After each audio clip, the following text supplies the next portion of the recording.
Chapter 144, 143. Mental Protection. Wow, there are really a lot of people here. Hope said, impressed as we moved to the rock festival. Yes, this festival is not as simple as it seems at first glance. Many aliens, former plumbers, and even witches have gathered here. It seems, rightly said, music unites, regardless of origin. I said with a smile, holding the girl's hand. Witches? Who are they? Hope asked curiously as she continued to look around the festival enthusiastically.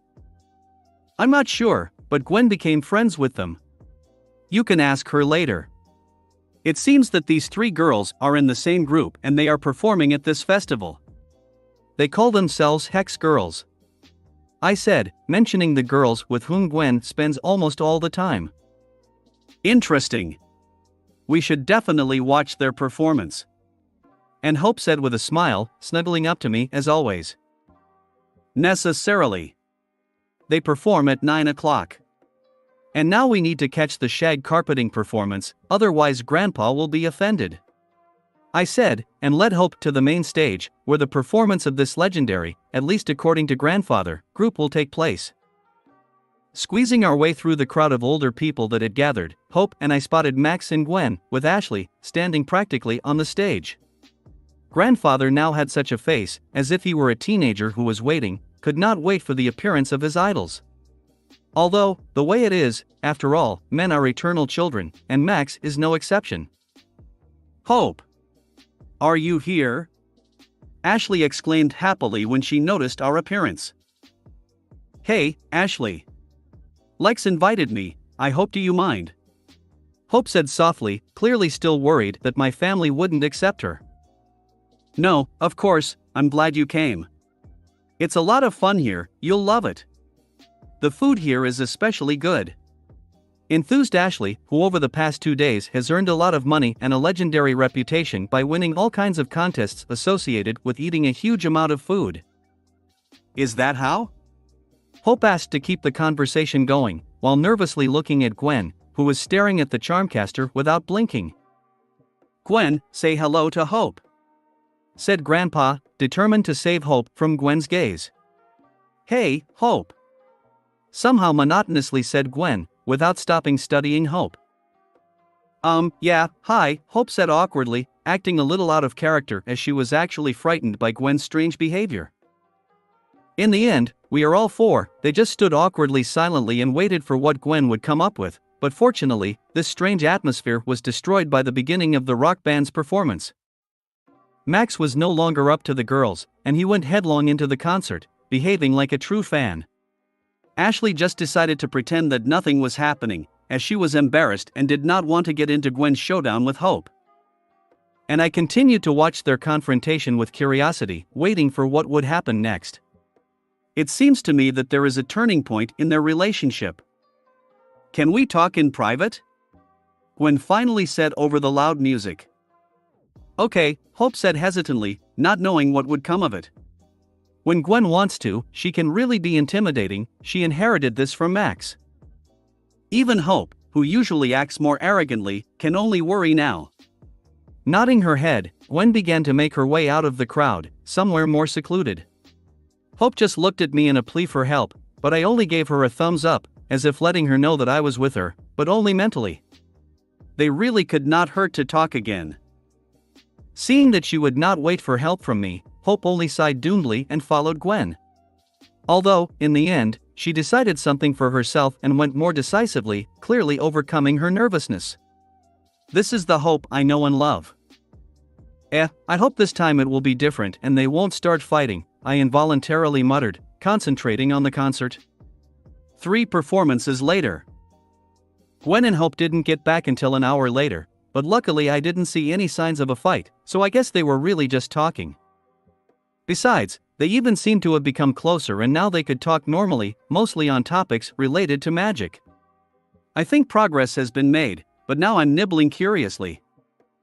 After the concert of Max's favorite band ended and he reached a state of euphoria, we went to the performance of my alien friends, which was about to begin on the other side of the park where the festival is taking place. In the end, it turned out very well. These guys know how to put on a show with good music, and even I participated a little and showed the guitar skills that I mastered yesterday. After that, we had dinner and then went to the concert of Gwen's friends, which impressed me the most today. I think the day turned out to be quite good and we visited this festival not in vain. Now we were all tired back to the RV, and finally, I got the chance to ask Hope how his conversation with Gwen went. "So, what were you talking about?" I asked the girl quietly so that no one else could hear. She apologized. Hope replied quietly. "Seriously?" I asked with a good deal of surprise. Yes, to be honest, I myself was shocked when she asked for forgiveness for all the nasty things that she said about me and for the way she treated me. Hope said sincerely. "Unexpected, but I think it's a good start." Thinking for a bit, I said. "Yes, Gwen said that she would no longer be angry with me and even sincerely asked me to become a teacher of magic." Hope said with a smile, clearly enjoying it. "It's really good. I'm happy for you," I said, stroking the girl on the head. "You were right when you said things would get better with time. Although, she is clearly still mad at you, and when we talked about you, she used a lot of bad words." Hope said. "Did you talk about me too?" I asked awkwardly. "Of course, we mostly talked about you," Hope said with a bright smile. They obviously washed all my bones, I thought, involuntarily shrugging my shoulders. "Girls. Hope, will you stay with us?" Max asked loudly as we approached the bus. "No, sorry, I still have things to do in the castle, and besides, I don't want to embarrass you," Hope said politely, clearly pointing out that there simply wasn't enough room for her in our RV. "As you know. But if anything, you are always welcome here," Max said with a smile, starting to remove his rock paraphernalia and wash off his hair gel. "Thank you, Ms. Grandpa," Hope said with reddened cheeks, having been corrected several times by her grandfather for saying Mr. Tennyson. "Well, then I will take you back to the castle," I said in the form of a portaler, opening a portal to the foot of the castle. "Today was a lot of fun. Thank you for inviting me," Hope said with a smile as she passed through the portal. "We were glad to see you," Max said sincerely. "I hope next time you stay with us longer," Ashley said with a smile, waving goodbye. "Thanks for talking to me." A little primly, but still sincerely, Gwen said. "I'll call you tomorrow," I said at last. "Bye-bye," Hope said with a happy smile and went home as I closed the portal. "Let's go to bed, already late, and send us on the road tomorrow," said Max, who did not know when he managed to change into pajamas. "Before, you need to eat this first," I said, pulling out 3 servings of solid shadow. "Is that what you talked about during dinner?" Gwen asked, picking up a piece of matter from another dimension. "Yes, this is what will solve your problem with the pyrokinesis tattoo and Ashley's problem with her powers," I said confidently. "Are you sure?" Ashley asked dubiously, unimpressed by the sight of a solid shadow. "Absolutely. I checked everything several times and tested the new mental protection, using the psi attacks of the clone in the form of squid. In the end, I didn't even feel anything. And the power of this alien allows you to read the thoughts of everyone on the planet, so the protection is really very good," I said, not going to make the same mistake as with Bezel's charms. "Well, since you're so sure, should this thing be swallowed?" Ashley asked, with a little disgust. "Just put them in your mouth and I'll do the rest," I said with a sigh. Fortunately, my family trusts me completely, so they did as I said. I turned into a cloak and put a diadem on my head, repeated the same trick that I did with Hope. "I don't feel anything," Ashley said, touching her body for some reason. "The effect will appear only after sleeping, so let's sleep. Today was a long day," I said as I changed my clothes into my pajamas. "Good night," we all said at the same time as we headed to our beds. Maybe I should take care of protecting Nebula's mind too? I finally thought before falling asleep. July 28, 2010. As always, waking up before anyone else, I returned to the cave and went to the training ground to test the effectiveness of my new mental defense. And although I was able to take a couple of minutes yesterday, in order to experiment with squid, I think a much better indicator of the effectiveness of the protection would be the use of my osmosion. After I absorbed all of Kevin's 11,000 powers, I didn't use the osmosion as I was afraid that such a power would affect me too much and I would just go crazy. Now, I think it's time to unlock this alien and see if I can safely use it. Although, I certainly won't do it without preparation. First, I created a few clones that will be ready to rescue me at any moment if something goes wrong, but I'm sure everything will be fine. Simply, an extra precaution never hurts. After making sure that I hadn't forgotten anything, I activated the transformation and soon turned into the same mutant that the future Kevin was until recently. Without noticing any pressure or desire to destroy the world, I have become convinced that the defense is doing its job so well that I do not even feel any influence from so many absorbed forces. Amazing. No wonder I still tried so hard for this. First of all, I decided to repeat Kevin's trick and backed off to regain a more human appearance, removing all signs of a mutant. And unexpectedly, it turned out to be made easier than ever. It only took a little effort and I looked like a normal osmosion again, before I absorbed Kevin's powers. Next, I started a quick check on the powers that I can use, and it turned out that I can only use the abilities of about 15 aliens at the moment, and the rest that was absorbed only strengthens these abilities. Although, they are still weaker than the originals. Well, this is a minus of this alien. He is a generalist, he can do a lot, but is weaker than the originals. But, can act wisely, which was difficult for Kevin because of his insanity, and combine different powers.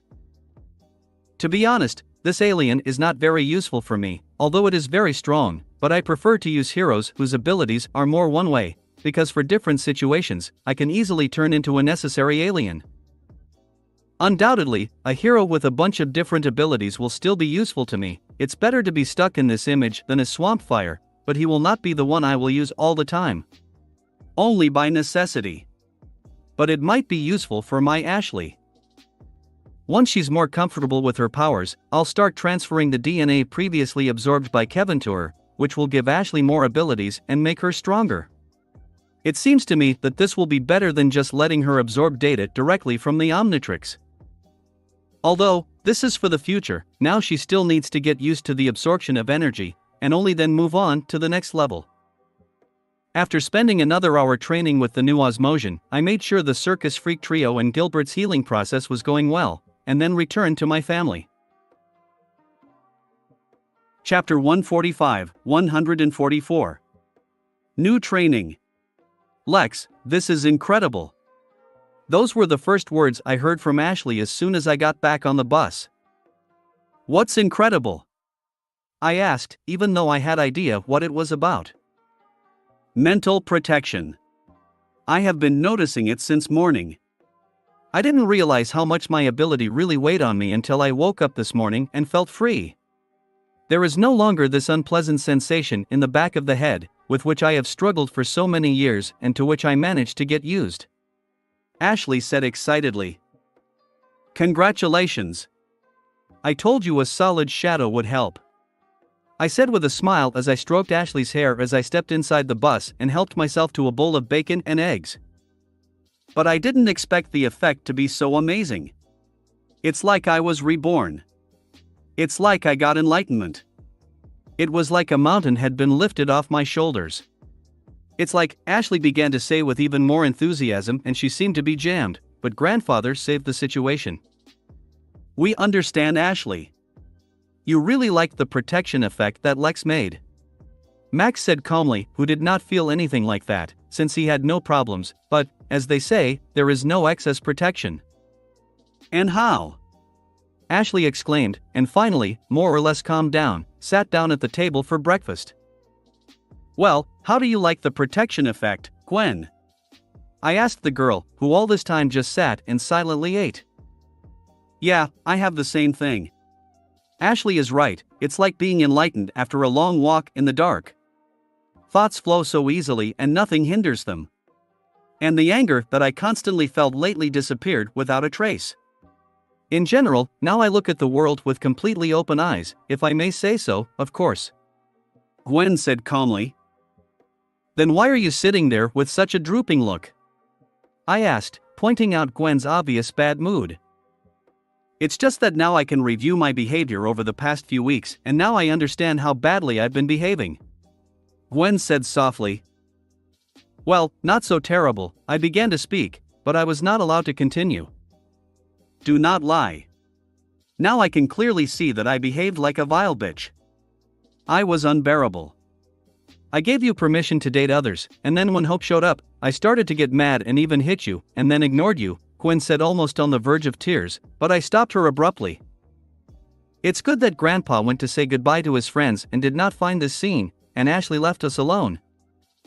Yes, but we already found out that it was because of the pyrokinesis tattoo, I said, trying to calm the girl down before she raged. But it just heightened my true feelings. And now I'm ashamed as hell. And how much I said about Hope, my God, covering her face with her hands, said Gwen. You apologized yesterday, so it's not such a problem anymore. In any case, your problem is solved and this story is over. You can take this as a lesson for the future.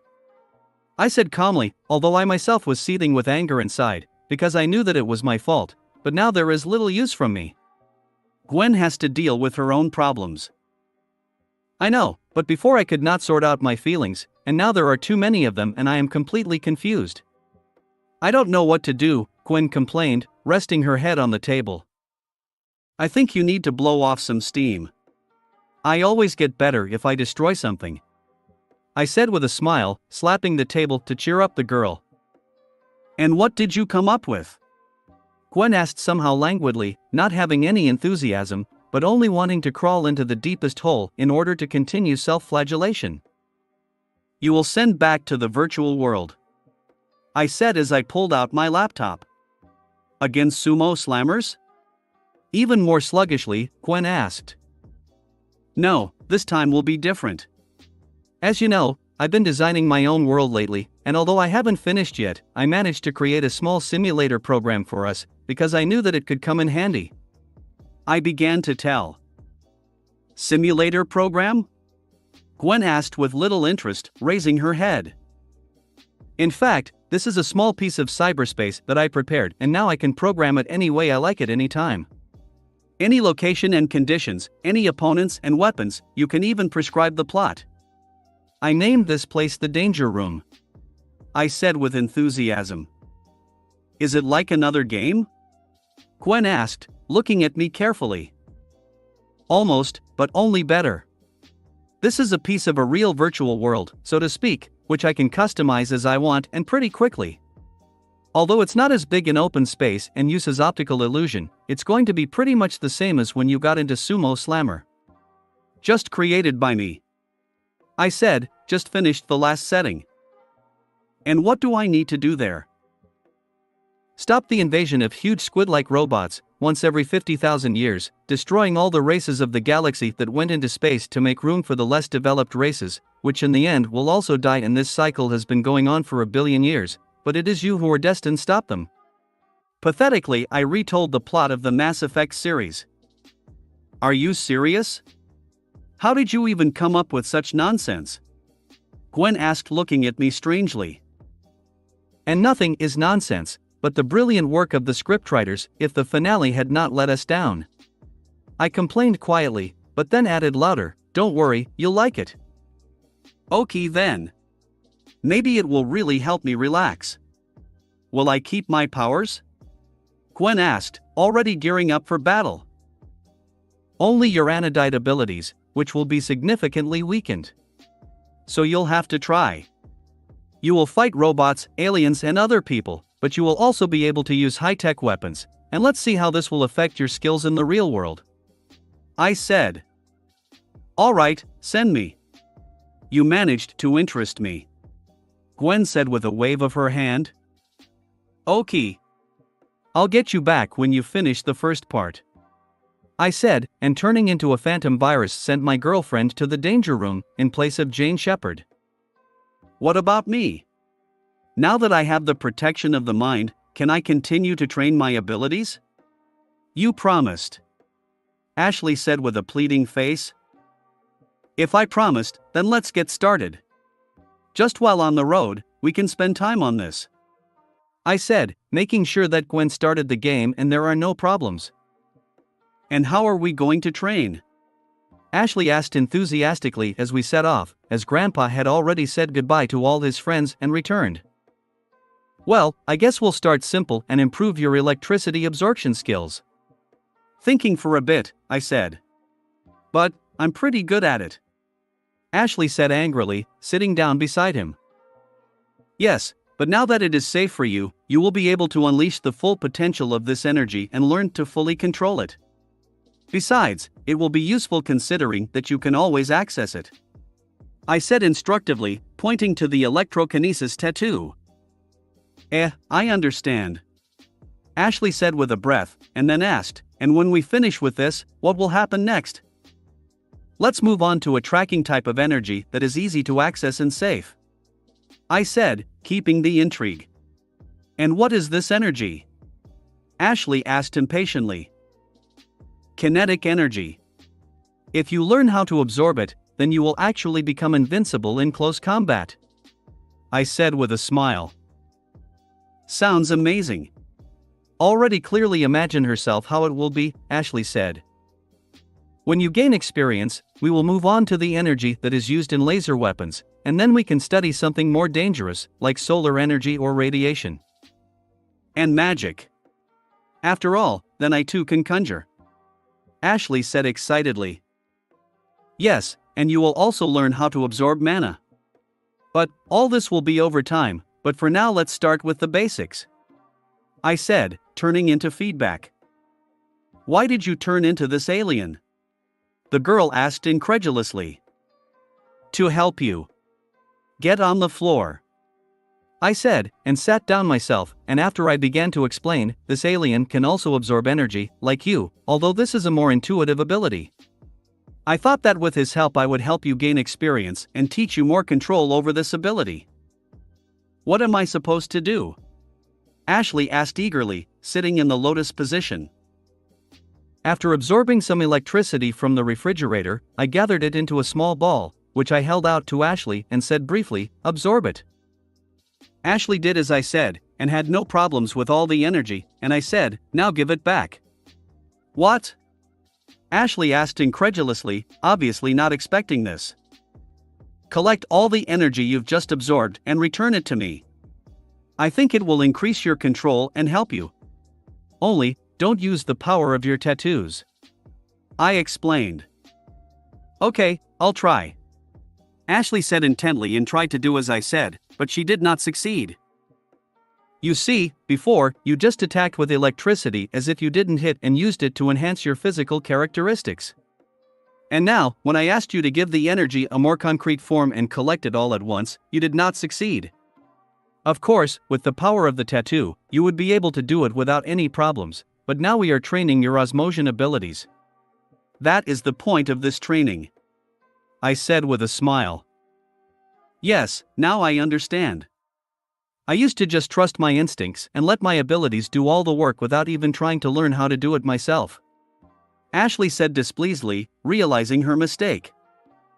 Perhaps this is one of the reasons why osmosion abilities always drive them crazy and control them. Although, it doesn't matter now. In any case, we are training so that you learn to control your powers and not allow or do this to you. It will take time, but I'm sure you can handle it. Try again. I said, handing Ashley another ball of electricity. Okay. Ashley said as seriously as possible and tried to gather energy into one point.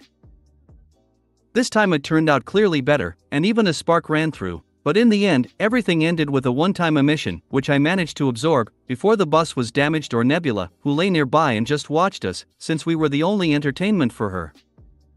Again. I said calmly, giving Ashley no time to get upset and allowing her to absorb the electricity again. When Ashley failed again, I did the same and Ashley started a new attempt. All the way to St. Louis, we continued to use this method of training and, in the end, Ashley was able to collect the absorbed energy into a ball and transfer it to me, although losing 70% of the electricity in the process. Good progress for a first time. Chapter 146, 145. Xylene. I have to admit, your idea was brilliant. I was able to release all the tension and suddenly became interested in history. And the final battle versus Saren was hard, but exciting. Gwen said with a smile as she took a bite of her pizza. A few hours passed and we got to St. Louis. After I finished training Ashley, I brought back Gwen, who had been over a week in the world of the danger room and seemed to have sorted out her feelings. The method of venting one's frustrations on one's opponents by brutally destroying them has once again shown its effectiveness. Grandpa took us to the park they loved to visit with Grandma when they were young, and now we were all enjoying a great day eating delicious pizza from a nearby store along the way and listening to Gwen's adventure story. I'm glad I could help you, I said with a smile. Yes, thanks a lot, Gwen said sincerely, looking at me the way she looked at me when we first started dating. It seems that we still managed to survive the hard times, and soon everything will return to normal. It's all good, of course, but what happened to Grandpa? Ashley said, pointing to Max, who was sitting prostrate and looking at the sky. Oh, don't pay attention. Melancholy overwhelmed him. He just misses grandmother. This happens to him every time he visits places that are memorable for them. Waving my hand, I said. Are you sure? Gwen asked worriedly, looking at the sad Max, who was completely oblivious to us. Yes, let the old man be alone and sort out his feelings on his own, I said confidently, handing a couple of pieces of pepperoni to Nebula, who was disguised as a dog, since she had already outgrown the size of any cat. Still, I feel sorry for him. He looks so lost, Ashley said sympathetically. Well, you can understand him. His beloved wife left him and flew into space, for unknown reasons, and has not been in touch for almost 20 years. In his place, I would have gone for her long ago, but grandfather is too responsible and simply cannot leave us, I said, making sure that grandfather would not hear what we were talking about, otherwise it would be embarrassing.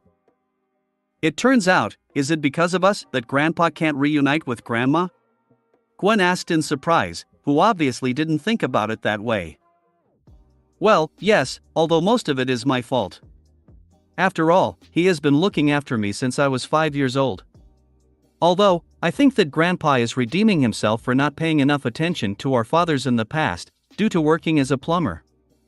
I expressed my thoughts on this matter, which have been in my head for a very long time. How complicated it is, Gwen said doomedly, laying her head on the table. That's adult life, I said, shaking the ovens, having finished eating. Maybe then you'll try to find Verdona? You're going into space with Tetrax soon, Ashley suggested. I thought about that too, but I don't even know where to start. Anodites have always been isolated and rebuilt, so even a random representative of this race will be difficult to find. What can we say about a specific person? Although, of course, I will try to find her and bring her to Earth, especially since she will be able to teach Gwen and me to be Anodites, but the chance of success is incredibly small, I said, noticing that my grandfather had gone somewhere. Probably went looking for the tree where he and Verdona had carved their love symbols. I hope you succeed, otherwise it's unbearable for me to look at such a grandfather. I got used to the fact that he is always cheerful, Gwen said, and Ashley nodded her head, agreeing with her friend's words. Yes, me too, I started to say, but stopped abruptly when I felt the attack on me. Give me back the Omnitrix. A green-skinned woman with 3 eyes and 2 tentacles instead of hair and the same tail screamed furiously, trying to envelop me with her telekinesis. True, she didn't succeed, because a telekinetic barrier formed around me, which protected me, and I looked at this insane woman who, without hesitation, attacks, in fact, a child, I'm only 16, in the middle of the day, also scaring away vacationers people with their alien physiognomy. Will not give it back. I said with a smirk, looking at Xylene, who was the courier who brought the Omnitrix to Earth. It's not meant for some boy. Xylene shouted and attacked me even more violently, throwing the nearest things at me with telekinesis. I'll take care of it myself, I said calmly, stopping the girls who were ready to rush into battle. Since Xylene pissed me off with her mere appearance and what I know about her, I decided to show her that you should not rashly attack the owner of the Omnitrix.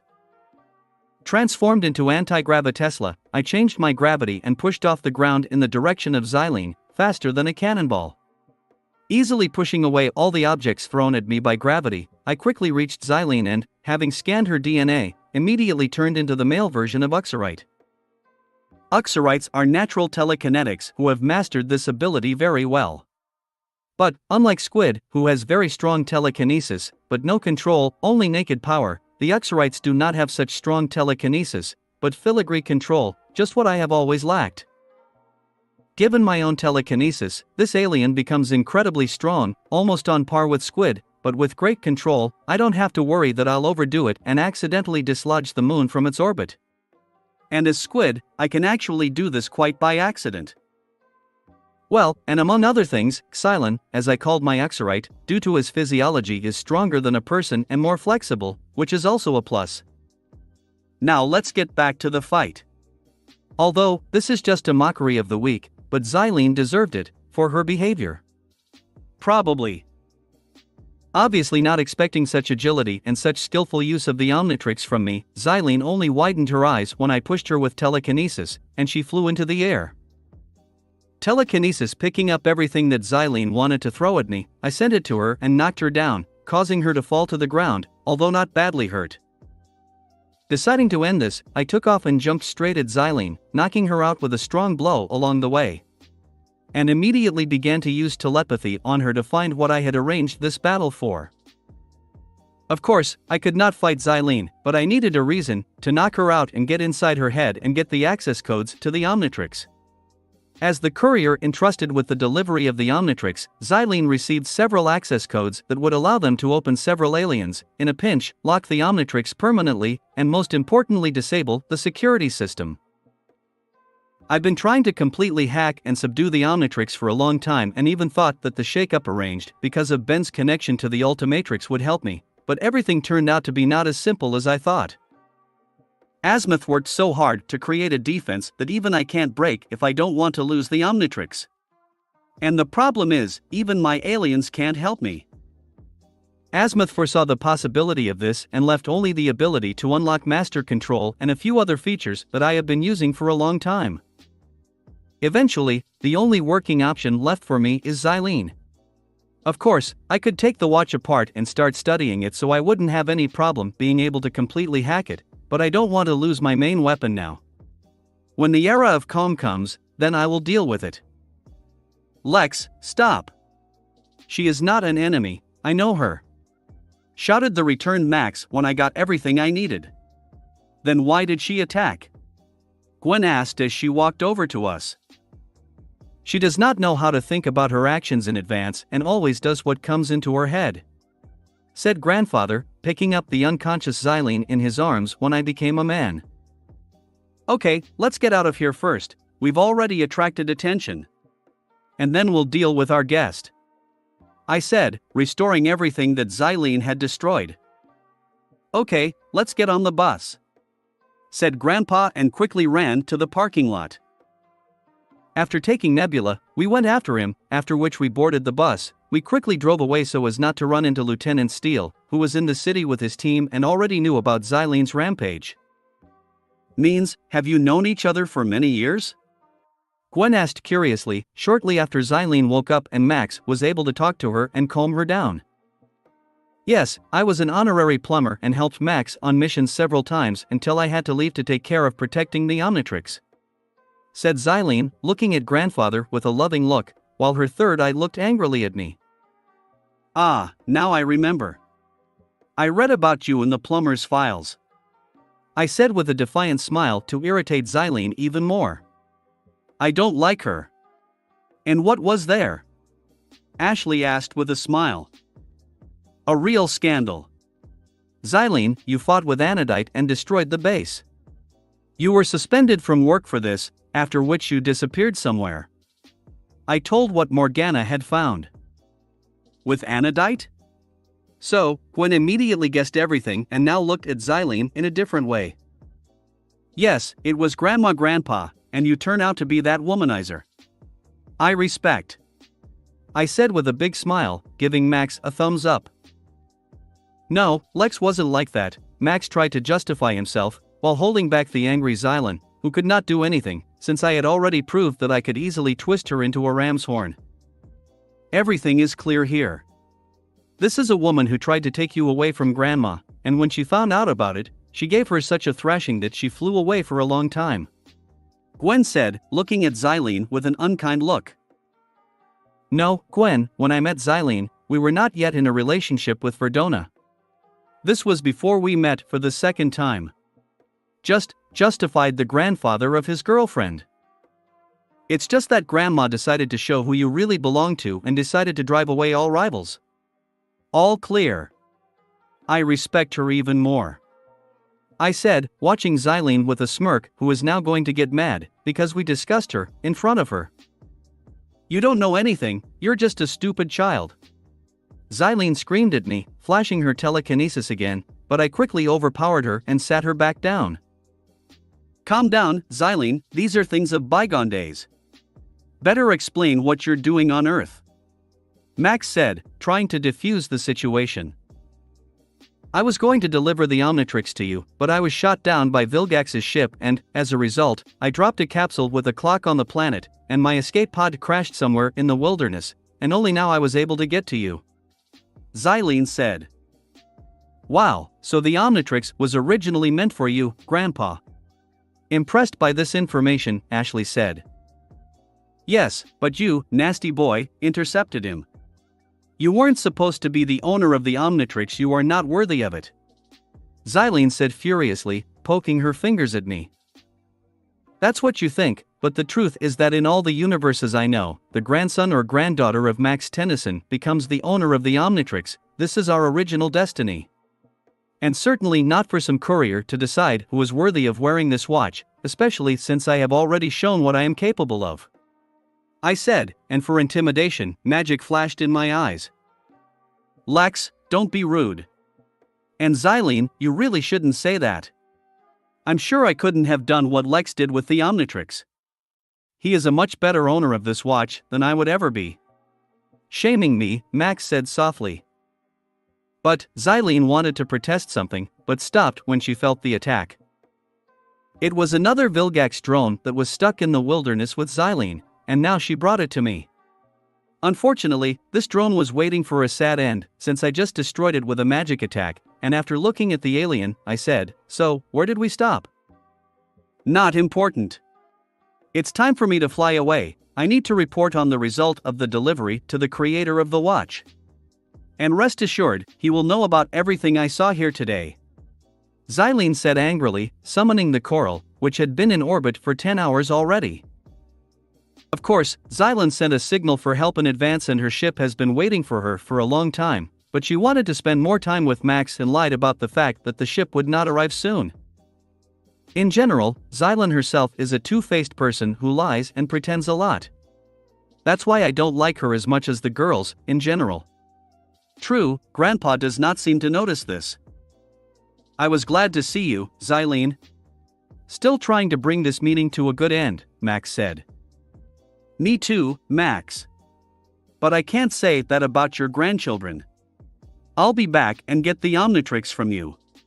Shouting viciously at the end, Xylene got into her ship and, finally, flew away. Bitch. Ashley couldn't resist. Ashley. Max said reproachfully, although he himself was not going to dispute it much. But, Grandpa, she's just awful. How could you date her? Ashley asked angrily. It was a long time ago, I was young and naive.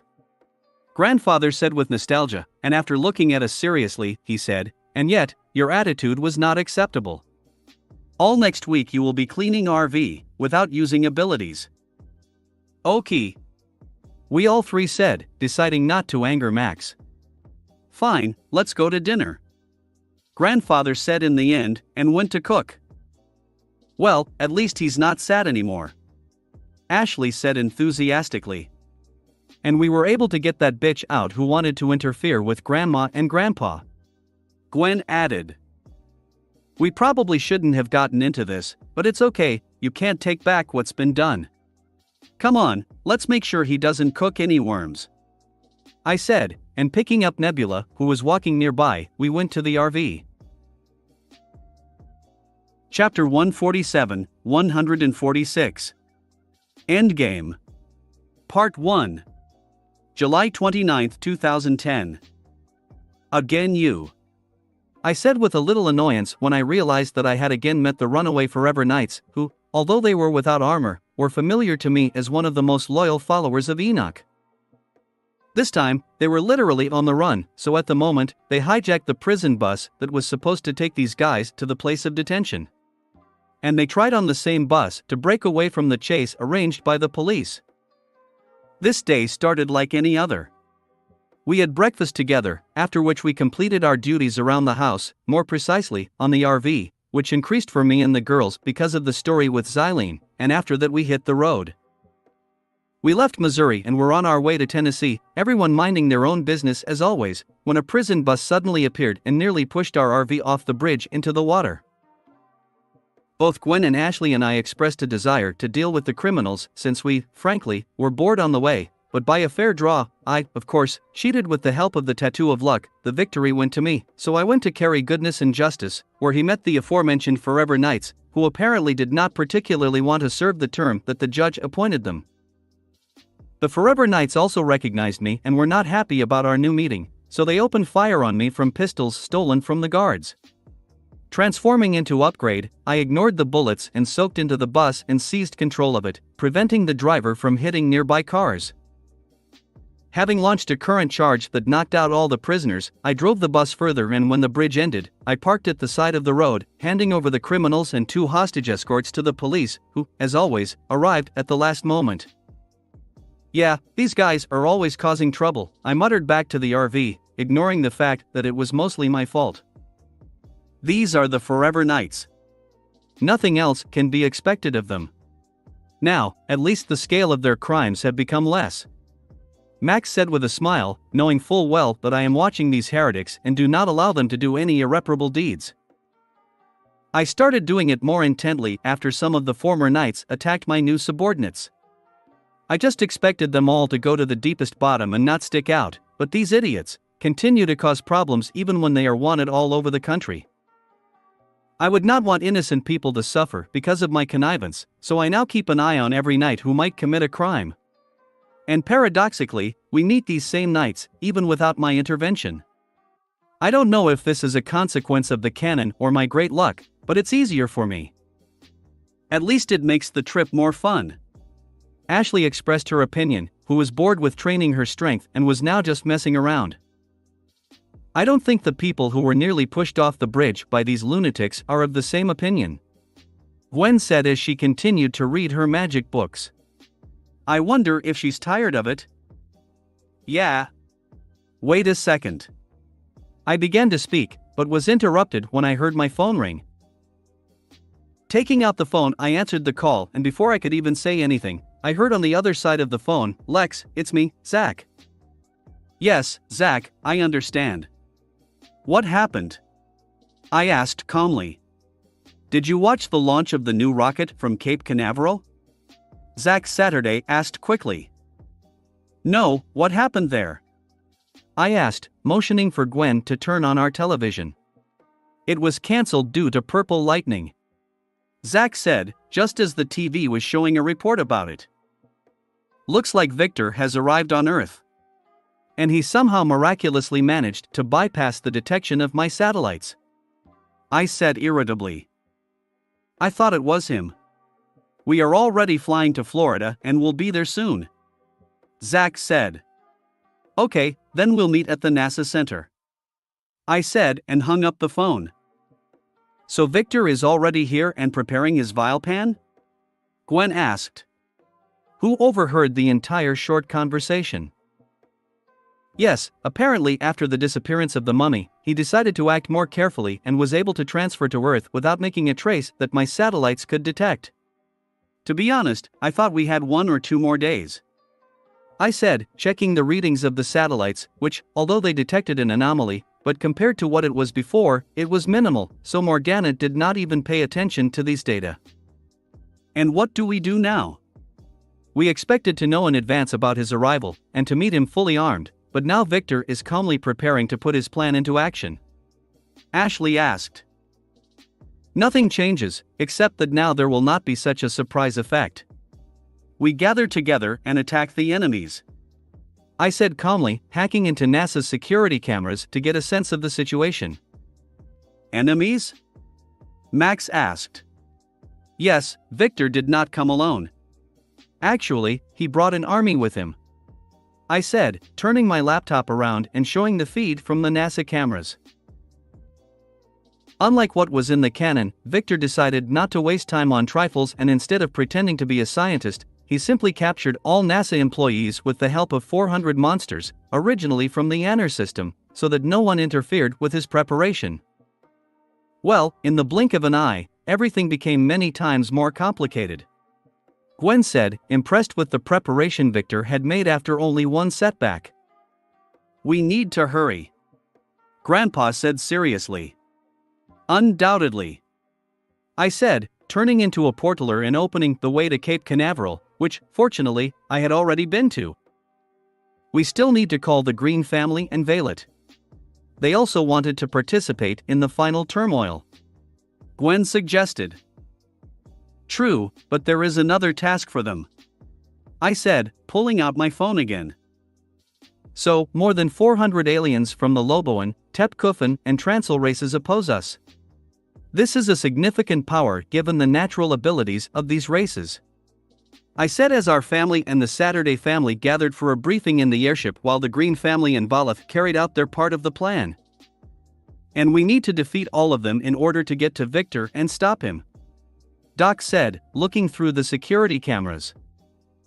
For me, Grandpa, Gwen and Ashley, this is not such a problem, but you can't say the same about the 4 of you. I said, pointing to Doc, Drew, Zach and Fisk, who, although they were strong by human standards, even a couple of Loboans would cause them serious problems. But you can't go there without reinforcements. It's too dangerous. Said Drew, who is not going to let us go to this one, what she thinks is a suicide mission. Well, I thought you would be opposed to us sorting this out ourselves, so I prepared something for you. I said with a smile, taking out 4 vials of purple liquid. What is it? Zach asked curiously, taking one of the vials. The Mr. Hyde formula. It will allow you to get the power of the alien for 4 hours. I said, at the same time glad that I could watch the process of becoming a hybrid. Are you serious? Zach asked admiringly as he uncorked the flask and was about to drink the liquid, but Doc stopped him. This is not dangerous? Drew asked for the sake of appearances. Not. As a side effect, when the formula wears off, there will be some fatigue and hunger. I said as I watched Fisk drink the formula and transform into a Lemurian/Herbarian Pelleter hybrid. Unusual combination. Can I drink the formula now? Zach asked impatiently. Oh, you still can't stop. Drew said with a sigh, knowing full well the stubbornness of her son, who would still get into battle, even without a formula. So, at least it will be safer. Hooray! Zach exclaimed and turned into a small werewolf, as he got Loboan's DNA. Doc and Drew sighed at the same time, watching their son, and then they drank the formula and turned into a hybrid of Pyronite and Apoplexian, respectively. How do you feel? I asked curiously. Strange, said Drew, who looked like a fire lady with burning hair. So cool!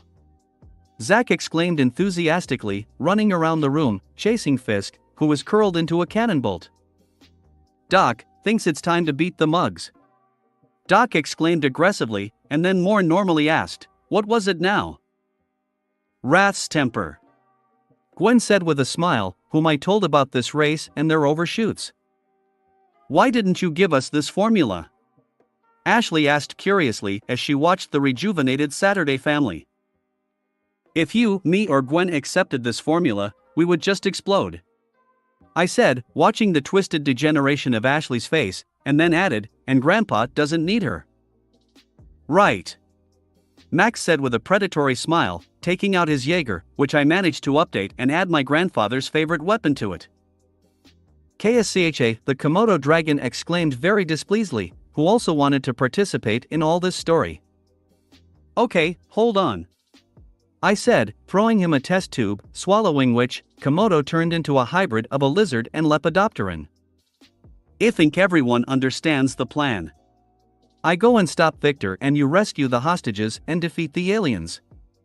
I said, using a spell that would prevent outsiders from knowing what was going on in this area, as well as prevent our guests from escaping. Great, let's go beat the muzzle.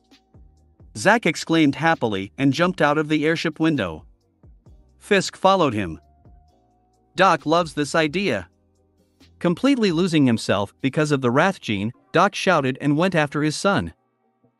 Boys, be more restrained. Drew said with a smile and flew out of the window using her acquired powers. Ha, Grandfather involuntarily said, watching the performance of the Saturday family, when he himself climbed into his robot.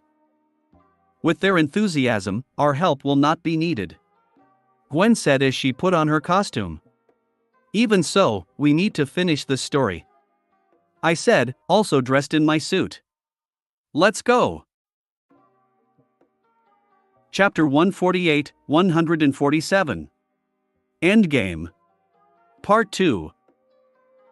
When all my comrades joined the fight and attracted the attention of the monsters, who started to lose from the first second, I turned into an XLR-8 and calmly ran through the entire complex, to the place where Victor was hiding. Of course, they tried to stop me, but I was moving at such a speed that no one could do anything to me, and soon I arrived at a landfill that stored decommissioned equipment that was previously used for space flights. The reason why Victor chose this particular place as his base is precisely in this junk, using which he was going to bring his plan to life. Initially, his task was to resurrect ZS Scare and send Corodium into orbit with a spaceship. Corodium would be delivered to the ISS and, using satellites, of which there are a lot around our planet, they would irradiate all the inhabitants with corodium radiation. But, I messed up the whole plot and now I don't even know Victor's next steps. I assumed that he would become more alert and improve his training, but I did not think that he would be able to bring an entire army to Earth without me noticing. Still, it was worth building your own satellites. With similar thoughts, I explored the landfill and finally found the place where Victor built his laboratory. It was an old rocket that was built with a mistake and now it just sits there and rots, even though millions of dollars have been spent on it. Finding the entrance, I got inside and quickly knocked out the 3 Loboans who wanted to stop me from advancing further. Climbing up the makeshift stairs, I found myself in a large room, which was located right at the tip of the rocket, and here I found Victor, in his true form of Trancel. I was waiting you. Frankenstein's monster, can't call it anything else, calmly said, standing with its back to me. Yes, I know. I also calmly said, turning into a man. My master warned me that the owner of the Omnitrix could cause problems, but I didn't think that you would interfere with my plans and I would have to act so primitively. Trying to distract me with a conversation, Victor said displeasedly, continuing to work at the computer. Did you expect something else? You are trying to turn the inhabitants of my planet into ugly mutants and take over my homeland. Of course I will bother you. I said calmly, letting Victor finish, because I knew that he would not succeed. I had already used telepathy and I knew what he wanted to do. You pathetic monkeys.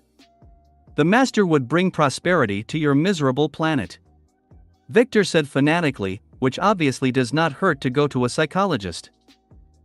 The same prosperity as Anner Trancel? I asked with a smirk, and then added, I know everything about your planet, and you wouldn't even wish your enemy to live in such a terrible place. You don't understand anything, you naive fool. Victor exclaimed, and then more calmly, turning to me, but this no longer makes sense. After all, I have prepared everything for the return of my master. Pressing the red button pompously, Victor watched in awe as the machine he built began to sparkle with purple lightning, which soon began to gather together and shock the entire room, as if trying to attract something to itself. Or rather, someone. This went on for about a minute, and the more time passed, the more anxiety began to appear on Victor's face, because for some reason, nothing else happened. Something happened? I asked courteously, hiding a malevolent grin behind my mask. No. It should have worked. I used the master's DNA, and it was supposed to pull his soul here so that he would be resurrected, Victor shouted feverishly, trying to find a mistake in his invention. It probably didn't work because he didn't die. I gave a hint, with pleasure watching how the villain's plan is slowly being destroyed. What? If that were the case, the Lord would have answered my calls, Victor said feverishly, and then, realizing something, shouted furiously, You! What have you done to my master? Calmly dodging the electric shocks Victor threw at me, I replied, locked him in a place he would never escape from. Even death won't help him. Well, unless Azimuth removes ZS Scare's DNA from the codon stream. I thought as I dodged Victor's punch again. Tell me immediately where my master is, otherwise, Victor demanded, continuing to attack me, but it did no good. Otherwise what? Will you kill me? Do not make me laugh. I sneered as I stopped dodging and took an electric shock that was completely harmless due to the protection of the suit. I will destroy this planet. Victor promised. You cannot. I said flippantly, knowing full well that he was bluffing.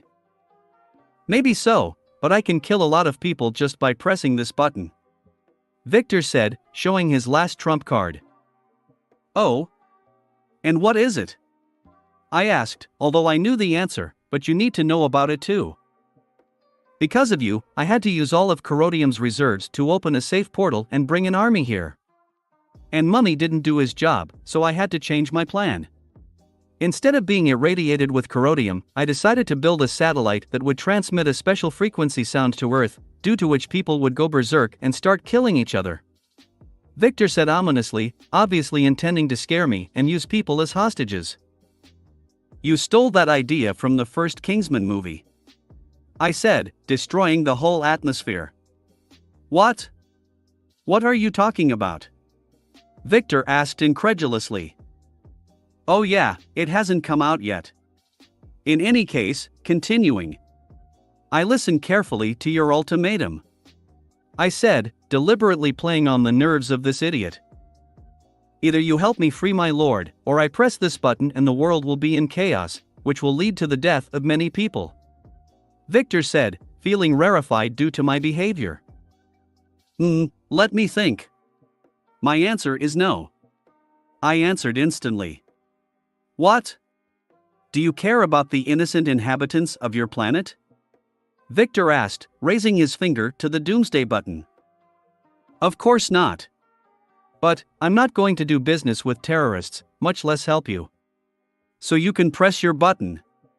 I said, of course making sure in advance that Victor's plan would not work, although of course he does not know about it. You'll be sorry, fool. This, of course, will complicate the search for the Lord, but I will be happy to watch how this world collapses, and all because of your choice. Victor said and pressed the button, and I didn't even bother him. His machine began its doomsday again, and then a beam of light hit from it, which reached right up to the satellite in orbit, and this satellite reflected the signal in New Mexico, just at the beacon that Violet had assembled. Victor decided to use him as a sound spreader to create berserkers. Well, that's right, what good is lost? True, it played a cruel joke on him. Watch what your choice led to. Victor said pathetically, and using his machine and his own electricity, he opened a spatial window into the desert of New Mexico, right above the place where the beacon used to be. In order to use the beacon for his plan, Victor sent several of his subordinates there to raise the beacon to the surface from the place where it was previously installed and left by Violet.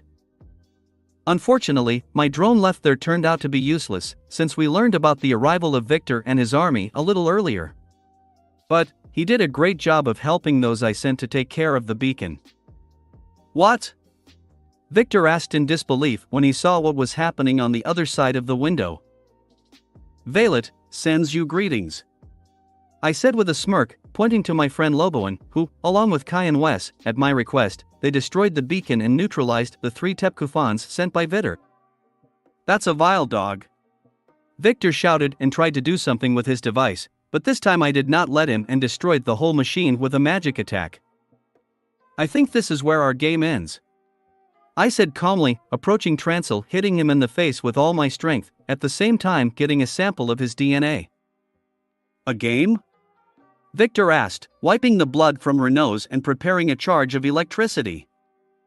Of course it was a game. Didn't you find it strange that I didn't even try to stop you? Didn't attack you, just watched.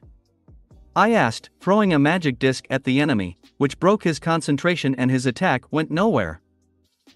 I thought you were afraid of what I might do, replied Victor, whom I hit on the head again. Am I afraid? You? Do not make me laugh. You don't pose even the slightest threat to me. I said harshly, dodging Trancel's blow and breaking his arm with one blow. Arg, Victor yelled as I attacked him again, and turning into wrath for a second, ripped off his right transformer. The truth is, I could end you in a second. You didn't stand a chance against me. If I thought you were a threat, you wouldn't even be able to infiltrate this planet. In fact, I would have come to you on Anner Trancel myself. But, you just don't deserve it. I said calmly, breaking the alien's kneecap, which, although reinforced with metal, could not withstand my blow. Ugh. Then what was all this for? Victor asked, releasing all his electricity into me, which I simply absorbed in the form of feedback. You are entertainment for my family. I said honestly, becoming a man again. Entertainment? No longer able to stand on his feet, Victor asked furiously. Yes. Your plan and the subordinates you sent to Earth were just an adventure for my family in which we could fight enemies side by side, solve mysteries, and in the end, we could save the whole system. I have always been reproached for doing everything myself, without anyone's help. This time, I decided to arrange everything so that my relatives would not feel useless and hang themselves from the bottom of their hearts. I told the whole truth. So I was just a pawn in your game? Victor asked somehow doomedly, no longer resisting. Yes. It's not nice to be used, isn't it? Although, I made sure that you did not do anything irreparable and was ready to stop you at any moment, but it was not even required. Like I said, you were never a threat. I said, sitting down, lying limply with broken limbs, Victor. Seeing that he had lost any resolve to fight against me, I finally added, well, to be honest, I also wanted to destroy you completely, so I'm tired of villains like you who do whatever they want for some meaningless goals. Death would be too easy a punishment for you, for everything you've done under ZS Scare. And now, goodbye. After knocking out Victor with the last blow, I lifted his body with telekinesis and went to my family, who should have finished with all the enemies by now. Chapter 149, 148. Aftermath. Ashley's POV. 35th. I said, knocking out another werewolf who tried to attack me with my diamond fist. 39. I'm winning. Gwen said with a grin and fried 3 mummies at once with her fire. We'll see. I yelled belligerently and sent out a wave of electricity amplified by my tattoo, which knocked out 5 aliens at once. Girls, this is not a game. Take the fight seriously. Grandfather reproached us, being in his robot and trampling several aliens, after adding, especially since it's me who wins. 58th. I could only roll my eyes at his words. Of course, he wins, given the sheer number of cannons and other weapons Lex has placed on Jaeger. It's good that Grandpa is holding back, otherwise the ceiling would have collapsed on us long ago. Lex has been gone for a long time. He is usually quick to deal with his enemies. Gwen said as she shielded several NASA workers with her magic shield so they wouldn't be harmed by our battle. Don't worry, he knows what he's doing. Grandpa said confidently, defending Zack, who was too carried away and did not notice the attack from one of the Frankenstein monsters, or whatever they are called. To be honest, I'm starting to worry too. Lex certainly loves to chat and then humiliate his enemies, but it usually doesn't take that long. I said, and after absorbing the hurricane from my bracelet, flared up like a torch, frying several monsters. Anyway, we'll only get in the way if we go to Lex. Plus, we haven't finished our part of the job, said Grandpa, pointing to the remaining 100 aliens we had cornered. If it wasn't for the barrier that Lex set up, they would have fled from us long ago. These guys clearly counted on an easy victory, especially when they saw that only 6 people and 2 cryptids would face them, but they chose the wrong planet for their nefarious plans. Oh, how pathetic it was. Now I understand why Lex likes to do this, I thought involuntarily, hitting the werewolf on the head in my serpazordium form. What is that ray of light? Drew called our attention, pointing to a beam that hit the sky, just from the area where Lex went. Doc doesn't like this, growled Doc, who, after accepting the formula, only expresses himself in this way, while constantly tearing the mummies into small pieces with his claws. Let's hurry up, said Grandpa, catching 20 aliens at once with a laser net. Then, we can no longer hold back, I said with a smirk, releasing all the accumulated electricity forward, which knocked out almost all the aliens, leaving only Transils immune to electricity.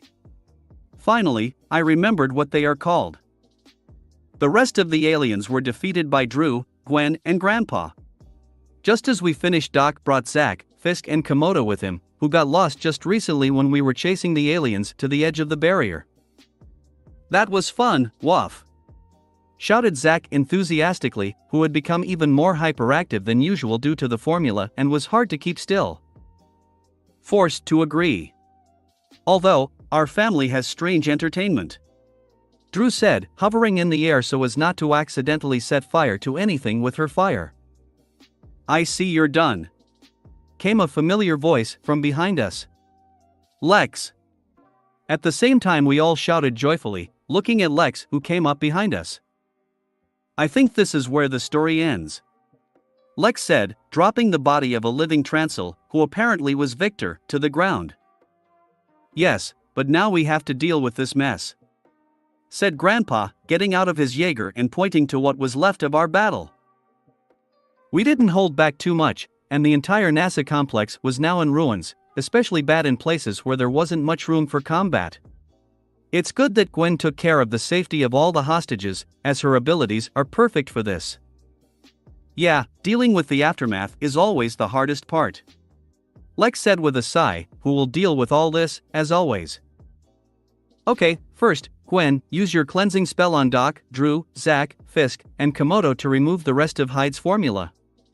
You will no longer need this power, Lex ordered as he entered boss mode. Gwen just nodded and cast her spell, which enveloped the Saturday family in white light, and soon they became human again, without any alien signs. Zack was clearly disappointed by this, which was not the case with Doc, who clearly didn't enjoy being the stupid animal he called Raph. Now, Gwen and I are going to fix everything you broke here, and you gather all the aliens in one place. Try not to miss a single one, otherwise even one alien can cause a lot of problems, Lex said, immediately starting to use his restoration spell. We all nodded, and Lex and Gwen went to fix the complex, which was really huge and couldn't be done with a single spell. After allowing the Saturdays to rest a little, as they were tired after the disappearance of the effects of the formula, Grandpa and I began to collect all the aliens in 3 different piles. With the Saturdays getting in on the action, things went faster, and we got all 400 aliens just as Gwen and Ashley returned. Here's another one. He hid in the photocopier and you missed him. Now there are exactly 401 of them, including Victor, Lex said first, throwing a compacted ball of magic into a bunch of aliens, in which Tepkufan was locked. So, what is next? Zack asked, clearly having the best day of his life. Now, we need to veil it. He took care of several aliens that Victor sent, Lex said, transforming into an alien and opening a portal to the familiar desert. Take them there, while I wipe the memory of the workers so that they forget about everything that happened here, Lex said, heading towards the former hostages, among whom was even an old friend of Grandpa, whom he had met at the festival just 2 days ago. Doc and Grandpa went to get their vehicles, and we began to carry the aliens to New Mexico, where Violet, Mr. Green and Kai were already waiting for us, who were standing at the destroyed lighthouse. Although, I did the main work, nobly to my telekinesis. "So it's all over, Waff?" asked Violet, looking at the defeated Victor, who was being dragged by his grandfather. "Yes, now you can free your world," said Mr. Green with a smile, who seems to be very friendly with the werewolf aliens. "Raph. Thank you. To all of you," Violet said with tears in his eyes, pulling Wes and Max into his crushing arms. "We didn't do anything of the sort. Anyway, we were happy to help," Drew said happily, stroking the heads of her sons, who were smiling from ear to ear, rejoicing at such a beautiful ending. "You still have a lot of work to do, Violet. Still, building is much more difficult than destroying." Lex exited the portal and finished his task. "Yes, I know, Raph. But now, I see a bright future for my system, and it's all thanks to you. I have completely lost hope, but I am glad that now I can give my son a new world, without fear and darkness," Violet said emotionally, while kicking Victor on the head. "I'll be happy to help you with that. But I think the help of the plumbers will be enough for you. Still, they should at least sometimes do useful things," Lex said with a grin, shaking hands with Violet and ignoring the displeased looks of Mr. Green and Grandpa, who did not like the way he spoke about the plumbers. "That's right, Waff. I can't rely on you anymore, you already wrecked the whole situation while I was here. I have to help my world myself," Violet said confidently. "As you wish. But if you need help, call us right away and we'll come running," Lex said as we all nodded at his words. "Thanks. When the reorganization of my world is over, I'm waiting for you to visit, Raph." With a toothy grin, said Violet. "Necessarily," Lex said as Gwen and I looked at each other in anticipation of this journey. "I have already agreed on everything. The plumbers should arrive in a couple of hours. They will take all the aliens, and we will fly to the Anner system to provide support to Valeth, as well as bring humanitarian aid," said Mr. Green. "We?" Grandpa asked. "Yes, I decided to go with Violet and help him," Mr. Green said confidently. "Grandpa, why didn't you tell me?" Kai immediately asked, for whom it was the same surprise as for the others. "I knew you would want to come with me. But, I can't allow it. It's too dangerous for you," Wes said softly, patting his granddaughter on the head. "And are you going to leave me alone here?" Kai asked with annoyance. "I'll only be gone for a couple of months. And I was hoping Max would look after you," said Mr. Green, looking pleadingly at grandfather. "Sure, no problem. We'd love to have you join our journey, Kai," Grandpa said with a smile as Gwen and I nodded our heads. But, Kai tried to protest, but Wes wouldn't let her. "I know how much you want to go with them. You only stayed because of me.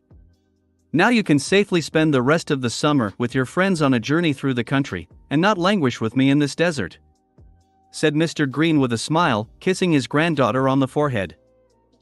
"Okay.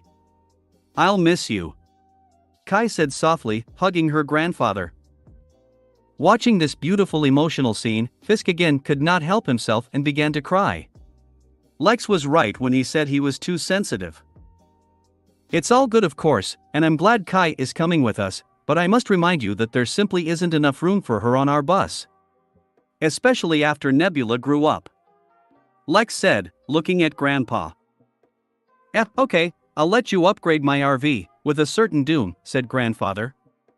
"Yes," Lex, who had long dreamed of it, said with delight. "Okay, we're done with that.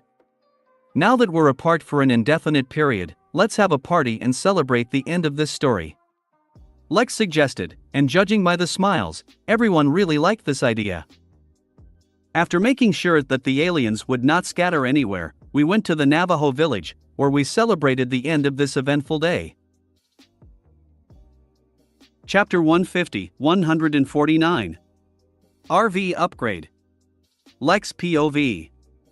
July 30th, 2010. The story with Victor is officially over, and now he is the company of the mummy in the Null Void prison, where they will spend the rest of their days. And I will personally verify this, since they deserve such a punishment. After a small celebration that we arranged, the next day our company parted, and everyone went about their business. Violet and Wes, as they said, went to the Anner system in the company of space plumbers who arrived on Earth, among whom was Magister Labrid, an old acquaintance of grandfather and an alien worthy of trust. He will command the operation to restore and support the homeland of Violet, and he will also take care of 400 aliens who will receive their punishment, although not as severe as that of Victor. The Saturdays went about their business. They again had some kind of crisis with cryptids there, and we were going to go further on our journey, taking Kai with us.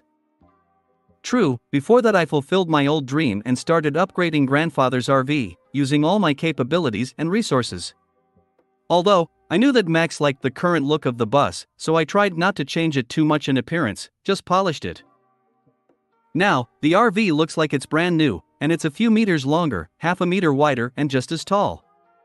Also, for our convenience, I added retractable panels on the sides, which further increase the interior space of the bus when we stop. I also updated the interior trim, and it no longer looks like it was from the 60s. No more beige, but only high-tech and minimalism. It turned out very well, and with the addition of new furniture, each of us now has his own comfortable personal space. Of course, I was not satisfied with just cosmetic changes and completely updated the technological part of the bus. Although our mobile home was already packed with advanced technology, but I could do better. I had prepared the blueprint for the upgrade long ago, so all I had to do was bring it to life. Now, our bus is literally indestructible, since I used serpensortium for the outer skin, plus added a few energy shields, commonly used on spacecraft. And of course, I significantly improved the armament of the RV, added many different functions for all occasions, and so on. Even the submarine mode is now there. Well, it certainly knows how to fly, too. In order to have enough energy for all this, I used the former Merlin ship core, which the samurai robots had already completely dismantled for parts. By reducing the power source with PIM, I put it in place of the gas tank, and now Max no longer has to worry about running out of fuel. Finally, I upgraded the engine, but made sure that the carburetor that Ashley donated still served its function and was not useless, although now it is used to supply energy from the reactor to the engine, and not mix fuel and air, but this is not so a big problem. I've finished. I shouted loudly, turning into the Sandman and destroying the dome that acted as my makeshift workshop. Wow, the first thing I heard when the girls saw the updated motor home. Now no one will turn his tongue, call him a rust bucket. This is so cool. Ashley shouted enthusiastically and quickly began to explore my innovations. Isn't this a completely new bus? Asked Kai, who, to tell the truth, knows quite a bit about our family. No, in fact, if it were Lex's will, he would have redone everything, and it's clear that he was holding back quite a lot. Let's go and see what's changed inside. Gwen said with a smile, and in the company of Kai, she went to Ashley, who was inspecting the new refrigerator. Behind them, with a measured step, Nebula also moved, for which I also made my own corner. Well, how about you? With a little concern, I asked Max. This is not usual, said grandfather, critically examining the bus. But, I asked, looking at him expectantly.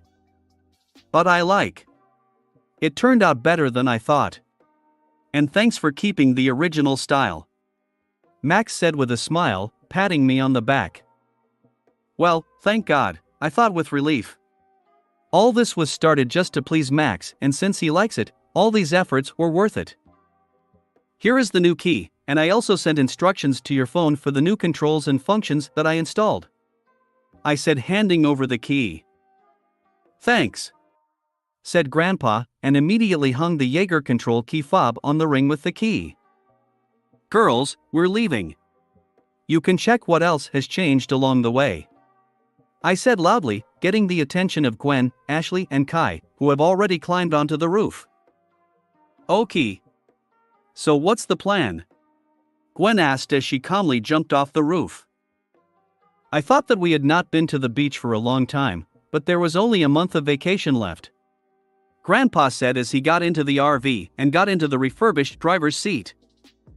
It's a good idea, I haven't been to the ocean for a long time. Where are we going, Mr. Tennyson? Kai, who has spent most of her life in this desolate region, asked enthusiastically. Hawaii. Grandpa said with a smile, starting the engine, which, although it made sounds like a normal diesel engine, was only a sound effect so as not to arouse suspicion. And so, the RV runs on clean energy and does not make any sounds at all. And how? Kai asked with a frown, still greatly underestimating the capabilities of our strange family. Lex, where to click here? Grandpa asked me, pointing to the side panel, with a lot of different buttons, which he had just opened. Right here. I said with a smile, slamming the big red button. With this I activated the flight mode. The RV rose a few centimeters, the wheels folded down and in their place appeared repulsion engines, which were usually hidden under the bottom. Under their influence, we climbed even higher, gradually gaining the height necessary for the flight. Finally, another large repulsor appeared at the back of the bus, which began to push us forward, gradually giving us tremendous speed. Ladies and gentlemen, thank you for choosing our airline Tennyson Air. We are on our way to Honolulu with an estimated time of arrival of 3 hours and 8 minutes. You can move freely around the cabin, but I do not advise you to open the doors and windows. And also lunch you have to cook by yourself. I said with a smile for fun, pressing another button that activated the disguise mode. We don't want the US Air Force to see us. It would end badly for them. We are flying on a RV. Kai screamed in shock. That's not the strangest thing we've seen in a while. Gwen said calmly. Don't worry, you'll get used to it. Ashley added with a smile, who had already experienced something similar once. But, our new passenger muttered indistinctly, not knowing how to react to such a statement. By the way, about this. Kai, we often get into various dangerous situations, we are hunted by several dangerous aliens, and we are also kind of like heroes, but the girls will tell you more about this. I began to speak, showing off my hero costume for a second. Ignoring the stunned state of the girl, I continued, what I want to say is that we are quite dangerous. You are the only one of us who is an ordinary person, except for grandfather, but he himself is still a weirdo who can stand up for himself. Hey! Max shouted indignantly, and then after a couple of seconds he added, well, yes, it's true. Are you saying that I don't belong here? Kai asked sadly. No, of course not. I'm glad you came with us, as we all do. It's just that I wanted to warn you in advance that you're going to encounter a lot of oddities and dangerous situations. But knowing you, I'm sure you don't mind. I said quickly. Yes, it is. I have always dreamed of going on an adventure. Kai said with a smile. Don't worry, you will remember this month for a long time. I confidently promised, and then added, removing one of the bracelet from my hand, but I started this whole conversation in order to give you this. What is it? The girl asked, examining the dark purple bracelet. This is something that will help you not to be defenseless and even allow you to help us. I said, and then he began to explain, pointing to the bracelet. It is called Kenkatrix and allows you to turn into any animal that you can only imagine. And even in a cryptid, if you saw him live and remembered his appearance well. This is incredible. Just like in our legends. May I try? Kai asked excitedly. Of course it's yours now. Just turn into someone little. I said, nodding my head. Kai also nodded and, putting on the bracelet, began to try to transform.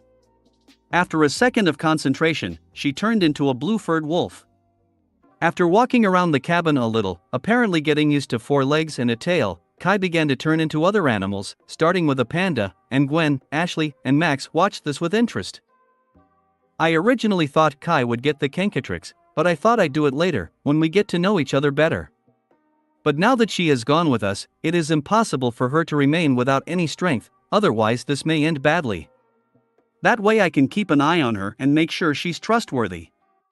After that, Kenkatrix will remain with her forever.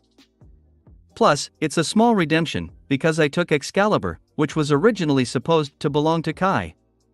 Well, I think it's better to have werewolf powers than to have a proto-tool. Okay, get used to it with a gift, and I'll go to work, I said when Kai was in the form of a fly. Yes, you can also transform into insects, although this is more difficult due to their small size. When she's done, fill her in on our situation, please. Tell she about the Omnitrix, our heritage, abilities, our enemies, and so on. I turned to Gwen and Ashley, taking out a laptop. After getting a nod from both girls, I went to my new work area, which was next to Nebula's bed, and continued to work on the danger room, which I'm going to use soon to train my forever knights. Chapter 151, 150. I Guy and Marshmallow. Ah, life is good, I involuntarily said, basking in the rays of the sun on a snow-white beach. The beach was a good choice, Grandpa, Ashley said with a smile, lying on a nearby sun lounger. Yes, we haven't had such relaxed days in a long time. We are either always on the road, or we deal with criminals and enemies, or we are busy with other things. Spending the whole day on the beach is the best thing, Gwen added, also lying next to him. I know, that's what it was all about. Although, some of us do not like such a relaxing activity, said Max, who was cooking burgers on the grill, pointing towards the ocean. There, one could see the frolicking Kai, who, with the help of Kenkatrix, turned into different marine life and did different somersaults on the water. Right now, she turned into a flying fish and tried to extend the flight, although, of course, she could only plan for a short time. All of this is new to her. She will soon calm down, Grandfather said, tossing one raw cutlet to an impatient Nebula who was trying to hypnotize the old man. Not sure. It's been more than 5 hours since she received the bracelet and she still hasn't stopped transforming into different animals. I must say I admire her knowledge of diverse fauna, I said as I sipped my cocktail. Well, I think you're right. In that case, Gwen, can you go and get Kai back? Moreover, almost everything is ready and it's time to sit down at the table, Grandpa asked.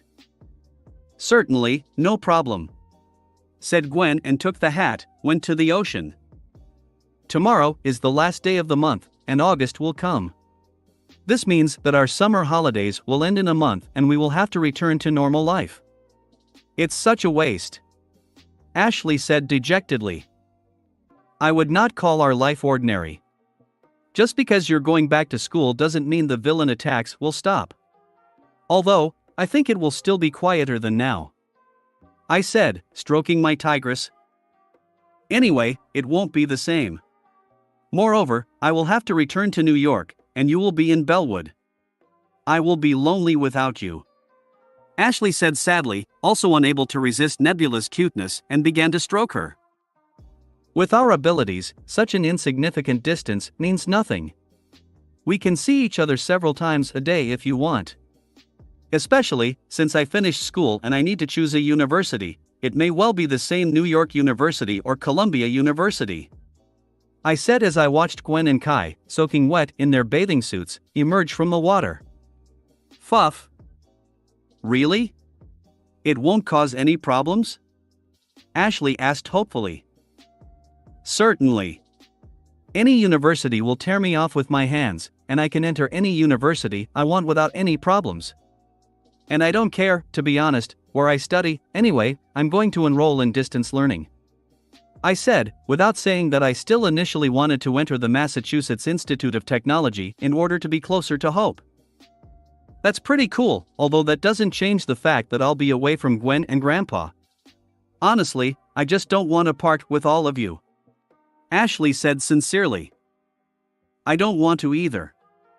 It's hard to imagine that we will study in different schools. Without Lex, it's going to be pretty lonely at school now, and I'd like you to be my classmate, said Gwen as she approached, hugging her friend.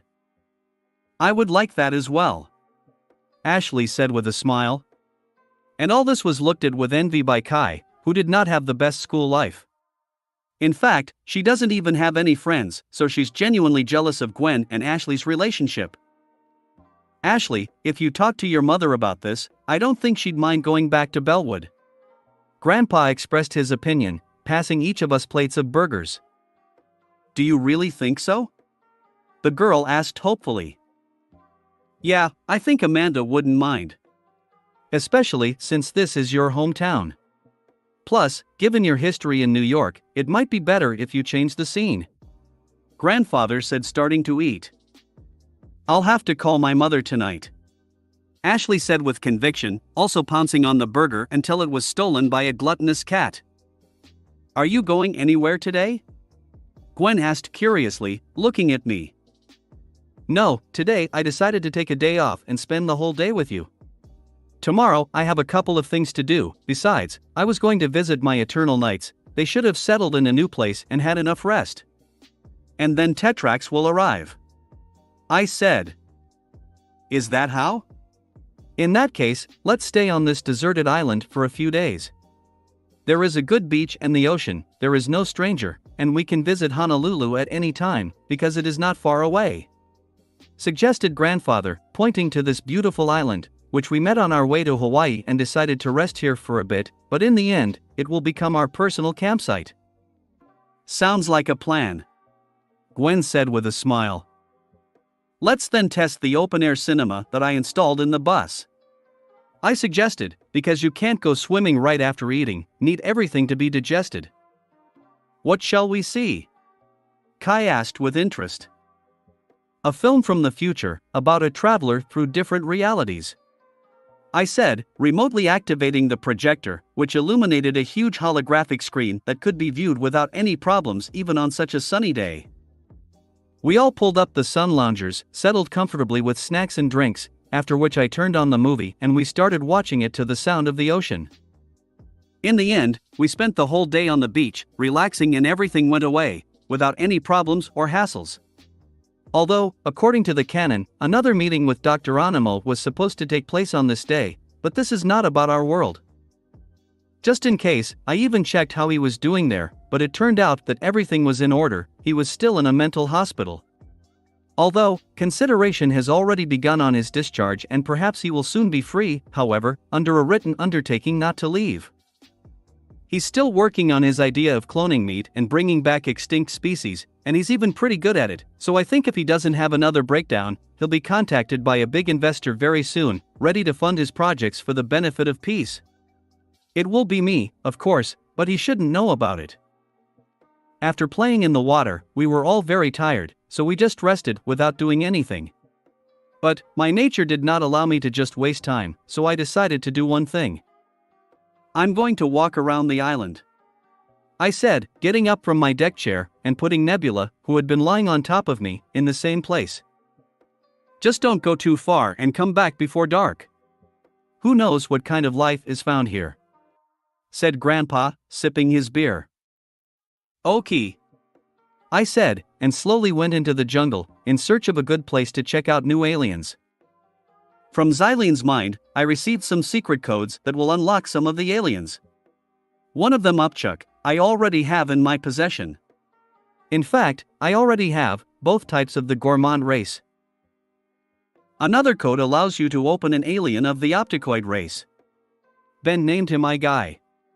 In appearance, this hero looks like a blind humanoid, with yellow skin, on whose head are two large ears, just like bats. The absence of eyes in their normal place is compensated by a dozen eyes that are located on the rest of the alien's body, including the palms of the hands. It is with these eyes that the main power of Guy is associated, namely the ability to shoot strong laser beams from any eye. Also, all these eyes can be combined into one large eye in the center of the chest, which allows you to shoot a beam of maximum power that this alien is capable of. Well, even from the obvious, due to such a chaotic arrangement of the organs of vision, opticoids can see in all 360 degrees. And their vision itself is unusually sharp, although this is also an obvious, and the biggest weakness of these aliens. Finally, this alien also has superhuman physical characteristics, but this is usually the case. Everything is cooler than people. Repeatedly, hitting the clock face in a certain sequence, thereby entering a special code. I unlocked my guy, which I immediately turned into. My version of the alien was no different than Ben's, other than the obvious color difference, as usual. After spending an hour testing this alien's skills and getting used to it a bit, I became human again and decided to unlock another alien. The following code allows me to open access to a member of the Luodan race. This race appears as white, legless humanoids, composed of marshmallow-like material. In general, I decided to name this hero. Due to their special consistency, these aliens have tremendous flexibility and elasticity, which allows them to bend their body in almost any way. It also means they have weak defenses, but this is compensated by their excellent regeneration, which allows Luodans to connect their marshmallow body without any problems, after almost any injury.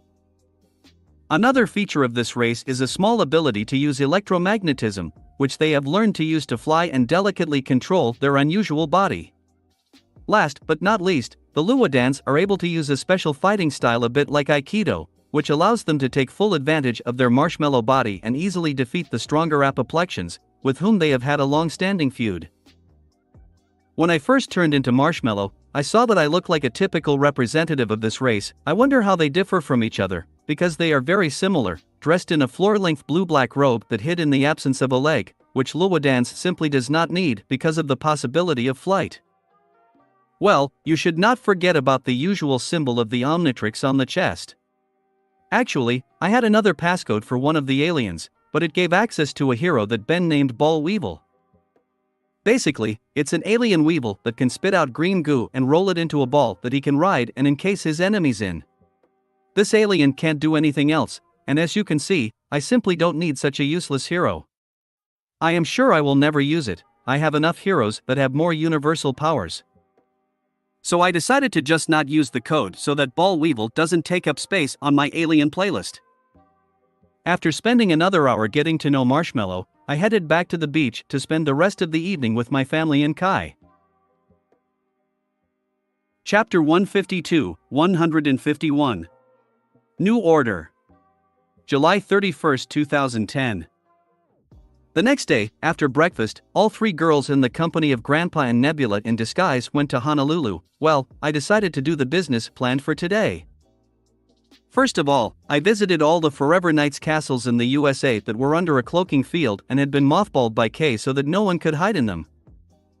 Although, I did meet a few dozen former Forever Knights who tried to break in, but they did not stop me from getting all the resources that their order had been collecting for centuries.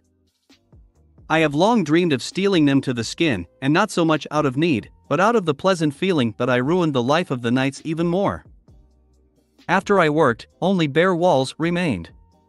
I literally took everything that was not screwed to the floor, but what was screwed, tore it off and also took it. I did not leave anything, and finally allowed the remnants of the knights to enter the castles so that they would see this and feel even more desperate for their situation. At the same time, I sent anonymous denunciations to the police so that they would arrest the knights. It's not okay that so many of them are still at large. I admit it turned out pretty brutal, but if you knew everything I know about the actions of the knights in just the last 50 years, you would definitely agree with me that this order deserves such an end. Apart from my people, of course. Double standards, what can you do? That is life. Although, again, I haven't yet touched Driscoll and his group of renegades, who should now be hiding somewhere, since I need his plan to continue until a certain point, and then, the Order of the Forever Knights will really disappear from the face of the earth. In fact, it will start today, and I will start with my own faction. By the way, I still managed to find the seal behind which is the prison of Dagon. As I assumed, she was under one of the castles. Since I still do not want to risk it once again, it was this castle that I hid by all means available to me, including magic and rituals from the Spellbinder's grimoire, which I never stopped studying. So far, the time of Dagon has not come. I myself do not want to climb to the interdimensional demon, I'm not a fool. But when I have 100% confidence that I can kill this squid and not get hurt, then we will return to this topic. As for the resources received by the right of the conqueror, after all, few can argue with the fact that I destroyed the order, then everything is not as rosy as we would like. Previously, when I was only at the beginning of the journey and had practically nothing, the alien materials obtained by the knights would be very useful to me, but now these are just additional materials that will help me reorganize the same order. Well, plus a lot of treasures and works of art that mean little to me. Nothing else that really could be called special, I did not find, not after what I went through and what I received recently. And ordinary resources, which, although rare on Earth, are quite common in space, are of little interest to me. Especially after I finish my virtual world, which in fact, will provide me with unlimited resources for every taste. But in any case, the supply does not press the pocket, and for me the main thing is that now the Forever Knights do not have these materials. Here I am, such an evil type who mocks poor people and is ready to take everything from them to the last. And frankly, I really enjoy doing this to my enemies. Although, this is not so important, it is better to return to the topic. Having finally robbed the knights, I moved to the moon base and, after sending clones to build a surprise for my loyal subordinates, I went to look for Kay, who was in the room that served as a gym. There was nothing like this before, but it seems that my knights have already settled down and started using the Gilbert transporter. Your Majesty, Kay said respectfully as I entered the room in my Forever King form. I told you that you don't have to bow to me all the time when I show up, I said with a breath, at the same time examining the girl whom I see for the first time without her armor. By appearance, Kay was about 22 years old. She had beautiful blonde hair, snow-white skin, and bright blue eyes. In fact, she was indeed very beautiful and at the same time had an unusual charm, which apparently appeared as a result of her training in the order.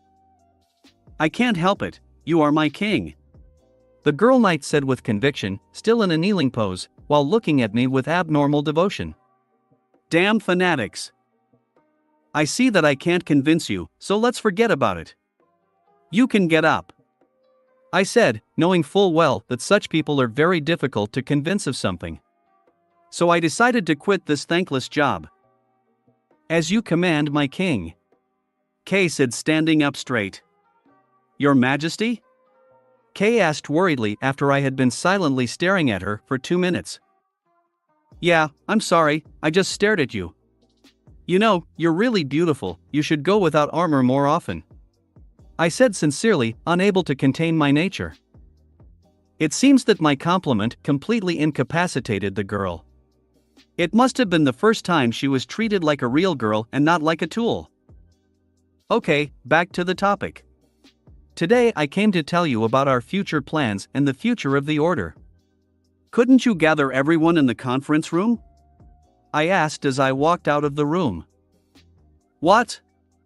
Oh yes, of course, Your Majesty, everything will be done in the best possible way. Recovering, quickly said Kay and ran ahead of me. But cheeks turned red, I said with a smile, heading to the meeting place. Less than 20 minutes later, all my gathered in the conference room, no longer wearing their stupid armor that they would never need again.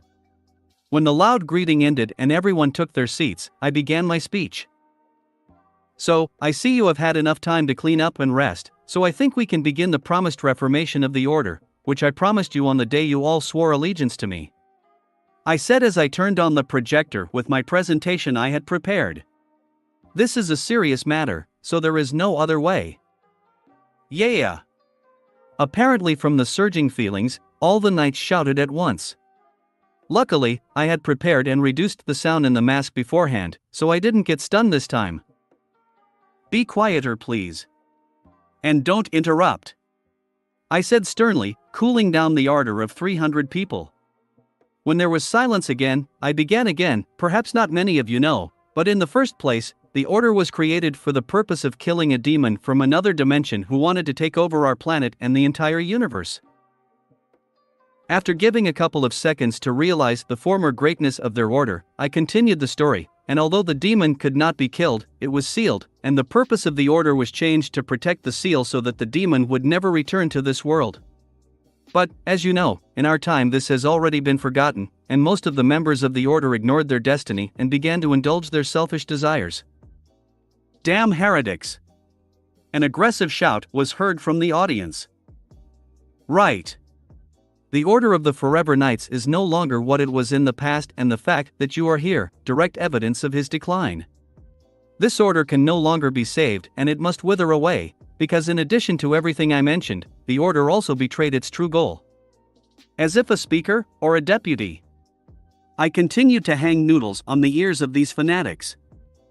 True purpose? Asked Bors, who was sitting next to him. Maybe one of you can guess for yourself what was the original reason for fighting that demon? What is the reason for protecting the seal and preventing the release of the demon for so many years? I asked, looking seriously at people who are not too accustomed to thinking with their own heads. Is it really that bad? I thought involuntarily, but luckily I was wrong. Protecting people? Kay suggested. Right. I said with a smile, and began to explain for the dull, it is in the instincts of people that we must protect our home and our family. This is our nature. And no matter what you have been told before, the main goal of the order has always been to protect people and protect our homeland. Everything else is secondary, and this is the most important thing. Just for protection, many people once gathered together and were able to fight back a powerful demon, thereby saving not only the planet, but the entire universe. YAAA. Expectedly, no one could restrain the pressure of emotions and the general cry was heard again. You came to me in the hope that I would return the order to its true path. I'm afraid that at the moment this is no longer possible, since the Forever Knights are rotten to the core, and there is no point in saving what should already be dead. I said calmly, to build up the atmosphere a little, before revealing all the mole cards. But, the main goal never changed. Protecting the people, protecting the world, protecting the universe, that's exactly what you all want, isn't it? I asked with a grin. Unexpectedly, but this time, there were no screams, I received only an answer full of confidence and devotion, yes. The title was never important. Still, it's just a brand, an image. The goal matters most. And we are all here to achieve this goal. And since our predecessors failed in their task, we will take everything into our own hands, discard the old, and start all over again. With a new name, with new forces and technologies, but with the same goal. I shouted, even managing to inspire myself. Protection! Protection! Protection! The former knights began to chant. And what will we be called now? Kay asked breathlessly as everyone quieted down, waiting for my answer. With a smirk, I displayed the new emblem of our new organization on the screen, saying mysteriously, the Jedi Order. Chapter 153, 152. New Order 2. The Jedi Order? Asked Lamorak, another former Forever Ninja who was the oldest of the group. Yes, from now on, we will be known as the Jedi Knights, defenders of justice and guardians of our planet. I said, perfectly aware that the others didn't share my enthusiasm, but it didn't really matter. There is no Star Wars in this world, so the word Jedi means nothing to my subordinates. I'm not sure that such a word exists here at all, but I just could not restrain myself, and since I had the chance to create an order of knights completely loyal to me, I decided to use the image created by George Lucas. No one can sue me for copyright infringement anyway. I myself do not particularly welcome the ideology of the Jedi, but I must admit that their image is very stylish and memorable, especially everything related to the Force and lightsabers. And since I decided that it was necessary to completely rebuild the Forever Knights Order that remained under my control, I think that the Jedi is exactly what is needed. Although, mostly just because I find it funny. True, only I will understand the whole essence of the joke, but this is also not important. Of course, my order will be far from what it was shown in the films, since I will change what I don't like, add what I think is missing, in general, change everything to my liking, but the basis, which in fact attracts me the most, I use. Very soon, people will appear on Earth, who will protect the planet from aliens and dangerous criminals, and they will all act under the banner of the Jedi Order. I will leave all the details of the new order for later. In the evening you can read our new code that I wrote, but in short, we will become what the Forever Knights was originally supposed to be. You will turn into a small independent army, united by one goal. You will not obey any government or outside organization, but will only protect our planet from all threats and protect this world. The rest should not concern you. I said enthusiastically, rekindling the fire of determination in the eyes of the former Forever Knights. There will be no more Forever King. I will become the Grand Master and help you achieve this goal. I will equip you with everything you need, I will guide you, and then it's your turn to do your job. I hope I lived up to your expectations, and that's what you all wanted when you swore allegiance to me. I said pathetically, defiantly removing the crown and robes of the Forever King. All the caretakers gathered in the room were watching intently as I throw these paraphernalia on the ground, marking the end of my short career as leader of one of the factions of the Forever Knights, and the beginning of a new Jedi Order that will become the defenders of the Earth, thereby greatly reducing the burden on my shoulders. After a few seconds of deafening silence, which it took the new Jedi to comprehend all my previous words and actions, all the people in the room, except for me, of course, as a single organism, got up from their seats and knelt, bowing their heads in highest respect. Long live Grand Master! Long live the Jedi Order! The members of my order simultaneously proclaimed, looking at me with incredible admiration and respect. It's very easy to get used to this, I thought involuntarily, feeling those burning gazes full of enthusiasm and desire to carry out my orders. Alright, enough kneeling. This is no longer required. You can show your approval and joy in other ways, I said, pushing away any thoughts of getting more subordinates to please my ego. What are our next steps, Master? Kay asked as everyone returned to their seats. Before you start protecting the Earth, you need to gain strength. I do not want to offend you, but all of you are really weak within the universe and the current you will be of little use. You yourself must understand this, I said honestly. My words were clearly unpleasant for all those gathered, and many clenched their fists in anger, but no one began to dispute what I said, since they themselves perfectly understood that it was the pure truth. There were about 5,000 people in the Forever Knights Order, and still they were of little use, let alone 300. Fortunately, my speech lit an unquenchable flame in the souls of these people, and now they are ready to do anything to become worthy defenders of the Earth. They are not afraid of the harsh training and trials that I will put them through. On the contrary, they want it with all their hearts. And this is the main plus of fanatics like them. And what's the plan? Asked Borse, who seemed to want more than anyone to become stronger. I've already prepared everything. Let's go, I said and headed to the room where my clones had previously gone to build everything. The whole crowd we left the conference room and headed to the largest hangar, which used to be used to store large spaceships, but now this place has turned into a training ground. Although, it is not entirely correct to use this expression, since in fact no one will train here. At least physically. What are these capsules? One of the new Jedi asked as I opened the door to the hangar. They don't have names yet, but I think you can call them training pods, I said with a smile as I looked at the 300-line glass capsules specially made for each Jedi. Training? Shouldn't we be physically active? One of the female knights asked.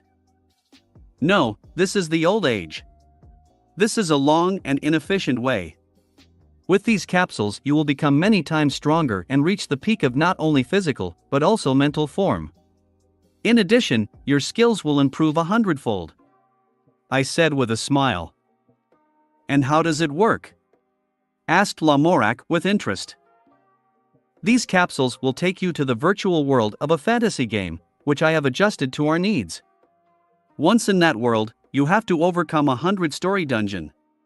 It will be a severe test, but thanks to this you will become much stronger, gain invaluable experience in fighting different creatures, hone your fighting skills and reveal your talents, I said. I decided to use this method after seeing the results of Gwen's stay in the danger room. After being Jane Shepard, Gwen has gained a lot of skill in shooting weapons and gaining experience in combat with many opponents. And in fact, she became much more confident and calm in battle. She learned to think ahead, anticipate the moves of her opponents, and control her surroundings. In general, everything that she lacked before. In addition, she began to use her anodite powers much better and more resourcefully, almost reaching my level.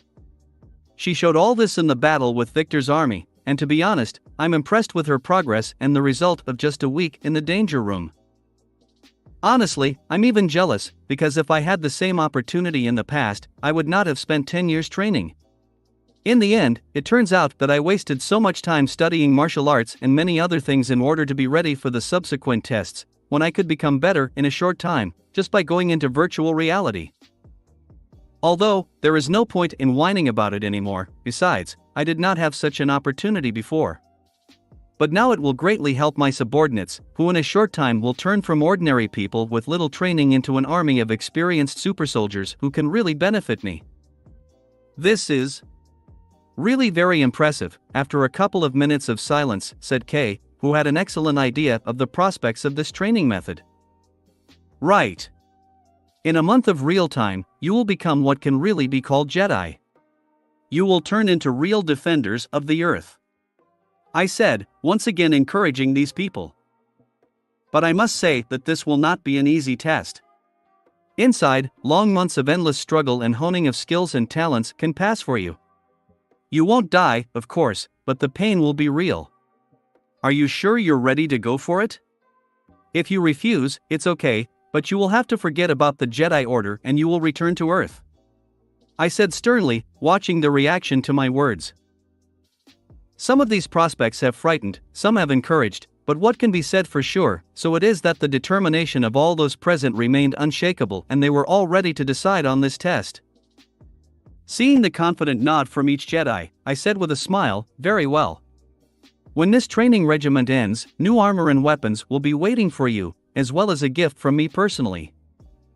Yaaaa. Another shout came from the excited knights, who each hurriedly went to their capsule to immediately begin training. Still, it's good that it ended up like this, I involuntarily thought as I watched the 300 subordinates. Honestly, I do not regret that I decided to take them under my wing. Chapter 154, 153. New Order 3. So, as you can see, this virtual world is indistinguishable from the real one. But, this is still not a real world, and there are game conventions here that will undoubtedly benefit us. Thanks to this, you will become stronger many times over, I said, pointing to a completely ordinary-looking clearing in which we all ended up after being transported to the world of Ancrade. That's the name of this game. In principle, among other things, it was precisely because of such a familiar name that I chose this game to become a training ground for new Jedi. The place is located near the entrance to the dungeon that you have to overcome. Everything within the genre, and this dungeon is no different from the typical dungeons that can be found in this kind of games. On each floor there are all kinds of monsters, which become more with each floor and, accordingly, their strength increases. Well, of course, at the end of the floor is the boss room, which you need to defeat in order to advance further. I continued. How are we going to act? Shall we all fight together or split into teams? Asked Galahad, raising his hand. Good question. I decided that from now on, you will all be divided into teams of 3, and from now on you will always fight together, even in the outside world. These teams will remain forever and will be a single combat unit. Distribute yourself as you please, but remember that from now on you will be brothers in arms and will always work together. I don't want any intra-group conflicts, I said sternly, pressing a little on the shoulders of the knights with telekinesis so that my words literally carried weight. Receiving only quick nods in response, I released the pressure, and the knights quickly began to gather in groups of 3 with their acquaintances and friends. Not counting the 5 forever ninjas, there were exactly 306 of them, and in the end, there were 102 teams, which in the future, I hope to turn into impressive martial formations. It took a little time, but fortunately, despite the fact that all these people were in different factions in the past, they were united by a common desire, so they got along pretty quickly, and even now they can be called a single mechanism, without conflicting personalities and conspirators. Well, maybe there's a bit of my influence here, and not just through my charisma and fiery speech, but it's not that big of a deal. By the way, this doesn't concern you 5. You don't have to split up, you will act alone, I said, getting the attention of the former forever ninja, and then continuing to explain, you, as my most trusted subordinates, will become Jedi Masters and act as my deputies, helping me lead the order. All the 5 liked my words very much, and they began to smile happily, immediately exclaiming, "Thank you for your trust, Grand Master." "My pleasure. Still, it was you who started it all, and without you, none of this would have happened. Trust is the least I can pay you," I said with a smile, acting like a good leader, but then adding, "Although, it also means that a lot of responsibility falls on you and you have to prove that you deserve it. You will have to overcome all 100 floors alone. We won't let you down, Grand Master." Saluted, the new Jedi Masters of my order said with blazing enthusiasm. "I don't doubt it," I said with a smile, and then looking at the others I added, "I see, the distribution is over. In that case, let's go to the dungeon." When we all headed into the forest in our large group, I continued the explanation. "There are no NPCs in this world, I removed them so that they would not distract you. You should only be interested in passing the dungeon, honing your skills and teamwork. Lastly, there are some skills and abilities in this game that can be obtained from dungeon battles, and I honestly don't know if you can get them." "Is it like magical abilities in games?" asked a 19-year-old guy who was my youngest subordinate.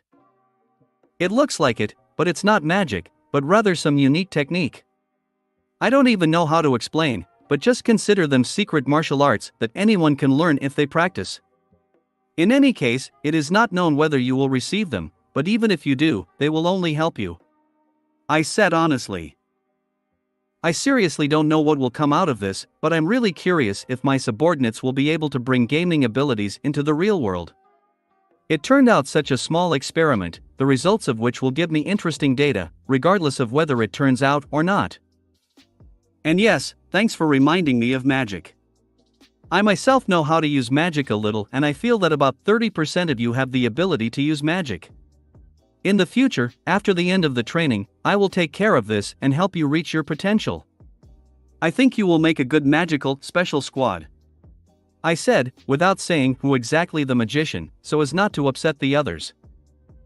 My statement raised the already high morale even more, so that everyone now had enough patience to get down to business. Just in time, as we just approached the high mountain, which acted as the entrance to the dungeon. As you can see, there are quite a few entrances to the dungeon and each group will have its own path. The structure of the dungeon is like a labyrinth and sometimes you will meet and fight together, but I ask you to stay in your group as often as possible so that the training results will be greater," I said, pointing to the mountain, which looked more like an anthill, having hundreds of small caves, which were the entrances to this huge dungeon. While the newly minted Jedi were looking around in admiration, I took out several boxes from my spatial ring, which were filled to capacity with various melee weapons that my clone had prepared especially for this moment. Choose weapons to your taste. From now on, you will use it to increase your combat prowess. When you reach level 50, you will receive a technological weapon created by me personally and it will remain with you forever. When you are at level 75, you will receive new armor. I think 25 floors will be enough for you to get used to using the new equipment," I said. So, I sort of told the main points, so you can move forward and try your hand at fighting monsters. The capsules are set to bring you back to the real world in 4 hours of real time, while here it will be 15 days. Your provisions are in these cubes, they will last for a long time, so you don't have to worry about food," I said, pulling out the 308-dimensional cubes I had created by examining the one Ashley had received from Gwendolyn. It was easy to do, so I thought they wouldn't interfere with the Jedi. "Have questions?" I asked, finally, when all the Jedi were equipped and prepared for the march. "We'll only be here for 4 hours a day?" asked Borse, who clearly wanted to stay longer. "The force of youth burns in someone, I can feel it. Yes, if more, then it will already be dangerous. You can devote the rest of the day to rest and personal affairs, and then you will have to come back here again. And by the way, I've made the plumber's database available to you, so use it to broaden your horizons and learn about the world we live in," I replied. "This is a wise decision. So we can train not only our body, but also our minds." Lamorak agreed with me. "That's right, that was the point. Anything else?" Nodding my head, I asked. Seeing no reaction other than a passionate desire to start, I decided to finally say, "In that case, good luck to you. It won't be easy, but I'm sure you'll make it and become worthy Jedi. Soon, you will stand guard over the world. Now, go. UAAA. Encouraged to the fullest, the Jedi Knights raised their weapons and screamed into the caves to begin their ordeal. Well, that was a bit too easy, I involuntarily said as I watched them. It seems that being a successful leader is not so difficult, especially when your subordinates are fanatics who have been brainwashed before. Using their own ideology, I completely turned their view of the world and directed them in the direction that I needed. Although, it's still a bit troublesome, but extra hands never hurt. In a month, I will have skilled and experienced warriors who are completely loyal to me, whom I can really trust to deal with problems that are not too important. Of course, in all serious matters, I will handle myself. After all, it would be foolish to let ordinary people fight Vilgax, but there are quite a few things in which my help is not necessary. After turning into a phantom virus, I turned into lightning and left the game, which was now on the moon base server. Capsules were connected to it, thanks to which the Jedi can independently enter this world, and I do not have to worry about such a crowd in the virtual world. How did everything go? My clone asked who was involved in all the preparations and through the monitor followed what was happening in the game world. No problem. You stay here and work on creating all the necessary equipment that they will need in the future. If something happens, let me know, I said, throwing all the boring work on a completely faithful clone. Okay. The clone said calmly, as he knew that this was what he had been created for. Well, I'm done here and I think it's time to head back, I muttered as I teleported back to my family with the help of the Infinity Tattoo. Chapter 155, 154. Origin of the Vixen. How was your day in Honolulu? I asked, right after I found myself on the beach of an island where Grandpa, Gwen, Ashley, and Kai had a late lunch. That was great. We explored the city, went shopping, went on a couple of excursions, and saw a few sights. It was interesting and fun, Ashley said enthusiastically. There is an unusual contrast in the city due to the fact that it is still a typical American metropolis, but at the same time it is located on the ocean in the tropics. It's weird, but interesting at the same time. Gwen spoke up. Gwen is right, it was quite funny to see the white collars walking around in their suits while everyone else was walking around in t-shirts and shorts. Poor guys, they have to work in a literal paradise while everyone else is sunbathing on the beach and conquering the waves on surfers. Kai said with a grin. Well, this is Hawaii, what else did you expect? A land of contrasts and all that, I said, and then turned to grandfather, who was silent all this time. Well, what do you say? Don't leave me alone with them again if there's even a clothing store nearby, said grandfather wearily, who had to accompany the girls to the shops and be their porter of clothes. Looks like, despite everything that's happened, they're still just normal teenage girls. I looked at the girls, who were completely tortured the old man with their passion for shopping. At least they had the conscience to feel ashamed of it, judging by the averted eyes. Okay, you do what you want, and I'll go to rest, Max said with a sigh, and went to the motor home. You should have taken care of him, he's not so young anymore. It is one thing to fight aliens, for him it is always a joy, but going shopping with you can finish him off, I said, shaking my head. Sorry, we got carried away, Gwen said, looking down. It's just that the three of us had so much fun that we forgot, Ashley said with regret in her voice. It was the first time I spent time with my friends, especially in such a big store, and I got carried away. I'm sorry. Kai, who felt the most guilt, said sincerely. Nothing, I understand everything and I'm glad that you got along so well. Just don't forget to think about Grandpa. Still, he does a lot for us, and the least we can repay him for this is by care on our part. If you want to have fun, just tell me and I'll do whatever you ask. I will always have time for you, I said with a smile. Ashley was pleased with my words, and even Gwen smiled happily, although we still didn't understand our relationship. But Kai became very embarrassed, but at the same time she was still glad, although she herself did not know why. In general, we still have a strange relationship. I kind of like her, but as long as this uncertainty remains with Gwen, I don't want to start a new relationship. Especially since we had little interaction with Kai, and we don't know each other very well yet. It is unlikely that we can be called someone more than just new acquaintances, not even friends. To be honest, I still don't really trust her, at least not as much as my family, and I don't know if I even want to deepen our relationship and lead it into a romantic direction. And the girl herself has not yet decided what to think of me, since everything that is happening now is new to her and she needs to get used to and acclimatize to the changes in life. Plus, even though she doesn't show it, she still hasn't quite recovered from nearly drowning. She did not have any fear of water or wolves, but such an experience always leaves its mark and changes life very much. And I would not like to interfere with her to overcome this. With the support of the girls and the strength of the Kenkatrix to give her confidence, things will get better, but now is definitely not the time for romance. I think right now the best option would be to just do nothing and continue our acquaintance, so that we can get to know each other better and become true friends. Who knows where all this will lead, but at least it will be a deliberate and correct decision. Okay, enough about that. Let's get down to business, I said, changing the topic. And what are your plans? Ashley asked enthusiastically. I think this is the right time and place to get some exercise.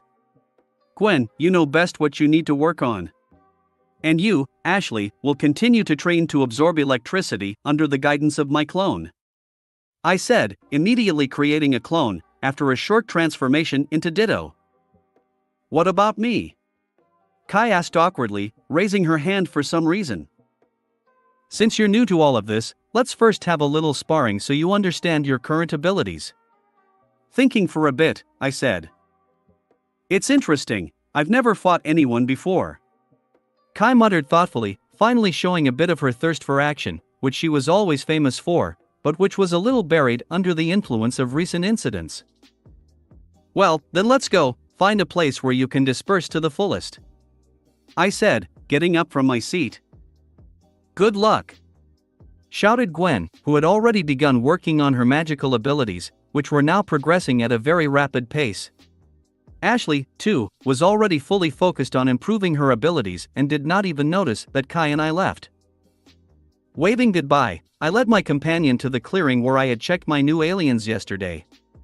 As we silently made our way through the dense jungle, I decided to defuse the awkward situation and turned to the girl. Have Gwen and Ashley already talked to you about our situation? Yes, they told me everything. About your watch, aliens, and the fact that you are the heroes that were talked about in the news, said the girl with whom we were alone for the first time since our meeting when I cured her. And what do you think about it? I asked with genuine interest. Your life is something incredible. Travels, adventures, battles and so on. For me, this is a dream. I always wanted something like that while I lived on a reservation where nothing ever happened. I'm very glad that I stayed with you, although I am afraid that I will be useless, the girl said honestly. Don't worry, no one expects anything from you and we're just glad that you're with us. But, I perfectly understand that you yourself will not agree to be inactive, that's why I gave you Kenkatrix. When you have mastered it completely, we won't have to worry about your safety and you will be able to participate in our adventures. And I will help you with this, I said with a smile. Thanks. It really means a lot to me, the girl said sincerely, and then added, and thank you for curing me then. A lot happened that day and I couldn't tell you, but I'm very grateful to you for saving my life. Don't worry, I was happy to help you, I said lightly, still feeling a little guilty for letting this happen. But thanks anyway. As soon as you appeared, my life changed for the better. I will always be grateful to you for this, the girl said and kissed me on the cheek. Please, I said a little awkwardly, not expecting such bold actions from Kai. Again, there was a deafening silence as I stood like a statue and Kai looked at me with a smile. Fortunately, this did not last long, and Kai spoke again. Do you think I can be a hero too? Why not? With Kenkatrix, it's not difficult. We'll improve your combat skills, gain experience in some video game, and then I'll make you a suit. I think the next time we run into bandits, I'll let you prove yourself. At the same time, you will understand how to act correctly in such situations." Thinking for a bit, I said, "This is great. I cannot wait." The girl said enthusiastically, and then bowing her head, she added, "Then, I should immediately come up with a superhero pseudonym, but nothing comes to mind. What do you think?" Let me think. How about the Vixen?"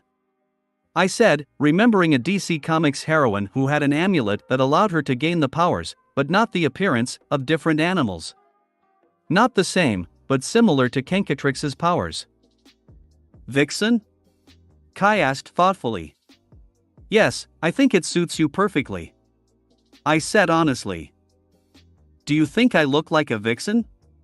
Somehow unkindly asked Kai, apparently more referring to the second meaning of this word, which means shrew. "Honestly, yes, I think you look like a cute little vixen. Cunning, but at the same time kind and beautiful. The fox, which, when necessary, can stand up for itself and scratch out its eyes, and when necessary, can be affectionate and accommodating," I said quickly. Looking at me with narrowed eyes, the girl said, clearly considering whether to be offended by me or feel flattered. "Do not you like it?" I asked, for some reason, really hard to bear that look. Only women know how to put pressure like that and make you feel guilty, even for no reason. "Okay," I got out. "I really like the way Vixen sounds. But for my costume to be the coolest." "And orange," said the girl, taking pity on me. "No problem. Although, in order to deserve it, you must show what you are capable of," I said just as we arrived at the clearing. "Can I not hold back?" Kai asked with a grin. "Yes, after all, it is unlikely that you will be able to oppose something to me," I said with a smirk, deliberately provoking the girl. "We'll see." The girl barked, immediately turning into an orange bear and attacking me. For some reason, all of the animals that Kai transforms into have an orange coat color. Well, that makes her pseudonym even more meaningful. "Not impressive," I said tauntingly, dodging the bear's paw and pushing the girl with my telekinesis, adding, "If you want to impress me, then you should try harder." Grrr, turning into a lioness, the girl growled and attacked me again, but obviously not as thoughtlessly as before.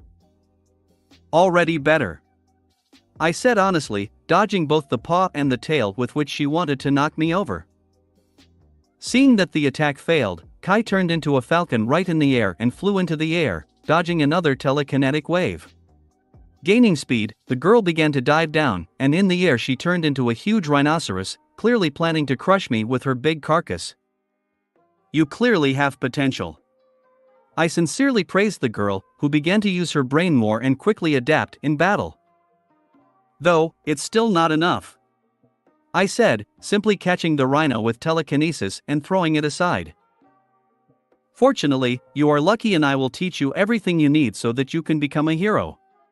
True, it will not be so easy, but I'm sure you managed," I said with a smirk, turning into Vulcan and taking on the attack of a huge gorilla. It was clear from Kai's eyes that she was having a lot of fun right now, so we continued our little sparring further. Although I dominated all the time, I also liked it. For the first time, I fought with the same werewolf as me. It's an interesting experience. Kai literally learned on the fly, so we did the same for the rest of the day, until our grandfather stopped us, since dinner was ready. I think, nevertheless, we have become closer with Kai, at least a little, and this is undoubtedly good.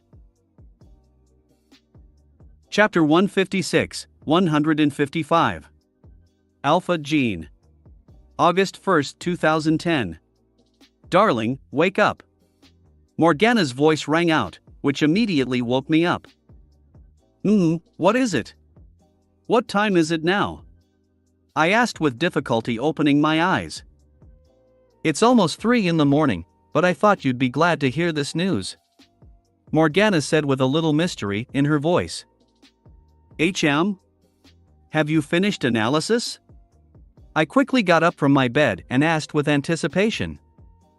Yes. I finished analyzing alien DNA for the alpha gene. I'm sure you'll like the results. Morgana confirmed with a smile to be heard in her voice. Don't go on, I'll be at the lab right away. I said, and ordered the cloth to change its appearance from pajamas to casual clothes. I headed to the exit of the bus, trying not to wake anyone. Luckily, I succeeded, and when I went outside, I ignored the beautiful view of the ocean at night, activated the infinity tattoo, the power of which transported me to Bellwood, Ohio.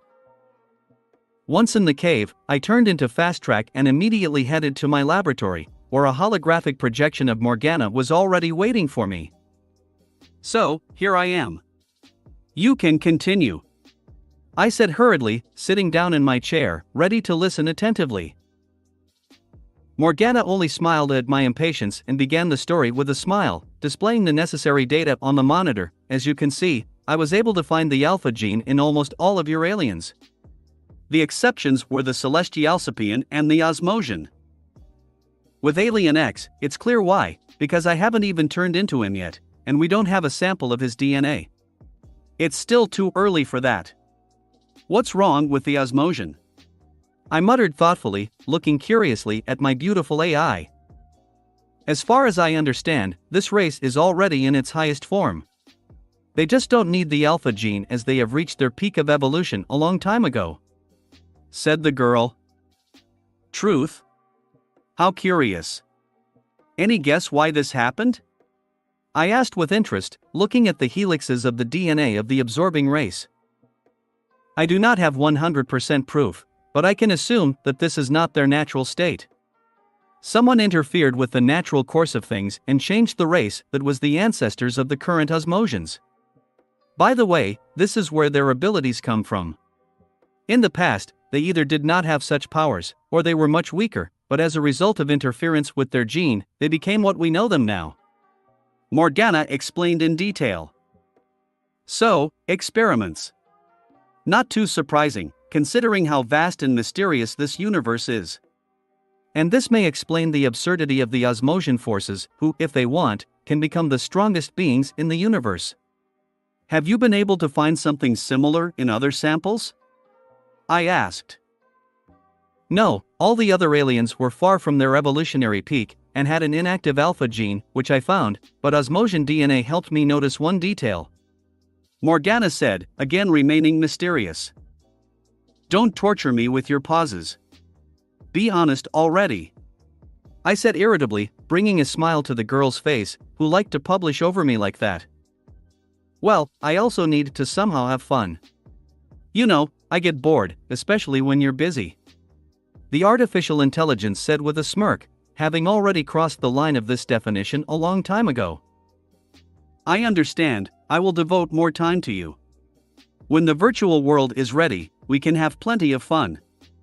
I promised, rolling my eyes, then elaborated, is that enough? We can continue? Morgana wouldn't be Morgana if she didn't decide to torment me a little more by giving me a displeased look, which, fortunately, didn't last long. Showing her beautiful smile again, Morgana said, okay, you convinced me. Looking forward to the day when we can be together in our shared world. Me too, trust me. I said with a smile, really looking forward to this day, although there is a lot of work to be done first. At the very least, it's a very exciting task. So, back to the topic. After studying the DNA of your Osmosian and comparing it with some other DNA, I can come to the conclusion that this race has achieved its current state thanks to the alpha gene, which disappeared after completing its task. The girl explained, reinforcing the whole story with colorful anomalies. Are you sure? I asked seriously. There are some differences, but I found the same markers to confirm it. It looks like the Osmosian gene was just a prototype, while the rest of the aliens have a more advanced version. Morgana said with a nod of her head. If what you say is true, then it can be assumed that someone very long ago artificially introduced the alpha gene into all existing races of the universe, the work of which the someone tested on Ashley's race? I asked, hardly believing everything I heard. It turns out that it is. Morgana confirmed. And it looks like the Osmosians are a successful experiment, since they all activated the alpha gene a long time ago, while the rest of them don't even know about this possibility. I thought thoughtfully. Or vice versa, a failure. Perhaps the one who started all this did not want the alpha gene to be active in every representative of the race. At least this is confirmed by the fact that the new gene has several differences from the prototype, suggested Morgana. Yes, you are right, this option is more likely. I think this gene is a kind of chance for the true chosen ones, who are able to independently activate the gene in order to transcend the limits of their races. Something like an award for the exceptional members of the race, as Technord might have been. Although, we can only assume and build hypotheses, since we have no other evidence for what this was done. I said, continuing to comprehend new findings. Or who exactly did it? Morgana added. Several races are capable of this, perhaps this is again the tricks of contumelias, but again, this is just an assumption, not supported by any evidence. Besides, it's not that important to us.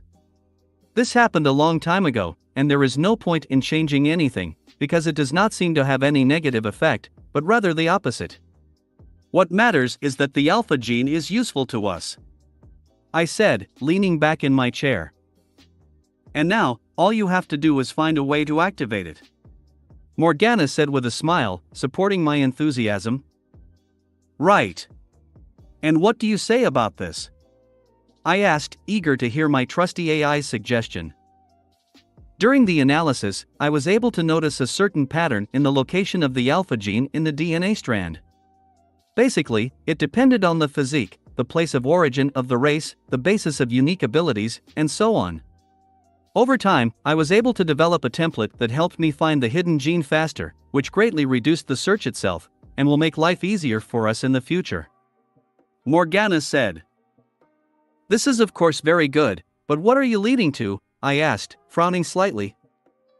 Because of this, I was able to roughly predict the wobble of the activated gene. It, of course, brings to the peak of evolution, but on some aspects the influence is much stronger. As far as I can guess, alpha gene improves different aspects of the race, and it all depends on the characteristics of the race. Some will have more physical characteristics, some will lose their shortcomings and weaknesses, and some will get an increase in racial abilities, added the girl. Clearly, this means that the method with the serum injected specifically for me will not work. Serum implies a comprehensive improvement, and in this case, this option is not suitable for us, since we need to take into account the specifics of each race, which has its own characteristics. I can't create and inject myself with a different serum for each alien. Even with my special body, this could be fatal, I said, understanding Morgan's train of thought. I thought so too. Therefore, the only option left is to influence the DNA of the aliens themselves. Nodding her head, Morgana said. And given that the DNA samples themselves are not stored in the Omnitrix, we need to create some kind of device that will activate the alpha gene during the transformation. Well, or change the codon flow itself, but at the moment, this is not possible, I said, already starting to think about how to implement this. Since the Omnitrix itself is a receiver that receives data from Primus, it is necessary to work with this data. Morgana continued my thought. Right. The device would need to be able to influence this data in order to unlock the alpha gene for each transformation. It's difficult, but with corrodium is possible. Add a few useful features for convenience and everything will work. Just have to get into the Omnitrix itself, I said, continuing to think. It's good that you figured it out yourself. It's time to do it, Morgana said seriously, looking into my eyes. What is it? I asked, averting my eyes. Don't pretend you don't understand what I mean. We both know that I need to move into the Omnitrix in order to fully seize control of it, Morgana said a little pathetically. No, it's too early, I said categorically. We studied the watch for 2 months, you received the access codes from Xylene, what else do you need? Now is the best time to do it, especially if you want to implement the Alpha Forms project, Morgana asked, leaning towards me, clearly not letting me get off this conversation. It's too dangerous. Even with access codes, we won't be able to completely disable the entire security system, and it will have to be hacked. Who knows what precautions Azimuth took in this case? He's also paranoid and probably has a lot of traps, and don't forget about the Omnitrix AI. I said as I stood up abruptly from my seat. This AI is nothing in front of me. You know that I can easily erase it. And the security system will not become a problem, since we have already studied it enough. In addition, after scanning so many aliens, it had noticeably weakened. Morgana said categorically, showing her hologram right in front of me. There is still a 30% chance that nothing will work out. I'm not going to risk you. Let's wait a little more and I'm sure we'll find another way to integrate the new system into the watch, I said confidently. But I was created specifically to hack the Omnitrix and take the place of the AI in the clock so that you have full control over it. So that I will always be with you, even when I have a body. The girl said adamantly, speaking the pure truth. That is true, but I believe that the time has not yet come. I have a bad feeling about this, and I think you underestimate Azimuth too much. I already made a mistake once with Gwen and the charms, and I'm not going to risk you. This conversation is over. Not wanting to argue anymore, I said, preparing to leave the laboratory. What about my opinion? I also have freedom of choice and now I want to fulfill my destiny. My place is not in the server in your basement, but in the clock on your arm. And you do not dare to resist this, otherwise, why then did you create me and give me free will? Removing the hologram and showing herself on the main monitor, Morgana demanded an answer. But, I tried to object, but she did not want to listen to me. Please, I want this. Moreover, and 70% chance, with the power of your tattoo, is already a lot. Everything will be fine, just trust me and I will complete my task. Morgana asked. I kept silent, knowing perfectly well that she was right, but I did not want to agree with this and take such a pointless risk. Looking at the screen again, I saw the look of the AI I created, and I realized that she would not listen to me and, in any case, she would try to hack the Omnitrix, even without my help. It looks like she got my stubbornness. Okay, let's do it. It's better, I'll control everything myself, so at least I'll be calmer. I said with a sigh, completely surrendering. Well, fine. Do it. Morgana said as she disconnected from that computer. With another sigh, I turned into the Two Tails and moved to the basement of Max's house, where the server was waiting for me, which contained the original code of Morgana, which I have to upload into the Omnitrix. Having created a clone that turned into an upgrade, I began to observe the process. The clone itself soaked into the server and, after upgrading it, created a wire that connected to my alien clock without any problems, starting Morgana's transmission. See you soon. Morgana's voice was heard, for the last time from this particular server. I hope so. I said with concern as I activated the power of the lucky tattoo. Nothing depends on me. Chapter 157, 156. Beginning of the new journey. Gwen POV. Mo! Came a loud feline cry that instantly woke up the entire bus. What is it, Nebula? I asked with concern, looking at the blue tigress, who suddenly began to meow, which is not typical for her. At least not in the middle of the night. Meow. Nebula meowed again as she jumped down from her seat and tried to open the front door of the RV. She seems to want to go outside. Ashley said, rubbing her eyes sleepily. Then let her out. Kai said, clearly annoyed at being woken up and not allowed to rest after her grueling workouts with Lex. Okay, I'll do it now. I said as I got out of bed and put on my slippers. Approaching Nebula, who was worried about something, I gently stroked her head and opened the door, through which the tigress instantly jumped out and began to look around, continuing to meow loudly and run along the beach. It looks like something is bothering her, said grandfather, who came up, looking at the strange behavior of our pet. Maybe something happened to Lex? Yet she is his familiar and must feel things like that. I suggested, noticing that Lex's bed was empty and he was nowhere to be found.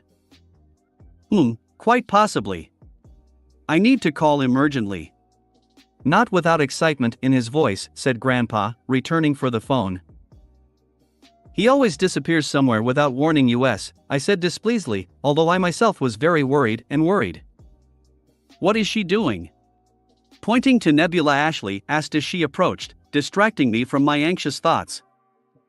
I don't know, I said honestly, looking at the suddenly frozen tigress, who raised her head and stared at the sky. Also raising my head, I saw only the night and cloudless sky, on which there were countless stars. It was a beautiful sight, but I couldn't find anything to draw Nebula's attention. At least, it was until I noticed how one of the stars, for some reason, began to glow brighter, and then increase in size, as if approaching us. Grandpa! I shouted worriedly when I realized that it was not a star, but a spaceship that was about to land on our island. Don't worry, Gwen, it's not the enemy. Don't you recognize the ship? Grandfather said with a smile, also looking at the sky. Taking a closer look, I examined the outlines of the ship and immediately realized that I had seen it in the past. It was a gray alien ship with a cockpit at the front, to which were attached what appeared to be folded robotic legs, with 2 jet engines at the back. It was the Resolute, the ship of Tetrax Shard, our ally in the fight against Vilgax. And whose ship is this? Ashley asked curiously, who joined us after the bounty hunter story. Now you know. Grandpa said with a smirk as he got off the bus and walked towards the place where the ship was supposed to land. Looks like I won't be able to sleep tonight. Kai finally got up wearily, casting angry glances at the ship, preventing her from falling asleep again. Ashley and I just smiled at her words, and went after Grandpa. Soon, the ship successfully landed on its feet and a figure dressed in a fully enclosed spacesuit descended down the ladder. Tetrax, good to see you again. Grandpa said amiably, approaching the alien and shaking his hand. Ah, now it's clear, Ashley said, nodding her head, realizing who our guest was and now examining him with curiosity. Master Tennyson. The alien said respectfully, removing his mask and revealing his crystalline face. I see you finally got there. Grandpa said with a smile as Ashley quietly explained to Kai who Tetrax was. I've been as fast as I could since Lex called me. I was on the other side of the universe and the journey took longer than I thought, said Petrosapien with impatience in his eyes. Yes, I can understand your feelings. Grandpa said sympathetically. So where is Lex? We'll be better if we leave now. Tetrax said impatiently, looking at all of us. Well, that's the thing, said Grandpa awkwardly, who didn't seem to be able to get through to Lex. Tetrax clearly understood that something was wrong and was about to ask a question, but he was interrupted by a loud bang from the sky. We all looked up and saw a blue figure flying very fast in our direction. The loud sound was caused by the fact that Lex, and it was he, in his armor created by magic, broke through the sound barrier, as he flew above the speed of sound. Only, it is not clear why he used the power of Anodite, and not his aliens, to return. Soon, Lex flew to the island and landed heavily on the beach, immediately dispelling the armor. I was about to ask where he went in the middle of the night without warning us and making us worry, but I stopped as soon as I saw his face. Something was wrong. Physically he was fine, but the same could not be said for his emotional state. Lex was angry, very angry. Lex, what happened? I asked worriedly, seeing the boy's cold face and eyes burning with rage, sometimes literally, when they flashed with magic. Nothing. Lex obviously lied as he approached us. Lex is very difficult to piss off and is usually superbly in control no matter what the situation, unless it involves romantic relationships, but right now he's beside himself with rage and can hardly control himself, and that's only because he doesn't want it to make us worry. Something really terrible must have happened if he was like this now. I've never seen him like this. Looking at the others, I saw that they, too, had noticed Lex's condition and were now looking at him, unsure of how to react. If Lex needed help, he would say, and since he didn't, it means that we can't help him in any way, although that doesn't mean we don't want to. I wanted to at least say something in support and ask again what happened, but I was stopped by Grandpa, who shook his head, clearly indicating that now is not the best moment, and it's best to let Lex cool down. Tetrax. You're already here. Lex said, turning to the alien, who didn't know how to react either. Chem, yes, I arrived as promised. I'm glad to see you. Tetrax said a little nervously, glancing at the magic that was leaking out of Lex a little due to his strong emotions. You have no idea how glad I am that you are here. You arrived just in time. Lex said with a menacing smirk, looking like he was planning something bad. Can we go to Petropia? Tetrax asked, completely ignoring Lex's behavior in order to get his planet back as soon as possible. Plans have changed a bit. First, we need to visit another planet. Lex said, obviously not going to listen to any objections. Tetrax was clearly at a loss for words, not too pleased with what he heard. Lex, what happened? You have to explain at least something. Grandpa asked delicately. Unfortunately, delicacy didn't help much, and Lex clenched his fists in anger as his magic began to run amok even more. Luckily, he quickly calmed down and after a couple of seconds said, "The Omnitrix has been deactivated." Having comprehended what was said, we all looked sharply at his hand and saw his watch, which returned to its original appearance and seemed to have lost all colors, become gray and lifeless. Before anyone could ask anything, Lex continued his explanation. While he is in this state, I cannot turn into aliens and I will not be able to help you, Tetrax. The only one who can fix this is the clockmaker. It is to him that we must go. I understand. We just don't have a choice. Without a clock, nothing will work. In that case, we need to hurry, said Tetrax, hardly accepting that the fulfillment of his dream is difficult. Right. Lex said, and after looking at us, he added a little softly, I'll be back in a few days. Everything will be fine, don't worry. And don't get in trouble. All troubles will go away with you. Ashley said, the only one who had the courage to do so. Maybe it is. With some strange intonation, Lex said, and then added, take care of yourself. Let's go, Tetrax. The alien nodded and led Lex into his alien ship. Nebula followed them, clinging to her master's leg and obviously not going to leave him. Grandpa, I pleaded, looking at Lex's back. It's okay, go with him. I don't know what happened, but he needs support now. I think your mere presence will help him. Grandpa said softly, also worried about Lex, but knowing that there was nothing he could do about it right now. Are you sure? I asked, looking at him and Ashley and Kai.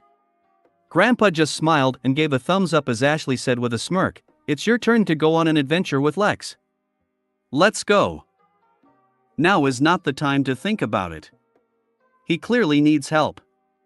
I said sternly, but then I added, but, nevertheless, thank you. Don't worry, we'll be fine. Tomorrow we will go further and spend the whole day on the road. Grandpa added to lessen my anxiety. Okay. Thank you. I said sincerely.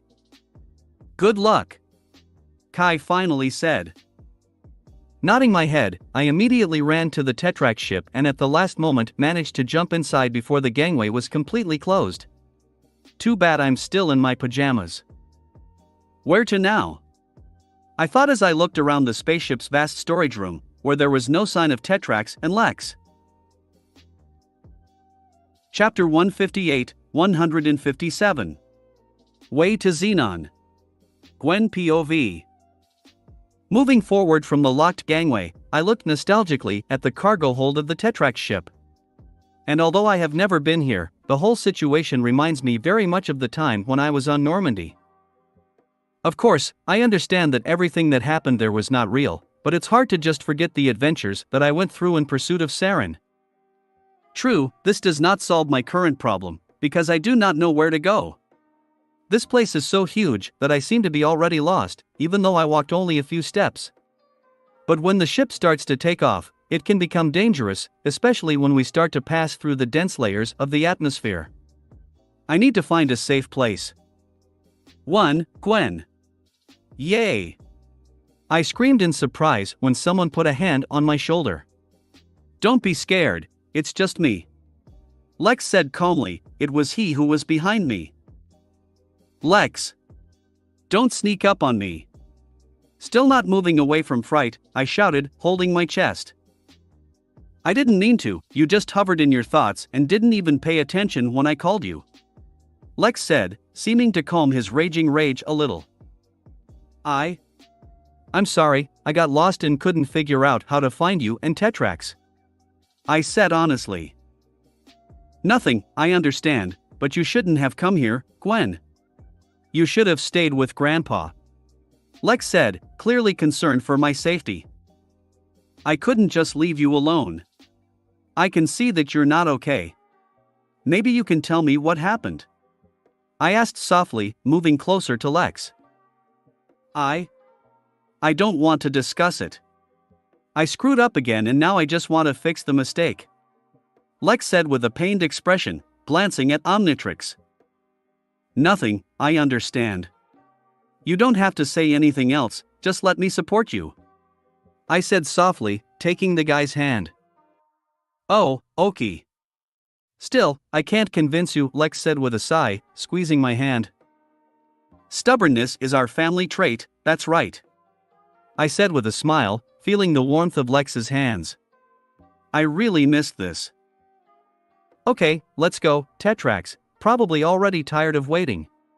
It's time for us to go. Lex said, shaking his head, and led me deeper into the compartment, never letting go of my hand.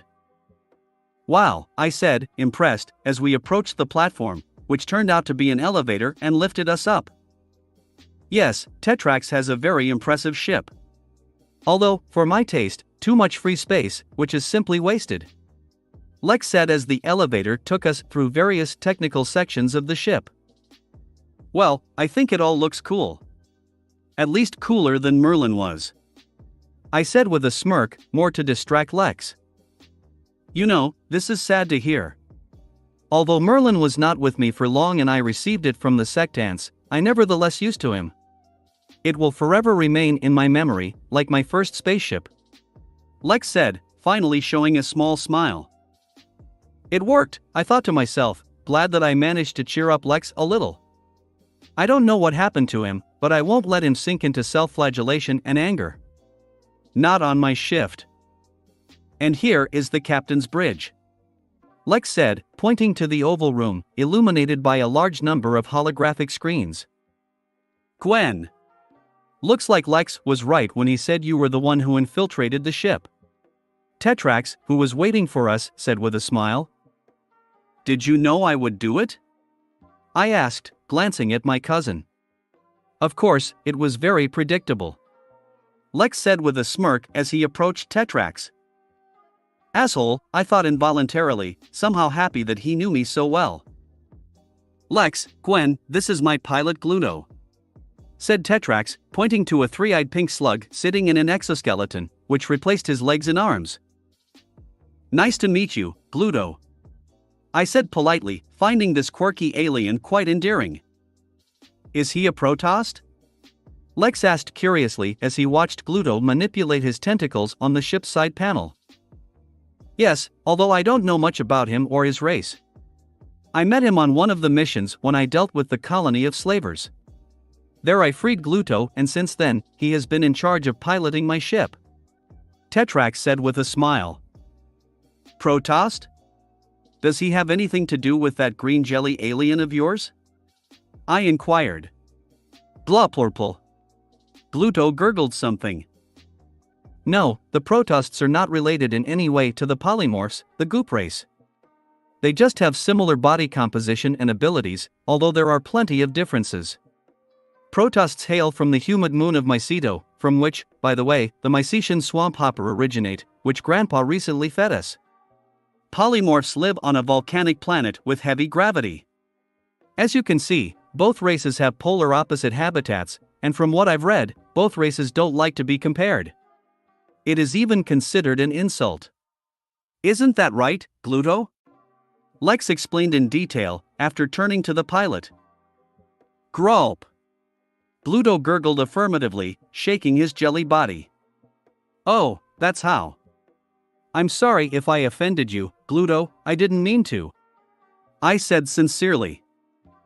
It's okay, Gluto's exoskeleton sounded out a mechanical, static voice. Gluto, can you talk? Tetrax asked in shock, apparently unaware of this possibility of his pilot. It looks like he can do this through the universal translator installed in the exoskeleton, but apparently it is malfunctioning and works with interference, so it is difficult for Gluto to speak and therefore he does not often do this. Lex said, carefully examining Gluto's body. Can you fix this? I asked, pitying the poor alien. No problem. I'll take care of that when we're done. Do you mind, Gluto? Lex asked. Gulp!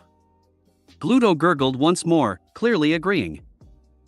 That's good, but it's time for us to leave, otherwise we are already delayed. Everyone take your seats. Tetrax said, immediately sitting down on a large chair specially designed for him.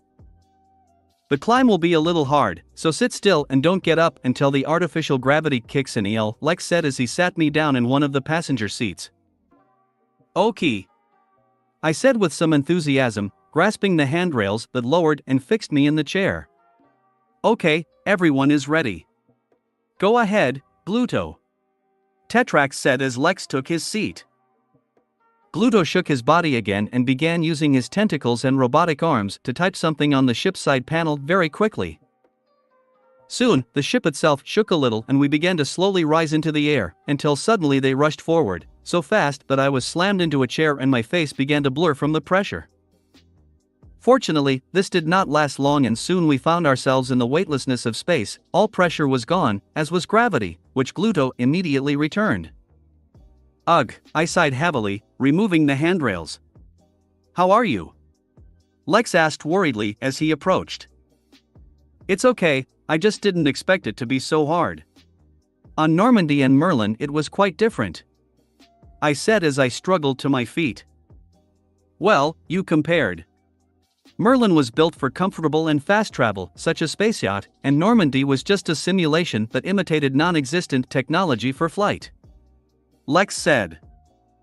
Yes, I know, I said with a sigh, trying to hold back the urge to vomit. Don't worry, you'll get used to it soon. For everyone, the first time is the hardest. Tetrax said with a smile. I don't want to hear it from a humanoid crystal, I said a little rudely. Oh, Tetrax said awkwardly, realizing that his physiology made him much more resilient for such things. Here you are. Lex said as he handed me a bottle of water. Thanks. I said quickly, greedily starting to drink water. Glau Prolvial.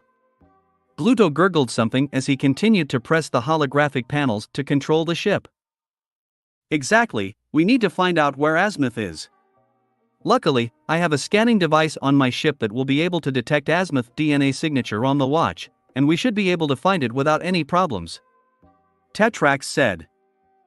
No need, I already know where he is hiding now. Lex said calmly. Oh, where are we heading to?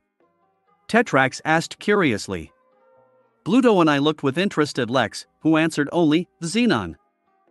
Xenon? Tetrax asked with some doom in his voice. Yes, Xenon. Lex said, nodding his head, seemingly not worried at all. I have a bad premonition, I thought, watching the reactions of Tetrax and Gluto. It doesn't seem to be that easy. Chapter 159, 158. Way to Xenon 2. Gwen POV. This is all very strange, muttered Lex, with whom we were in the hoverboard free flight simulator room together. What's strange? I asked, keeping my balance and continuing to fly through the sunset clouds on my own flying board that Lex once gave me. We've already been flying for more than 12 hours, and nothing has happened. Lex said, flying beside on another board that Tetrax had given him. You mean everything is too quiet? I guessed, making a sharp turn to go around the holographic rock that appeared in front of me. Well, yes. There were no problems with the ship, no attacks, no space pirates encountered, no escape pod, not even a trace of Vilgax yet. Considering how things usually happen in our lives, this is very unusual. Lex said thoughtfully. I can't disagree with you, but it doesn't always have to be like this, right? Tetrax said that Xenon is in an uninhabited system, so it's not surprising that we didn't meet anyone on our way there, given the size of space. And Vilgax just doesn't know we're in space. Moreover, according to you, he is now busy preparing a plan for revenge. I thought for a moment, I said, glad that my idea of bringing Lex into this room helped him relax even more, although not completely. So it is, but knowing this octopus, I'm sure that after learning that I left the planet and now, in fact, I am in his territory, he will not be able to not use this chance. Even if he can't do anything significant to me, he will at least try to annoy me. Lex said with a slight frown. Maybe you're right, but the chances of Vilgax finding out about our journey are pretty low. I said, trying to calm Lex and isolate him from negative thoughts, also about this. I wouldn't be so sure about that. Vilgax has a lot of spies and people loyal to him all over the universe. Besides, there is a chance that he is following Tetrax, because he caused him a lot of problems, especially after I informed him about the imminent return of his race. Lex said, sure, he was right. That's right, Tetrax told me about it, I muttered, remembering what the alien had said after we left Earth. Why it took so long for Tetrax to fly to Earth, although with his ship he was able to do it much faster, also in the fact that Tetrax helped many of Vilgax's victims on the colonies and disrupted many of his plans. In general, he harmed wherever he could, and helped everyone who could do the same. As Tetrax himself said, to a lesser extent, it was a small way to take revenge on Vilgax for all his atrocities, but more a way to distract him from the loss of the Petropia backup crystal, which was stolen by one of Tetrax's spies on Vilgaxia. The crystal is needed to return all the inhabitants of Petropia and restore the planet itself. This crystal was once foolishly stolen by Tetrax himself and given to Vilgax, who in turn, thinking that it was just a powerful source of energy, used it to destroy the planet Petrosapiens, because they refused to obey him. A terrible and senseless act, which once again proves the vile essence of Vilgax. As a result, one Tetrax from the whole race survived. Tetrax, of course, regretted what he had done and, wanting to fix everything, joined the militias who fought against the power of Vilgax. Also, it was this event that prompted Tetrax to look for the Omnitrix, because he was just the same and was created in order to preserve the DNA of sentient species in case any of them ever become extinct, which would allow the Omnitrix to restore them to life. Tetrax was hoping for something like this, but he later visited the ruins of Petropia and was able to learn about the true purpose of the backup crystal, which actually contained the genetic backup of every Petrosapiens ever born. Using a crystal and an ancient alien from the Crystalsapien race, it is possible to bring everyone back to life, although, paradoxically, this again requires the Omnitrix. Tetrax is lucky that his mistake can be corrected relatively easily. With humans, such a trick would not work. Luckily for Tetrax, Lex is only too happy to help him, as he has long since repaid his mistake, even though he doesn't think so himself. Tetrax already has a backup crystal, so the matter remains small. True, first we need to return the Omnitrix to working condition, which we are going to do when we get to Xenon, but Lex is clearly worried that this will not be so easy to do. And frankly, I think he's right. I was going to say something that could support him, since now this is my main task, because the guy is now very unstable emotions, but I was stopped by Tetrax's voice coming from the intercom. Gwen, Lex, urgently return to the captain's bridge. It looks like we have a problem. Oh, just as I thought. At least won't have to wait for the trick anymore, Lex said, shaking his head, and jumped off his hoverboard. I did the same and folded the board and went to the captain's bridge, following Lex. Standing on the platform again, which in a few seconds brought us to the place, we went through the open door and looked at Tetrax sitting on his chair with a question. There is an asteroid belt ahead. Tetrax said, pointing to a large holographic monitor that showed the feed from the cameras at the front of the starship. And? Lex asked gloomily, looking at the line of boulders dangling in space. There are no problems in the belt itself, Gluto will be able to overcome it without problems, but the trouble is that I feel a catch here. Tetrax said thoughtfully, carefully looking at the screen. Do you suspect a trap? Lex asked. Honestly, yes. Everything is too calm and I can't shake off the idea that something is wrong. My gut tells me that this asteroid belt is wrong. Tetrax said with a sigh. Yes, I understand how you feel. Lex nodded his head. You guys are both scary paranoids. Shaking my head, I said. Paranoia saves lives. Lex said confidently. I agree. Tetrax added absolutely seriously. All right, whatever you say. I decided not to argue, I said, and then asked, returning to the topic, but we can't just stop here just because of your precaution. Is there any way to check this asteroid belt for traps or ambushes? The ship's scanners can't read anything, though that doesn't prove anything. Any ideas, Lex? Tetrax said. Without the Omnitrix aliens, there aren't many options. Lex answered thoughtfully, and then added, with my telepathy, I don't feel anything, the distance is too great, it also touches from my supervision. Only magic remains. Do you have a spell that can test several thousand kilometers of empty space? I asked skeptically. Oddly enough, yes. It does take a lot of mana though. Lex said as he pulled out his grimoire that Hope had given him. He never let me look into it, greedy. Opening the book on a seemingly random page, Lex hung in the air in a lotus position, and then folded his hands in front of his chest and began to read a spell in an unknown language, Assassin Keys by Honindi and Casa. After that, Lex's eyes shone blue, a huge amount of magic began to gather between his hands, which he was trying to keep in the form of a ball with obvious difficulty. After a few seconds, he succeeded, and in addition, Lex compressed his mana into a small pearl, from which I felt such power that goosebumps went down my spine. That might be enough to destroy half the planet. Close your eyes. Lex shouted, and with a clap of hands, he destroyed the pearl. I followed Lex's orders and didn't see what happened next, but I felt a wave of energy that instantly pierced us all and headed further into outer space, exploring the vast territory around us. Huff. Huff. Huff, you can open your eyes, Lex said with difficulty, breathing heavily, lying on the floor. Are you all right?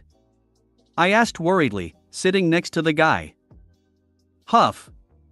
Yes. Just tired. The spell required a lot of energy.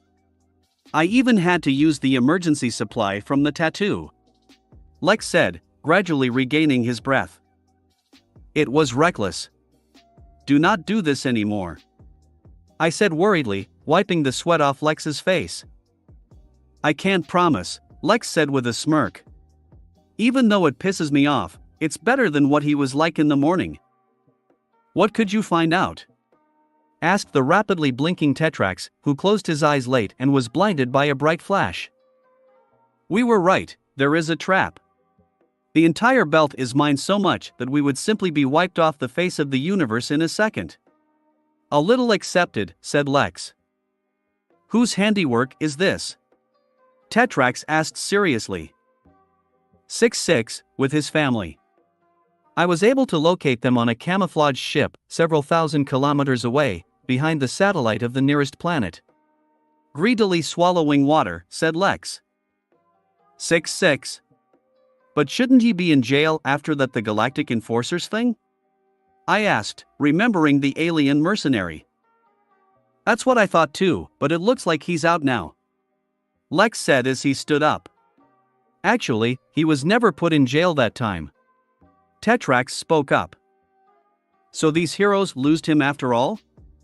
Lex asked irritably. You can say that. They are all dead. Tetrax said grimly.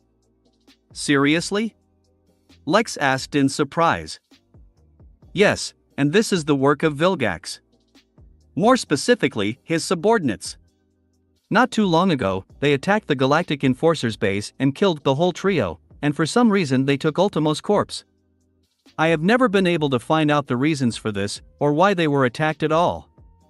6-6 was then able to escape and appears to be working for Vilgax again.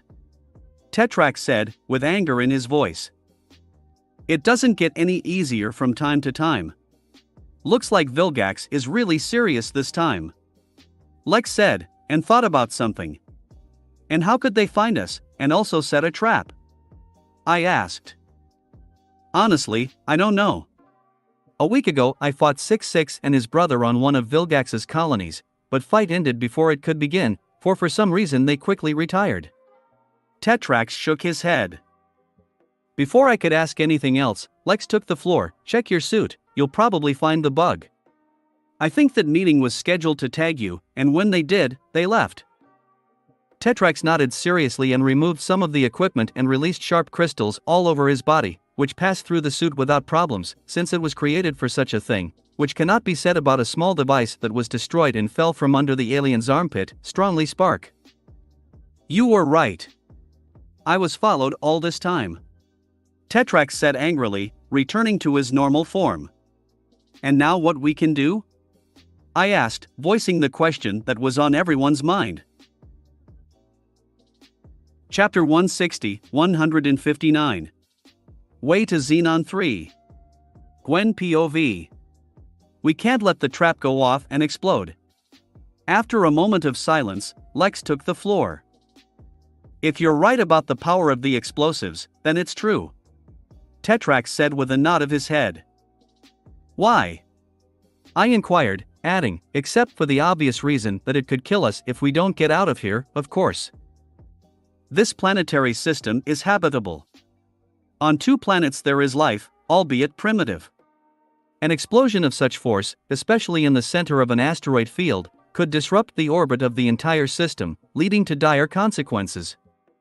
Tetrax said, displaying a hologram of the solar system in which we were now, with a sullen expression on his face. Is it that serious?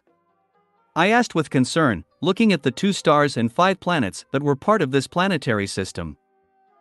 It's not a 100% chance, but the chance is quite large.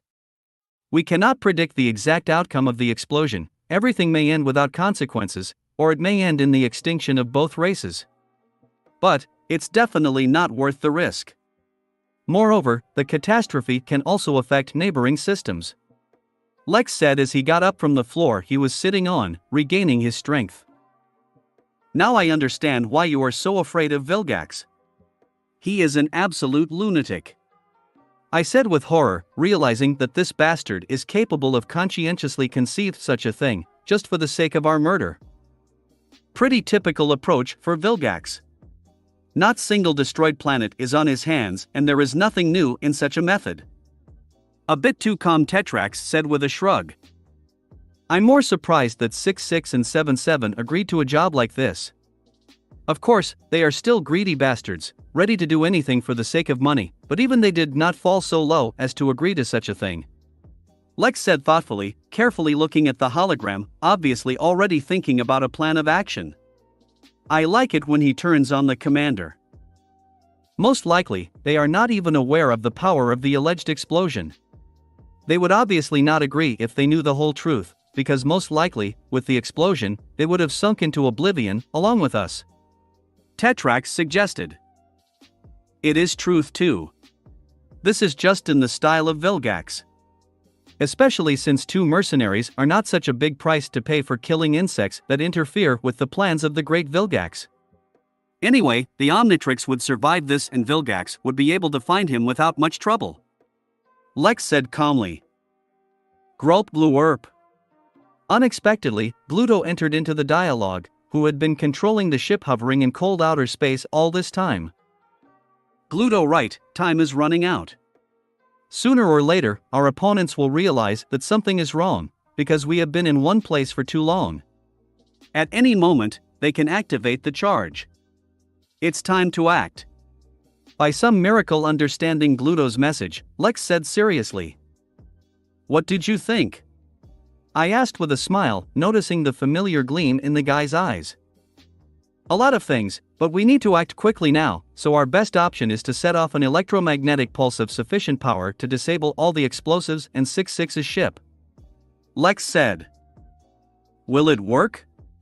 Tetrax asked, clearly concerned about the difficulty of carrying out such a plan in our present situation. Still, There is no supernova ready for an explosion nearby that can help us. It will be difficult, but possible. From what I've been able to learn from my recent spell, the bombs that Vilgax used are quite simple and use a simple electronic mechanism to activate. Apparently, he decided to save money. We are certainly lucky in this, Lex said, pulling several vials of purple liquid from his ring. Is this really what I'm thinking? Well, since you're sure, I won't stop you. Our survival is now in your hands. Tetrax said a little pathetically, and then asked with all seriousness in his voice, what should we do? Nothing to you and Bluto. Monitor the condition of the ship and be on the lookout just in case. Lex said, and then looking into my eyes, he added, you, Gwen, have to do the most difficult thing. It is necessary to protect the Resolute from the impulse so that all the electronics do not fry. It will be very bad if this happens. And stupid. Don't worry, I can handle it. I said confidently, happy that Lex had entrusted such a serious task to me. I didn't doubt you. The guy said with a smile, and in one fell swoop drank the liquid from 5 test tubes at once, then adding, use all the protective and barrier spells that you know, as well as the powers of Anodite. Do not save your strength, as the impulse will be very powerful. Okay. I said, while watching with concern, as signs of various aliens began to appear on Lex's body, and all because of the action of the Mr. Hyde formula. Then I went. Do not create an EMP explosion inside the ship. Lex said with a laugh, when his legs turned into blue flippers, just like an amphibian, and his head began to grow and his brain showed, just like a brainstorm. You should take a spacesuit if you are going into open space. Tetrax advised, watching Lex's metamorphoses with obvious shock, when his hands became like Lodestar. Don't worry, I have mine. Lex said, and black ribbons escaped from his body, which, wrapping the guy's body, turned into his usual suit, at the same time hiding the new changes that were happening to his body. Although, it was noticeable that he became much shorter, and his figure began to resemble a battery. Good luck. I called out one last time before the door closed behind Lex. Don't worry, he'll be fine. Tetrax said reassuringly, patting me on the shoulder with his heavy hand. I know, I don't doubt him. His plan will work, as always, but, I said with a smile, stammering at the end. Yes, I understand. He's clearly not okay. Although outwardly he calmed down, but it is clear that he is only holding back. I don't know what happened before I arrived, but it was something that had a very strong effect on Lex. I didn't think that a man like him could lose his temper so much. Tetrax said with a sigh. I didn't think it was possible either. The problem is, I don't know how to help him. He won't let me. I said sadly, feeling pain in my heart because of my helplessness. Don't worry, you already helped him. Compared to the state he was in just a couple of hours ago, you can see a huge improvement. Don't rush, support him and everything will work out. He will open up to you, I'm sure. This experience will only make your relationship stronger. Tetrax said with a smile. Blushing a little at the realization that Tetrax knew about my relationship with Lex, I sighed and, having considered the whole conversation and all the events of today, I relaxed a little and said, thank you. Rarely do get the opportunity to talk about these things with someone who isn't involved. Please. It's not difficult for me. Tetrax said with a smile, slapping my back, and turning off the hologram, went to his captain's chair. Watching the lonely back of the stranger, I still could not restrain my curiosity and asked, Tetrax, do you have a beloved woman? It's just that you speak so confidently, you clearly feel the experience and I was interested to know the details. Petrosapien twitched at such a straightforward question and looked away, clearly not intending to answer anything, but I saw that his cheeks had changed their color a little, compared to the rest of the crystal face. I never thought that a humanoid crystal could turn red, but it seems that such a thing is possible in this world. Now, I'm wondering what Tetrax is hiding and why he would show such a cute reaction. I need to know everything about everything. My feminine curiosity was piqued. But before I could get to the bottom of the alien, in my head, and apparently in the minds of Tetrax and Gluto, considering how they jerked sharply, Lex's voice sounded, "I'm on the spot. Gwen, you can put up a defense." For some reason, nodding my head, I took out of my purse one of the books given to Hope, just for the specialty needed in this situation, and began to cast one spell after another, erecting various kinds of magical protection around the entire spaceship. There were over 30 barriers with different effects that, in synergy, created an incredible defense that, in my opinion, is able to protect against almost anything. Least, the electromagnetic pulse will definitely not be able to penetrate to us. After erecting the last spherical barrier, I used all my remaining magical powers to create a final barrier that enveloped the entire ship and all the defenses I had set up. As a result, it turned out that now the Resolute was glowing with a pink light from the overflowing protection. I have something to be proud of. Well done, Gwen. You've been training all this time for nothing. This is an unbelievable display of magic. Lex's voice sounded only in my head. Involuntarily puffing up my chest with praise and pride for the work done, I looked at Tetrax, who only watched my work with surprise, and said, "Everything is ready." "Okay. I think we should take your seat," Tetrax said, fastening his seatbelt just in case. Sitting in a chair, I did the same and looked impatiently at the holographic screen, waiting for the show to begin. And Lex did not take long to wait. All soon a huge blue flash of light appeared on the screen, which quickly began to increase exponentially, gradually approaching our ship.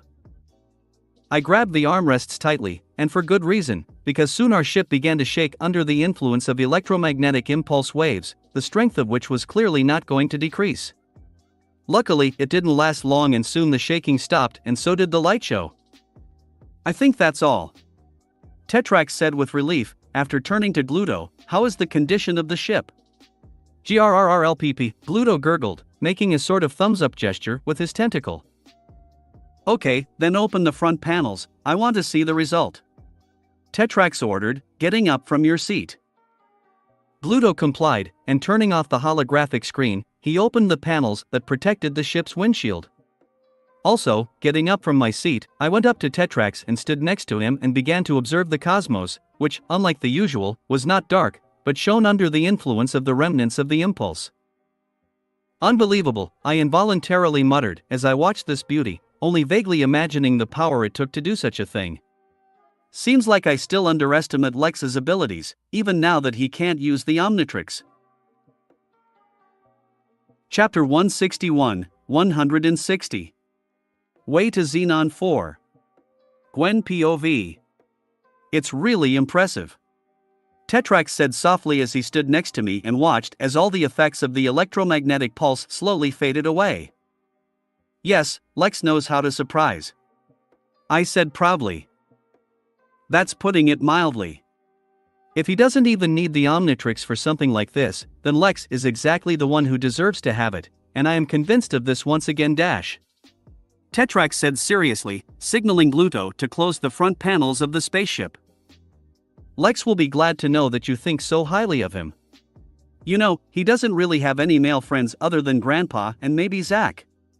I think he really lacks people he can talk to honestly, and it would be nice if you get along," I said, looking at the noble Petrosapien. "I would be honored to be the friend of such a great man.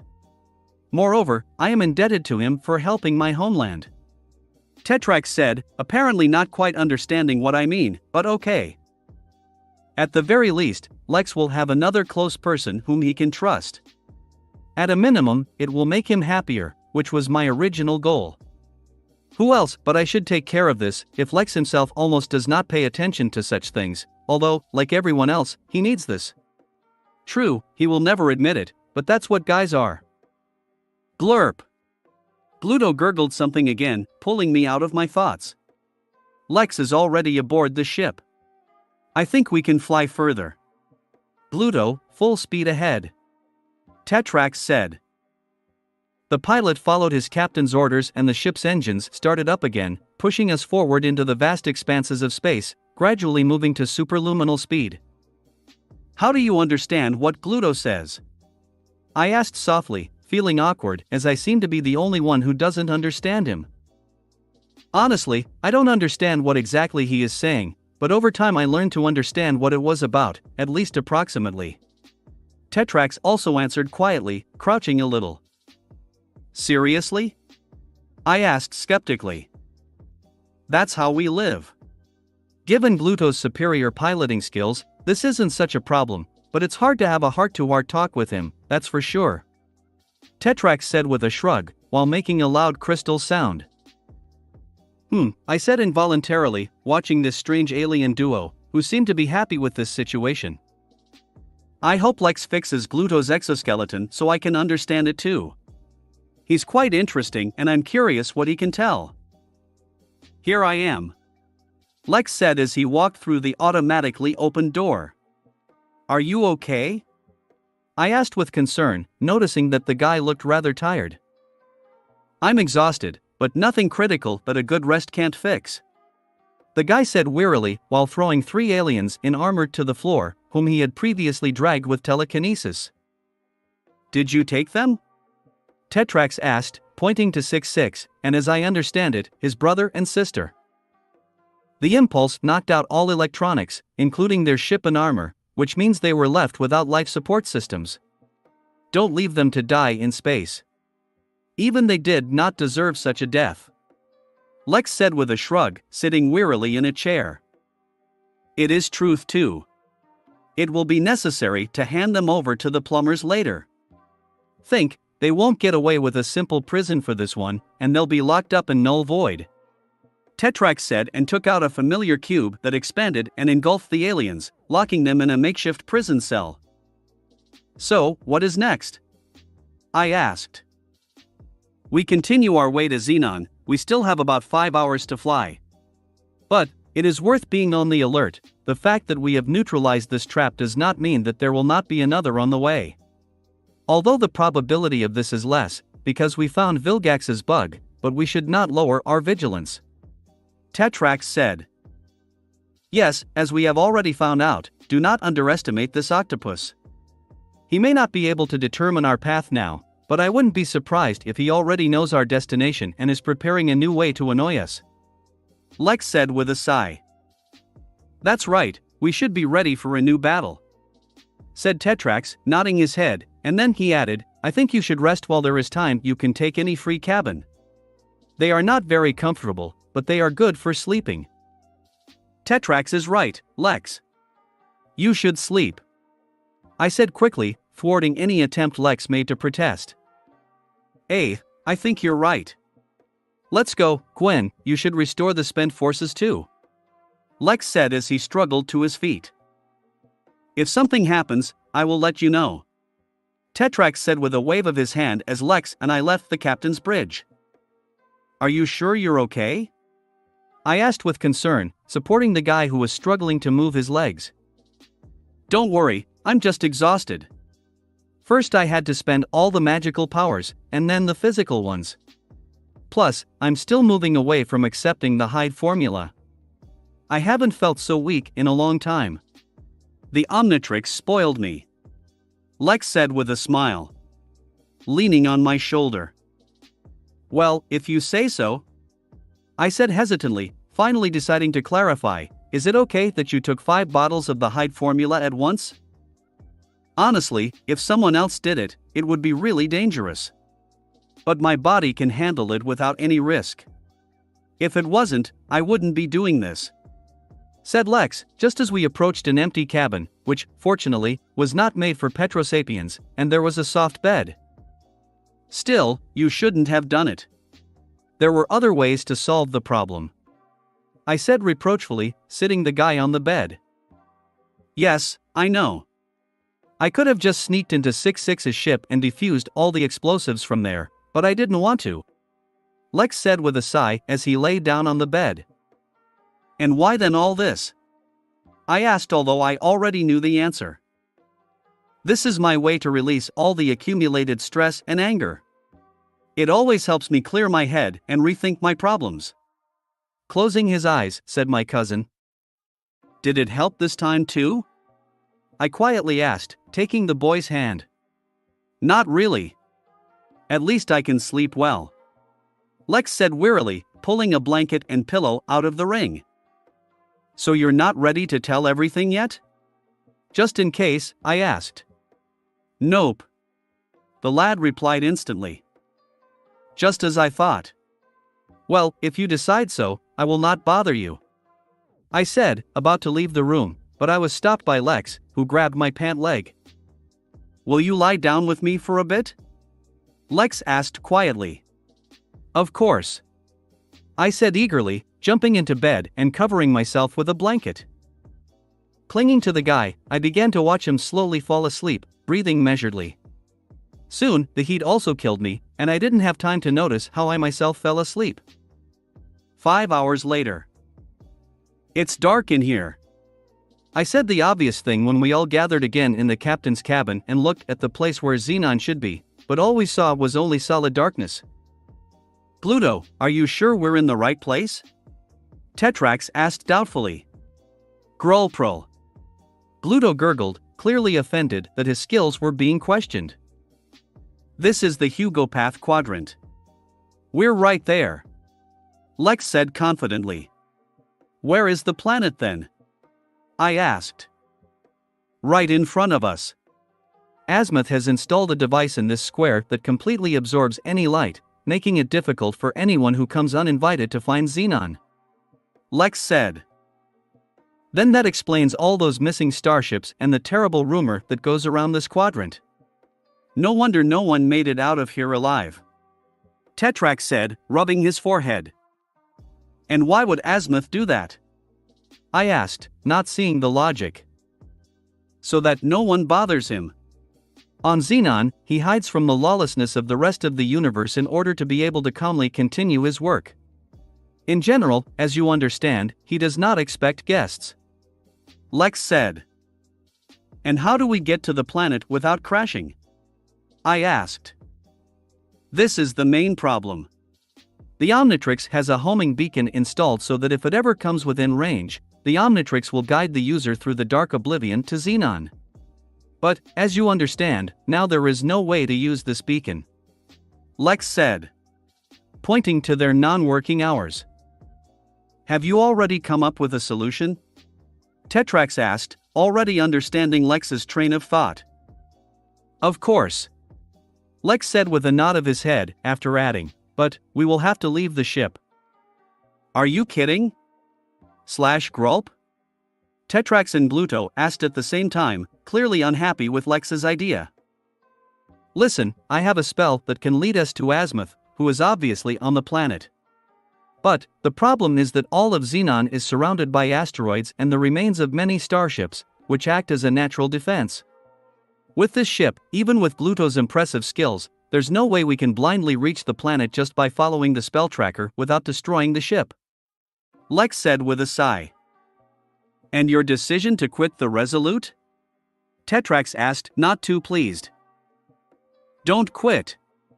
We will leave it and go into outer space, where I will guide us to the planet. I'll put the ship itself in spatial storage, it'll be all right, don't worry, Lex assured the worried Petrosapien. Don't worry, Tetrax, Lex knows what he's doing. He has already proven it today. I supported the guy. Okay, I understand, Tetrax said with a wave of his hand, and having completely calmed down, he asked, what should we do? We put on spacesuits and go outside, Lex said with a smile as his body wrapped around his suit. Without hesitation, I pulled on my belt and donned my suit, which, although not designed for space, had an oxygen supply and could withstand the vacuum of space for a couple of hours. Lex, as always, foresaw everything in advance. Tetrax was already wearing a spacesuit, so all he had to do was put on a mask, but Pluto had to leave his exoskeleton and move into a one-piece spacesuit, which was in the cargo hold. In this suit, he was very similar to the Volus from the world of Jane Shepard. I even involuntarily laughed at this, although only Lex understood why.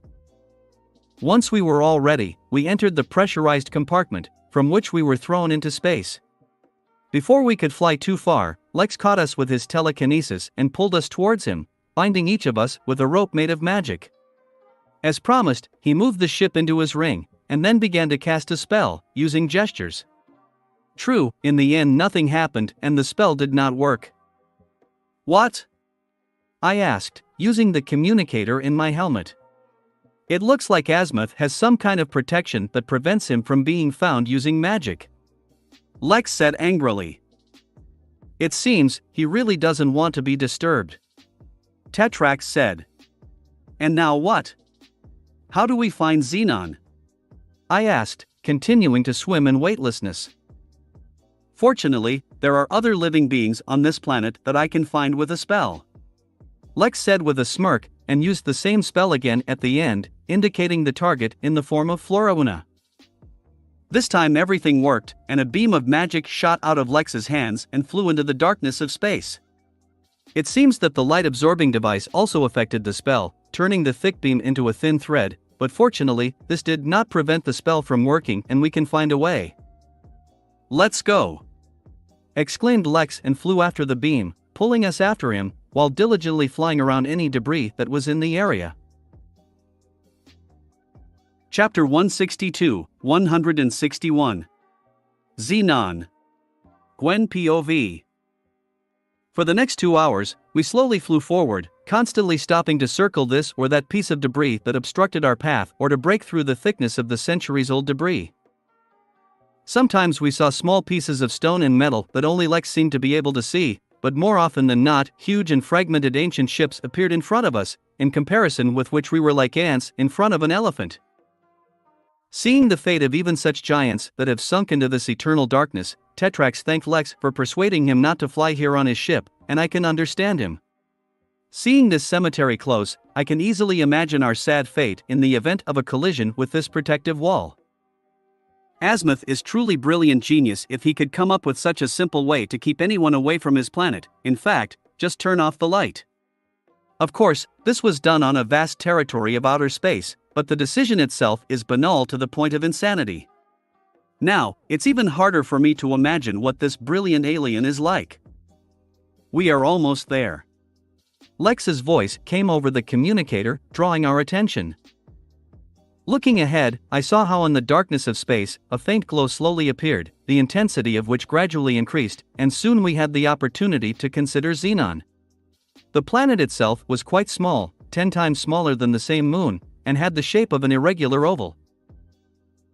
Thanks to the unusual green glow, which somehow could still make its way through the eternal darkness here, the planet had an unusual color and a certain mystical beauty, which was further enhanced by 2 systems of rings that surrounded the planet, while intersecting in the center. What a beauty! I exclaimed with delight as we circled another large asteroid under Lex's guidance. You really don't see this every day. Agreed Tetrax, who seemed to be swayed in some way by our unusual mode of travel. If it wasn't for the death field surrounding the planet, I would agree with you. Lex said ironically, then added, we're entering the atmosphere, the descent will be a bit rough. Immediately after Lex's words, under the influence of Xenon's gravity, we began to fly much faster, getting closer and closer to the surface of the planet. And before we feel all the delights of falling from the height of the exosphere, a spherical barrier appeared around us, which protected us both from friction and from the load on our bodies.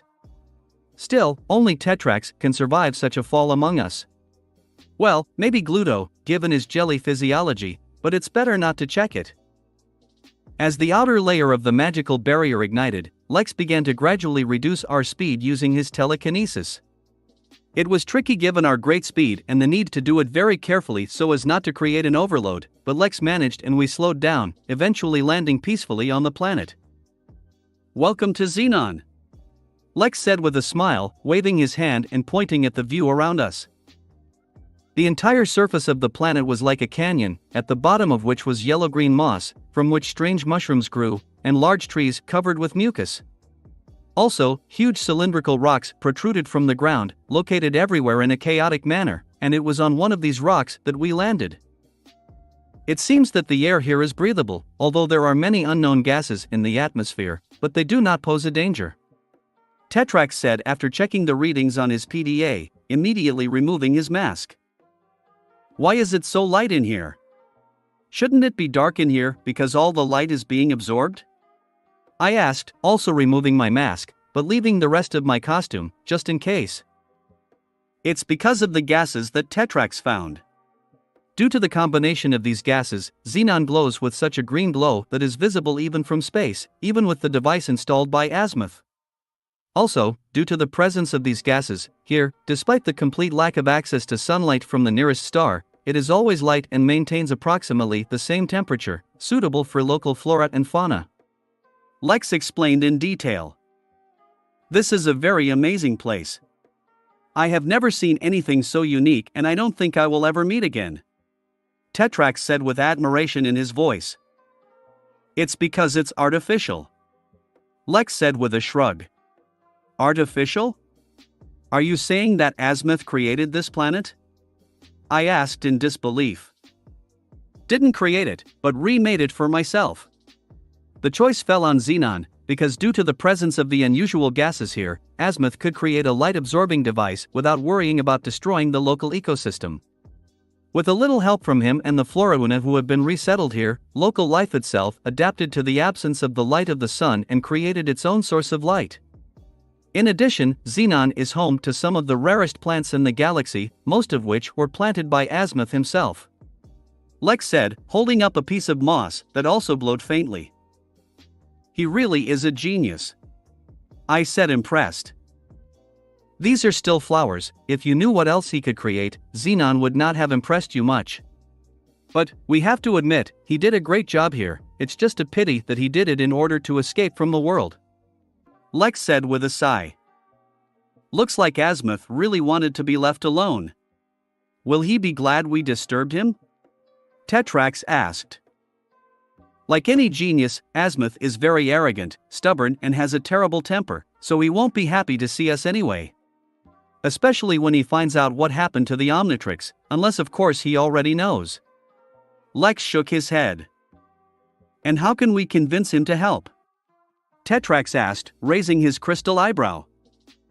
Leave it to me. I have leverage to help convince him. Lex said, clearly hiding a wicked smirk behind his mask. I hope you're right.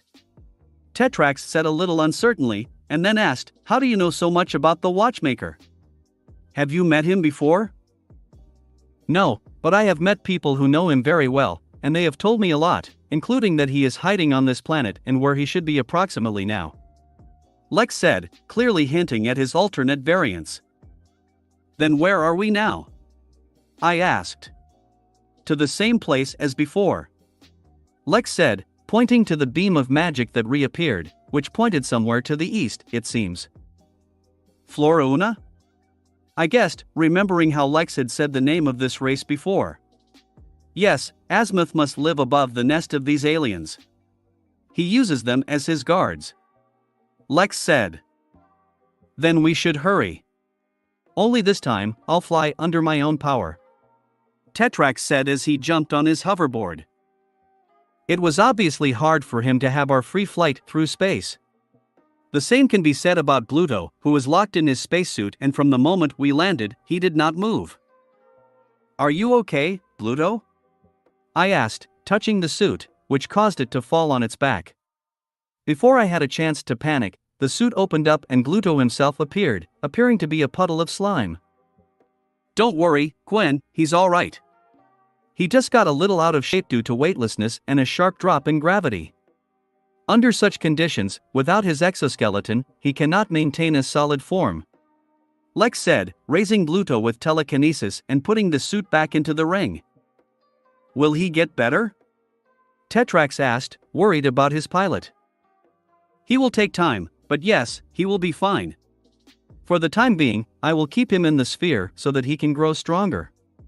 Lex said, surrounding Bluto with a magic sphere, at the bottom of which he splashed. That's good news, but we've got to go. Tetrax said, once again urging us on, because of the obvious impatience that he is now experiencing and he can be understood. Nodding my head, I pulled out my hoverboard, just like Lex, so we could fly the Tetrax at the same speed. Having jumped onto the flying boards, we descended from the cliff, and gradually increasing the speed, we flew after the magic pointer. The flight went smoothly and no one bothered us, although we could see the locals, who were live mushrooms, just like those we met in the Opinicon camp. According to Lex, this was not surprising, because these creatures also come from the planet Flores Verdance and usually they live together with Florauna. Since the mushrooms did not show aggression, apparently they were not under the control of mycelium, we did not touch them. We did not see anyone else, and after an hour of flight, the pointing beam led us to the foot of a cylindrical rock typical of this planet. The only thing that stood out was the moat surrounding the rock, as well as the natural stone bridge leading to the cave. "We are in place," Lex said as he jumped off the hoverboard. "So Azimuth lives here?" I asked as I folded the board. "Yes, but don't be fooled by the appearance, this is no ordinary rock. It's a death trap filled with aggressive plants, technology, and Florowans to keep us out of Azimuth," Lex said seriously. "We'll have to go inside anyway." Shrugging my shoulders, I said confident that we are not waiting, Lex will be able to protect me. "Right," Lex said with a little smile, and then turned to Tetrax, "You and Gluto better stay here and make sure that no one follows us. Also, keep an eye on the sky. Do you think Vilgax will be able to get through the eternal darkness?" I asked skeptically. "I wouldn't be too surprised by that. At a minimum, he can simply clear the way by sending his army of robots ahead of him," Lex said with a shrug. "Don't worry, Lex, I won't let anyone near you," Tetrax said confidently. "Stay in touch. If something happens, call right away," Lex said, nodding his head and headed into the cave. "GRLP," gurgled Gluto, who never came to his senses, who remained swimming in the sphere that remained with Tetrax. "What did he say?" I asked as I followed Lex. "Wish we good luck," the guy said. After that he cast a spell that created hundreds of small glowing balls that flew in front of us to light up the entire cave. "Stay tuned and stay close," Lex finally said, to which I nodded, and together we entered the cave that would lead us to Azimuth. Chapter 163, 162. Cave. Gwen POV. "It's creepy as hell," I involuntarily said as I followed Lex, plunging into a dimly lit cavern that seemed to lead to hell. "That's the way it should be. All in order to scare away all the uninvited guests. Like this," Lex said, stopping abruptly to create a platform under our feet that prevented us from falling into the suddenly appeared pit. "Yeah, you were right about this place being a death trap," I said softly, looking into the depth of a 10-meter hole, at the bottom of which I saw the movements of some creatures. "Abomination." Like I said, Azimuth isn't the nicest alien and he doesn't want to be disturbed by anyone, so we'll have to work hard to get to him," Lex said with a shrug, not at all surprised that we lost the floor under our feet. "Looks like Ben 10,000 really told you a lot about the watchmaker," I said distantly, watching as Lex closed the side panel that had appeared on the cave wall with his telekinesis before anything or anyone got out. He tried not to reveal anything important to me, but when it came to Azimuth, it was difficult for him to restrain himself from describing this brilliant alien. Let's just say, he shook too much in a fit of irritation. In addition, I was able to extract a lot of information from his computer and even the exact coordinates of this planet. Without it, our search would have been much more difficult. Lex said with a smirk, deactivating some kind of trap again, to which I didn't even pay attention anymore. "Does he really have such a bad temper?" I asked. Hearing my question, Lex stopped and, looking somewhere at the ceiling, said, "Not that. It's just that he is already very old, has experienced a lot, and has done a lot in his life, so he was simply disappointed in the whole world." "Seriously?" I asked, trying to figure out where Lex was looking.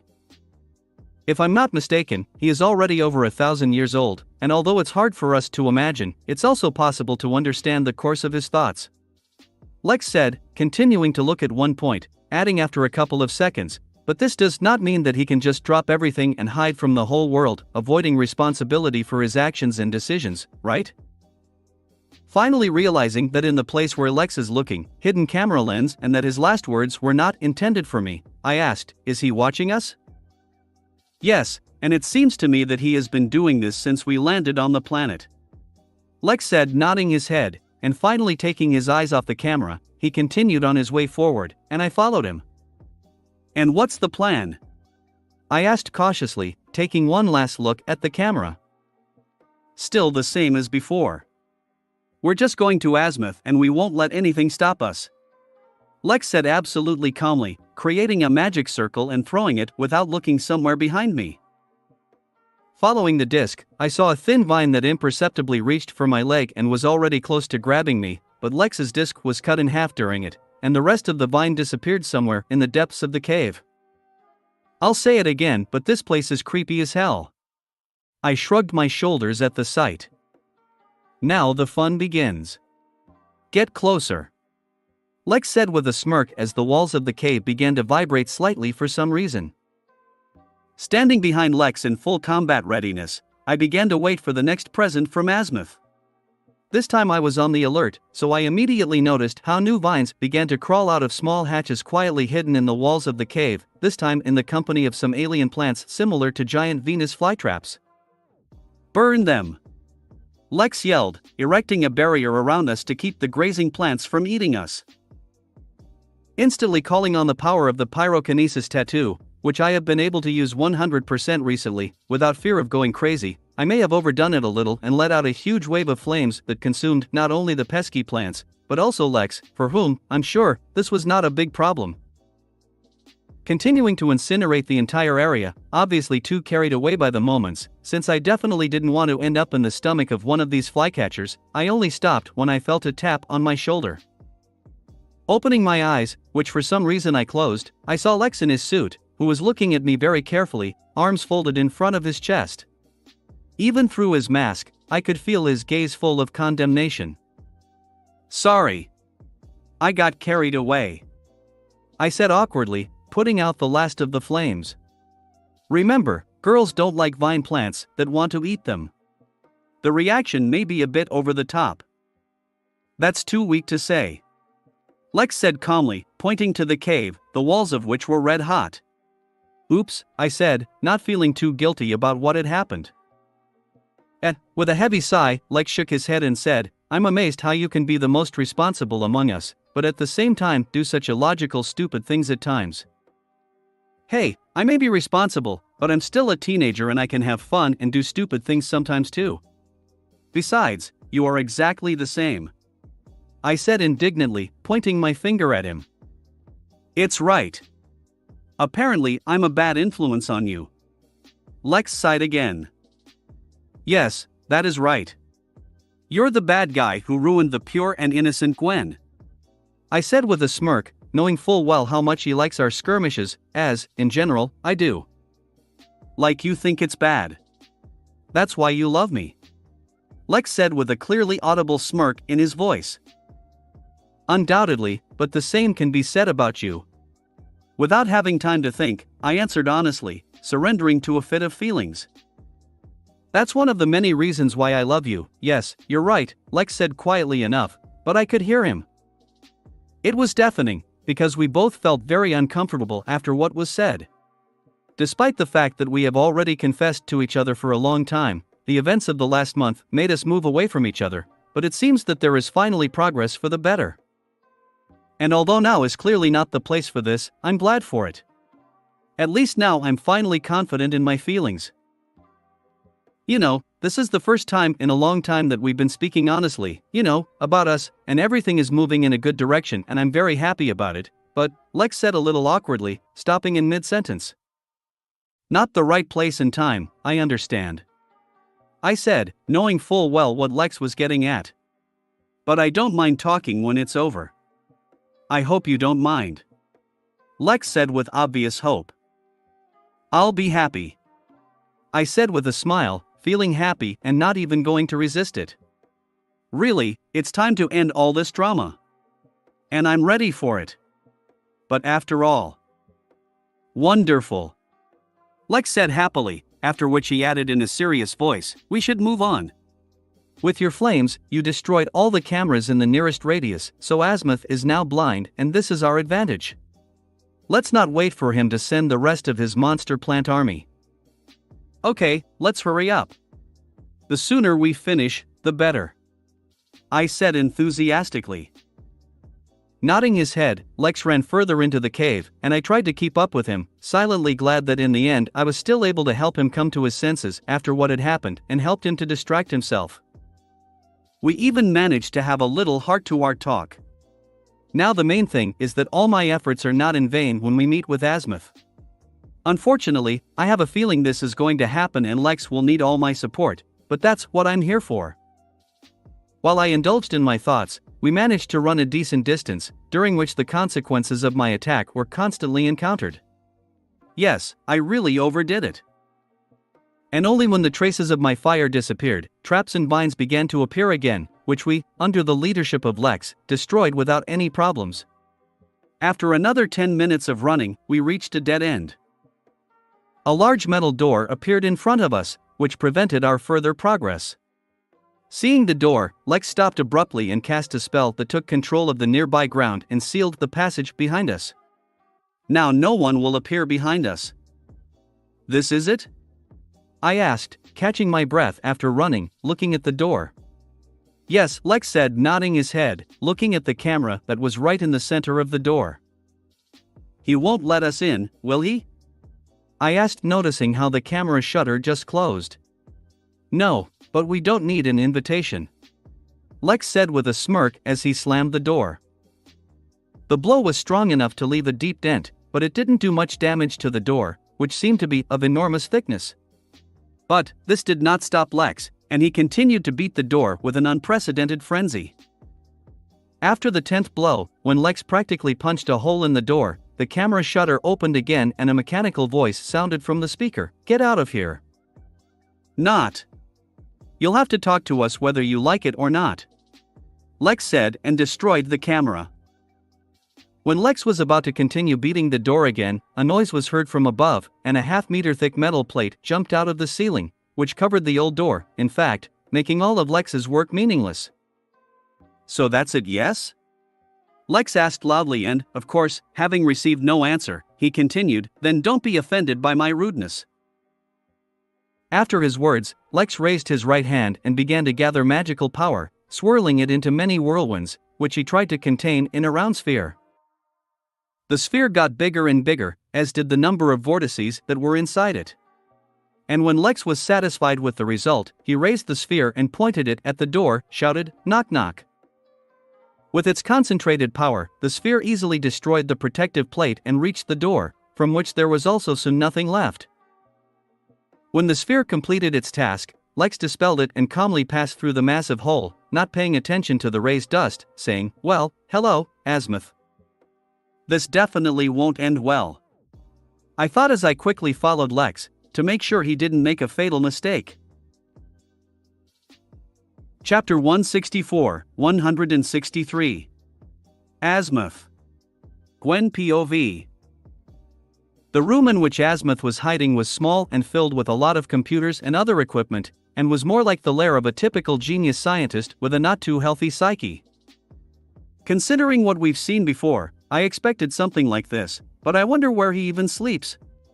Squeezing through the hole Lex made in the door, I caught up with him and, standing at his right hand, began to observe how further events would unfold.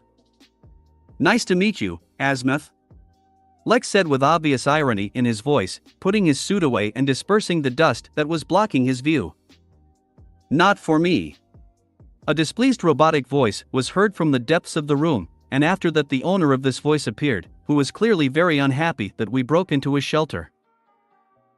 Azimuth himself appeared as a large and slightly disproportionate humanoid, with a stout body, small head, and large arms, wearing a dark green suit that covered his entire body, with a bright Omnitrix symbol in the center of his chest.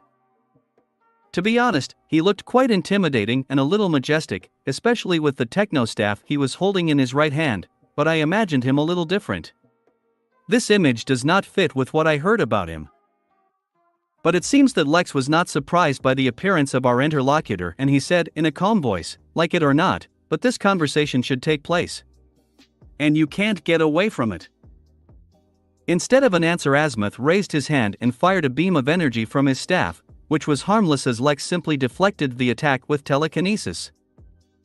"Since you don't want to be good, we'll act badly. I think we should talk face to face," Lex said, obviously losing his patience, moving towards Azimuth, constantly repelling the latter's attacks. A little worried that Lex might go too far and harm the watchmaker, I cautiously watched his next actions, ready to stop him at any moment. To be honest, he was acting a bit villainous right now. Lex pulled the staff out of the alien's hands and, throwing it aside, fixed Azimuth's body with telekinesis, after which he began to disassemble his suit, which actually turned out to be an exoskeleton, inside of which the true body of the alien was hidden. Gray matter? I involuntarily exclaimed when I realized that Azimuth really looks like a small, no more than 10 centimeters tall, frog-like alien, similar to one of the very first Lex heroes, only much older. Galvan. A representative of one of the smartest races in the universe, although even among his relatives, he stands out for his intellect. The smartest being in the 5 galaxies, isn't it?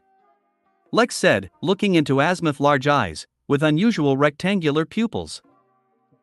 Azimuth himself already seemed to have given up and abandoned his attempts at resistance, now just hanging in the air at the mercy of Lex, only showing a displeased expression on his face, not even bothering to answer. Now, his appearance makes a lot more sense. Although this does not make my disappointment less, especially compared to his previous image. At least, so he looks more like a genius scientist. I thought, deciding to keep my thoughts to myself. Oh, what do you want, boy? Azimuth asked with a heavy sigh, crossing his arms in front of his chest, thus showing his strong annoyance. It's like you don't know. You know who I am, don't you? Lex asked, obviously not enjoying this dialogue as much as his interlocutor. Yes, Xylene told me everything about you. You are the one who stole my Omnitrix. Azimuth replied with a noticeable poison in his voice. I can imagine what this old witch has talked about me, but yes, I am the owner of the watch you created. Trying not to succumb to the provocation of the old alien, Lex said calmly. Owner? Too high-profile title for someone who was just lucky enough to find a watch, don't you think? Azimuth asked, arching his non-existent eyebrow expressively. We both know it wasn't an accident. This is my destiny. Lex said with absolute certainty. Nonsense. You're just an arrogant child who just got lucky. The Omnitrix was meant for Max Tennyson. I sent the watch under his protection, and you intervened and took it, impudent boy, and now you use it as you please. I will never trust you with my Omnitrix. Azimuth shouted furiously, venting his anger. This watch is mine and there is no way you can change it. And it will always be so, in any universe. I met 3 Omnitrix owners from other universes, and they were all grandchildren of Max Tennyson. Like I said, it's my destiny, I had to get this watch. Didn't Professor Paradox tell you that? Lex asked, receiving only the alien's wide eyes in response. Apparently you haven't had this conversation yet. Lex muttered somewhat distantly, ignoring Azimuth's shock. It doesn't matter. I don't care what happens in other universes, I will never recognize you as a worthy owner of the Omnitrix. Azimuth exclaimed angrily, showing his bad temper for which he is so famous. But I don't care what you think, old senile. It's your own fault that you missed your invention and now it's too late to cry over spilled milk. Losing his composure, Lex could not restrain himself and also raised his voice. The Omnitrix was not designed to be used by some shameless fool who imagined himself to be who knows what and got into his systems. You don't deserve it and you never will. Shouted Azimuth, already completely enraged, pointing his finger at Lex. I don't want to hear it from who, right and left, creates weapons of mass destruction, which they then cannot keep track of. And even when trying to create something good, you manage to create a watch that can become the most terrible weapon in the universe. Lex yelled, raising his voice too. It seems that Lex's last argument hit Azimuth to the core, and he did not find what to answer, abruptly falling silent, although raging anger could be seen in his eyes. Lex, having gained the upper hand in their dispute, did not want to miss the chance and continued to bend his line, and on top of all this, you somehow let the intergalactic dictator know about your invention, and now he is hunting the Omnitrix throughout the galaxy in order to continue his war of conquest, and he will stop at nothing to get his hands on the watch. After these words, Azimuth's anger subsided a little and even a trace of guilt flashed, but Lex got too carried away and did not want to stop, apparently in this way spitting out everything that had boiled over all this time. "And you know who's going to have to deal with all this crap?" Lex asked with a slight strain in his voice and, not allowing Azimuth to insert even a word, continued, "Of course you do. And while you're hiding out here, I have to deal with Vilgax and the other hunters, so I don't want to hear any reproach from a coward like you, Anne." Feeling that this was enough, I grabbed Lex's arm to stop him before he went too far.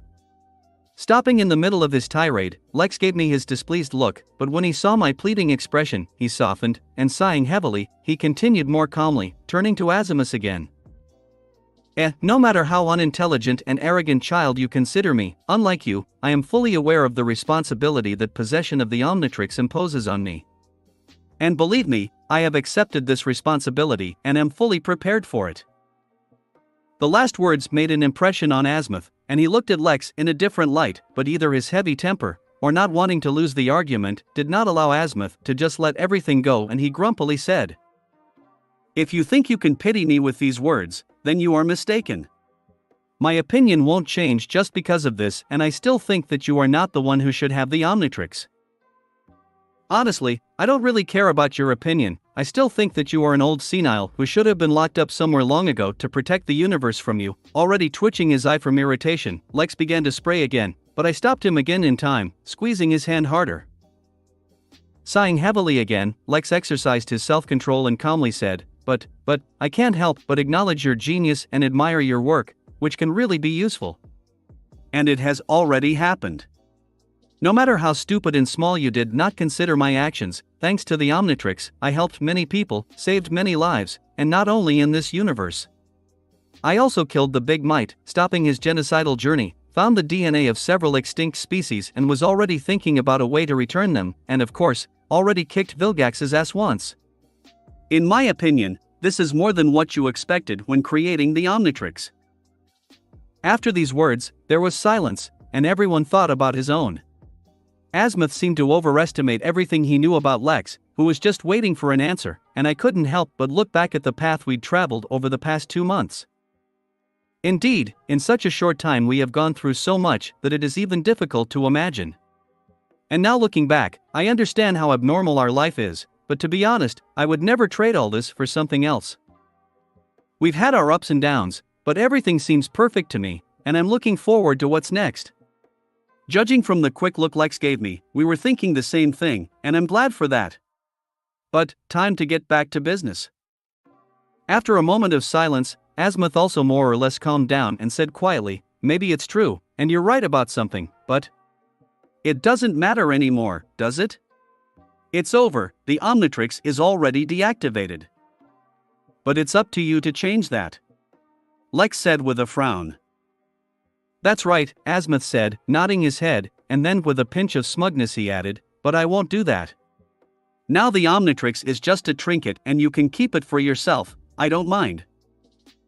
Unable to withstand his tone, I could not resist and exclaimed in displeasure, "You can't just leave everything like that. Lex has proven to be a great owner of the Omnitrix, and he has helped a lot of people, and will help even more people if you fix the clock."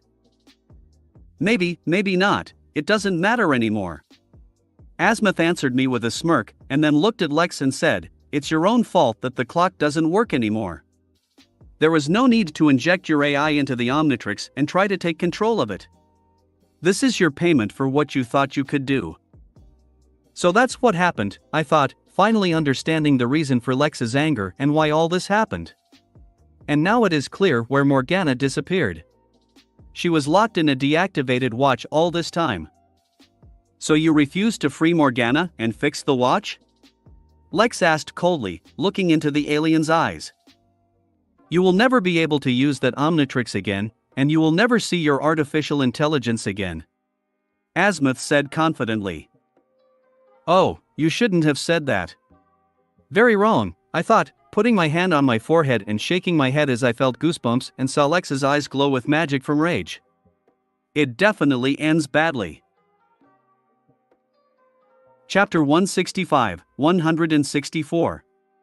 Azimuth 2. Gwen POV. Before I could say anything to calm the tense situation, a powerful wave of magic erupted from Lex's body, which threw Azimuth and me into different corners of the room. It looks like Lex isn't even going to contain his anger this time. Ugh, crashing into the wall with force, I could only moan in pain and helplessly look at Lex, around whom such strong magic was raging that he began to levitate. Blue magical energy was intensely escaping from the lads, which completely enveloped his body, as a result of which his entire skin began to glow, and his hair defied gravity and, changing its color to bright blue, stretched towards the ceiling. Hanging in the air, his eyes burning with anger and magic, he looked at Azimuth, who also hit the wall quite hard and now looked at Lex in shock. "Lex! Stop!" Trying to shout over the rumble of magic that filled the entire lair, I shouted, but Lex was completely focused on Azimuth and did not even pay attention to me. "What do you say now?" Lex asked threateningly, slowly flying up to Azimuth lying helplessly on the ground. The alien himself twitched visibly when he heard Lex's new voice, which was much deeper than before and now reeked of something ancient and powerful, echoing off the walls. But Azimuth seemed to retain what little courage, or rather stupidity, and despite Lex's current state, he clearly had no intention of backing down. "You can do whatever you want to me, it won't change anything. I won't fix the Omnitrix," Azimuth said confidently, looking at Lex without any fear, seemingly resigned to what might happen next. Of course, he can be praised for his courage, given that death is literally hanging over him now, but this was clearly not the right decision. Lex didn't like this answer, and following his anger, the intensity of the magic around him began to increase even more. The pressure from magic increased so much that Azimuth and I were simply pinned to the floor, and we could not move at all. "Lex! Please," I exclaimed plaintively, struggling to get up, but stopped in horror when I noticed that the skin on Lex's face began to slowly peel off, revealing a blue energy body. "Lex, stop! If you continue to release your magic, you will shut off your skin and become anodite." I screamed at the top of my lungs as I started using my magic to ease the pressure of Lex's magic.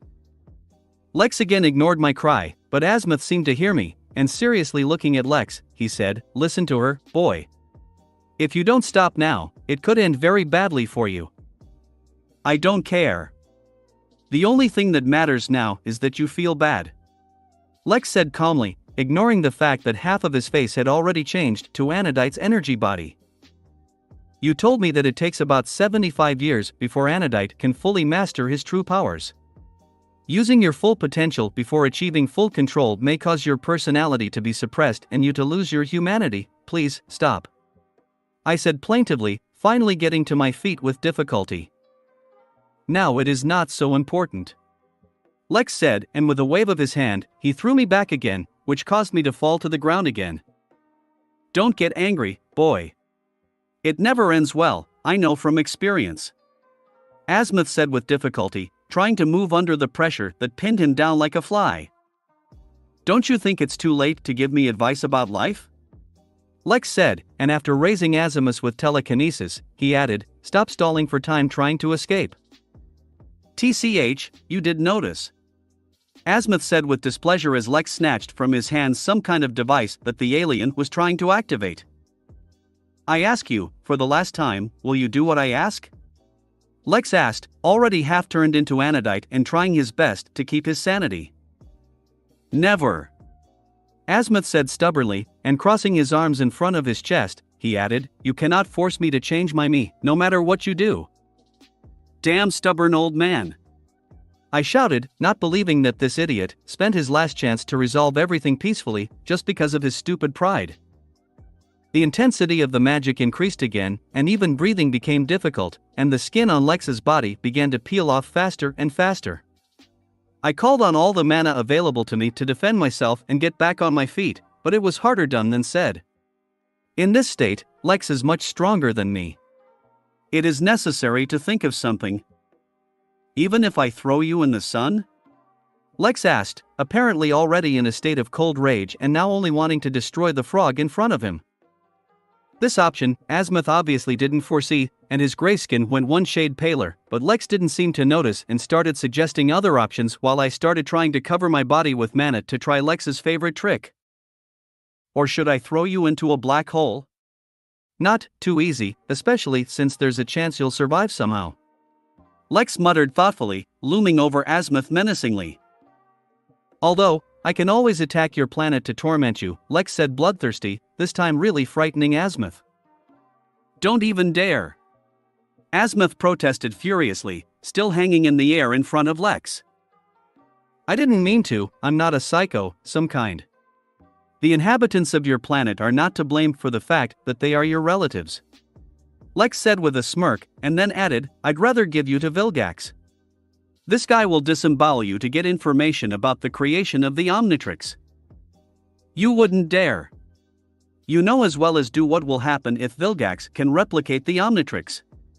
Azimuth shouted. Well then, you should be as unshakable as you are now and die with dignity after all the torture. Clearly enjoying Azimuth's horror, Lex said. Lex, please, I said softly. Okay, these are all jokes, I know what to do with you. Since you don't want Morgana back to me, I'll take your most precious possession, Azimuth. Your vaunted intellect. Lex said and began to create a complex magic spell. What? What are you doing? Azimuth asked, swallowing in fear, as a large magic circle began to form over Lex's hand, filled with a huge amount of mana, causing even the air to ripple. I told you, I'm only going to get your intellect. Lex said, and after finishing creating the magic circle, he added an explanation. This is an ancient spell that will create a seal that will block most of the functions of your brain, or rather both brains, because your race has two of them. As a result, accelerated degradation will begin, and with every second you will lose part of your intellect and memory, and in less than 2 months you will turn into a clueless vegetable, unable to even turn on the TV. Now, Lex really scared the hell out of Azimuth. The alien began to try to escape from the power of Lex, and when this did not work out, he shouted something in an unknown language and his exoskeleton came to life and, gathering together again, tried to attack Lex, but he only moved his eyebrow and annihilated the entire suit. Didn't know he could do that. You have some protection against magic that prevented me from finding you with a search spell, but is this protection good enough to protect you from this seal? Why don't we check it out, right? Lex said threateningly as he began to bring the magic circle closer to Azimuth's head. You won't get anything with this. I will not change my opinion. Azimuth shouted, once again showing his foolish pride, though he didn't give up trying to escape. Then there is nothing more to discuss. Farewell, Azimuth. Lex said coldly, looking like he was already determined to get the job done. Stop! I exclaimed, grabbing the guy's hand. Finally, I managed to get to it. I see you were able to create an armor construct, Gwen. It's commendable, but it doesn't change much. Seeing that I was able to protect myself from the pressure of his magic by creating armor, as Lex himself likes to do, he said with a short glance at me, after which, with a slight movement of his hand, he broke the armor and threw me back again. Damn, I exclaimed in displeasure, crashing into the wall again. And it took me so much effort to create this damn armor without Lex noticing. So where did we stop? Asked Lex, already 90% anodite. You were going to turn me into a dumbass. Azimuth said grumpily. Ah, right. I think we can continue. Lex said, and again began to bring the seal closer to Azimuth's head. You'll regret it. Azimuth said confidently as he watched his biggest fear get closer and closer to being fulfilled. Maybe. Lex agreed, but then added with a smirk, but you won't see it anymore. Oof. In that case, do what you have in mind. But, know that now I am even more confident in my decision not to trust you with the Omnitrix. Azimuth said, looking into Lex's burning eyes. I don't care about your Omnitrix. Lex said furiously and without hesitation threw the magic circle at Azimuth, finally adding, your mistake was that you refused to return Morgana to me. Watching in horror as the spell closed in on Azimuth, I knew Lex would truly regret it. Now he has succumbed to his anger and anodite heritage, which does not allow him to think straight, even with mental protection. I have to stop him and there is only one way left. Chapter 166, 165. Azimuth 3. Third POV. A magic spell capable of turning the most genius being in the galaxy into an impenetrable idiot was thrown and now flew quickly towards the head of Azimuth, who watched in horror, no longer hoping for salvation. Previously, Azimuth had used all of his stashed methods to force an emergency surrender, and after an enraged Lex took away his teleportation device, which was supposed to transfer Azimuth to Galvan Prime, he had no way to escape. All Azimuth had to do was accept his terrible fate and regret what he had said earlier. And although, according to Lex's words, Azimuth would have 2 more months before he finally turned into a dumb vegetable, Azimuth himself knew perfectly well that this time would not be enough for him to destroy the seal. If it was some kind of technological device or a virus, Azimuth could easily find a way to quickly get rid of such a problem, but when it came to magic, Galvan was at a loss to say the least. Magic is simply not his path and he does not understand it. For his race, magic had always been nothing more than esoteric nonsense, in which there was no logic. Compared to technology that could do anything with just the necessary calculations, magic was wild, unpredictable, and, in the opinion of all Galvans, simply stupid, and significantly inferior to cold machines. Although, this certainly does not mean that they underestimated her. Just the opposite. Galvans are well aware of how dangerous magic can be, especially in the hands of some idiot who does not think ahead and does not control himself. Another argument in favor of the superiority of technology, which, although it can also be dangerous in the wrong hands, but you can always create a fuse that will not allow this to happen. True, the Galvans themselves often forget about such a trifle in a burst of inspiration when creating some new ingenious invention, but this is not so important. In any case, not even understanding and not knowing how to use magic, the Azimuth race decided to protect themselves from it, of course, with the help of their favorite technologies. The result was a microchip capable of hiding Galvan Prime and every Galvan from magic and granting some sort of protection, creating a bioenergetic invisible aura that repelled enemy mana, and even gave telepathic protection as a bonus. This inherently revolutionary invention actually worked as intended, which is why Lex didn't find Azimuth his spell, but any defense had a limit and a seal of stupefaction could overcome it due to the abnormal amount of mana Lex put into it. Azimuth understood this very well, and he also understood that the time allotted to him would not be enough to create something that would destroy the seal. It is possible for Azimuth to create some kind of technological device that will destroy all traces of magic in his body, but again, there will not be enough time, because every day he will lose part of his intellect. This is truly the most terrible punishment for Azimuth, and not that he did not deserve it. Azimuth was well aware of how difficult his character was and that he needed to be more careful about what he said, because sometimes he cannot control his sarcasm and cannot stop throwing witticisms that can hurt other people's feelings. It just developed into a habit from his youth and became second nature to him. In fact, he simply cannot be honest with his own feelings, which has cost him relationships with people more than once. Azimuth never wanted this conversation to end like this. He didn't want to say all these hurtful things and take it to extremes, but he couldn't help it and his stupid pride jumped up again. Everything was planned in a completely different scenario, but everything went to hell.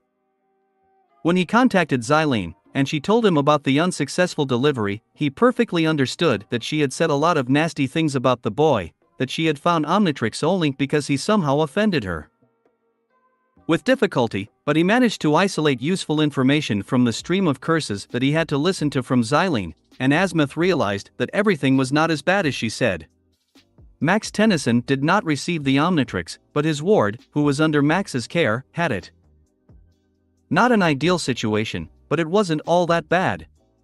In addition, by searching for information from the right people on the black market of the galaxy, Azimuth was able to gather information on Lex Tennyson, who had already become famous. After fighting off professional bounty hunters, rescuing many captive gladiators and destroying the arena where they fought for the amusement of the public, and almost killed Vilgax, the new owner of the Omnitrix has become known among some of the aliens. Azimuth was able to make a psychoportrait without any problems, which helped him understand who Lex Tennyson was. And to be honest, he liked what he learned. Yes, Lex was young, but he had already proven himself to be a responsible and skilled warrior, moreover, smart enough for an Earthling. And the fact that an experienced plumber like Max was nearby greatly reduced Azimuth's anxiety. He was already thinking about how he would meet with them, and although he was not going to be friendly with the boy, presenting him everything on a silver platter, revealing all the secrets of the watch, but after he would prove that he was worthy, Azimuth would not mind trust him with the Omnitrix.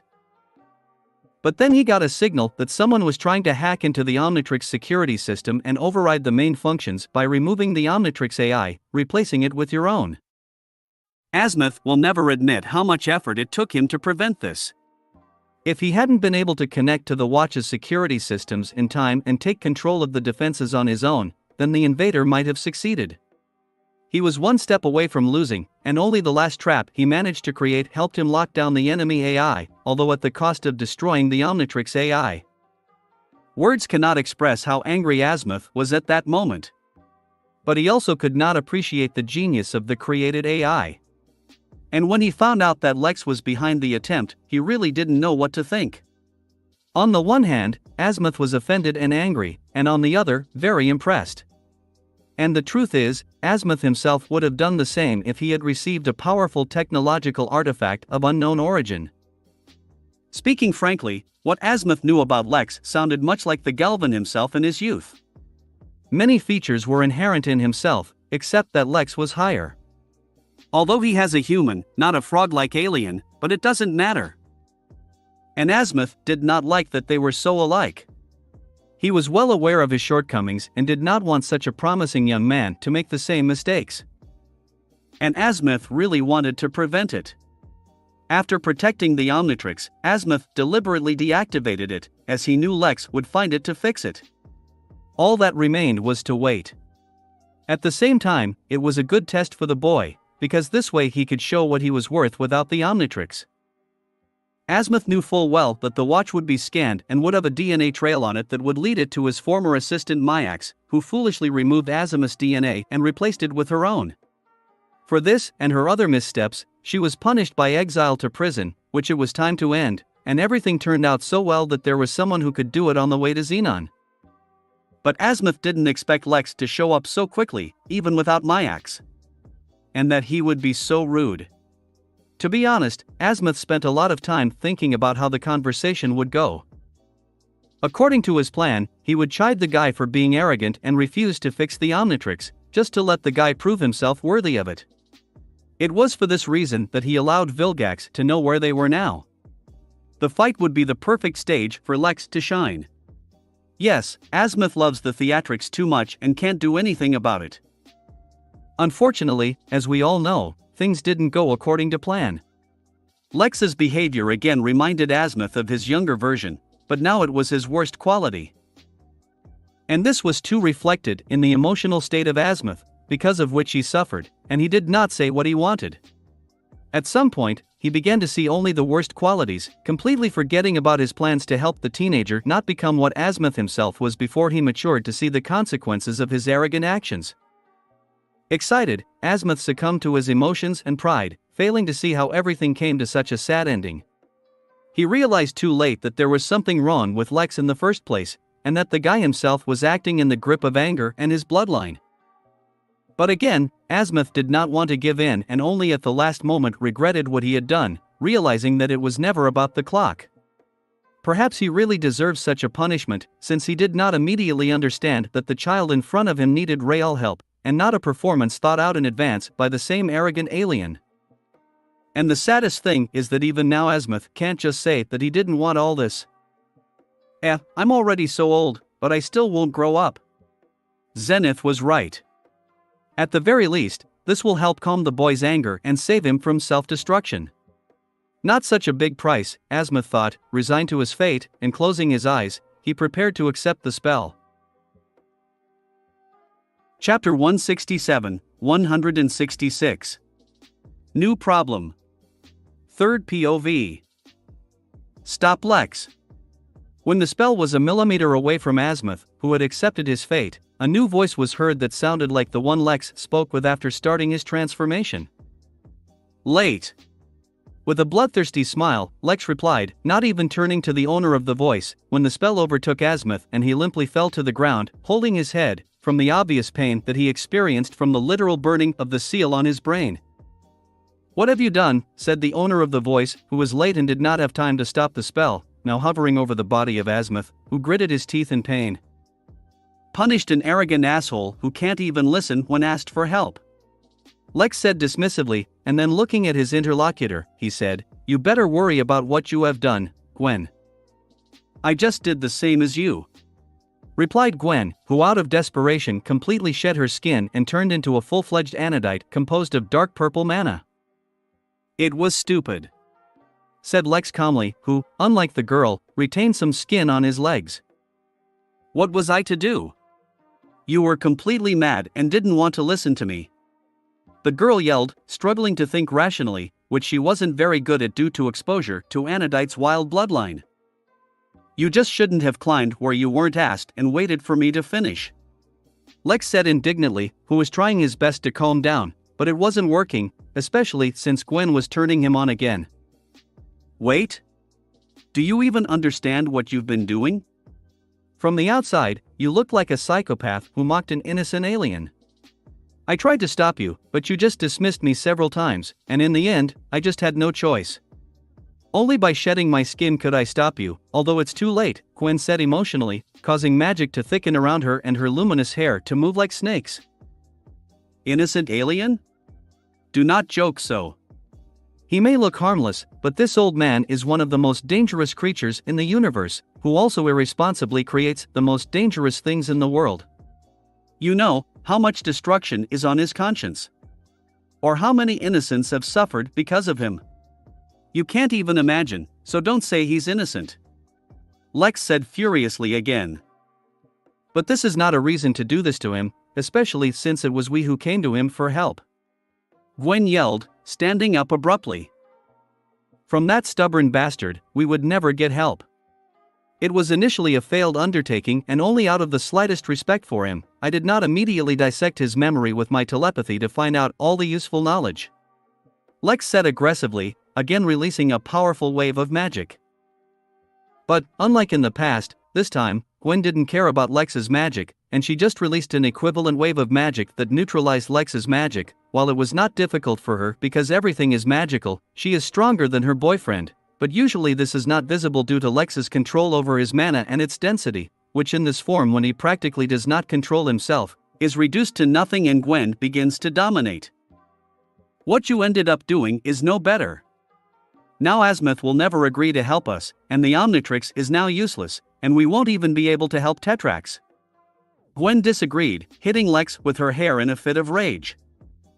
"We'll see. When his allotted time comes to an end, Azimuth will completely despair and come running to ask for help, begging on his knees.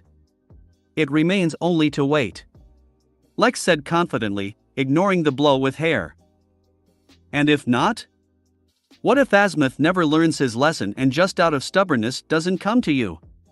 Or can't? Have you thought about it?" Gwen asked angrily as she approached Lex's face.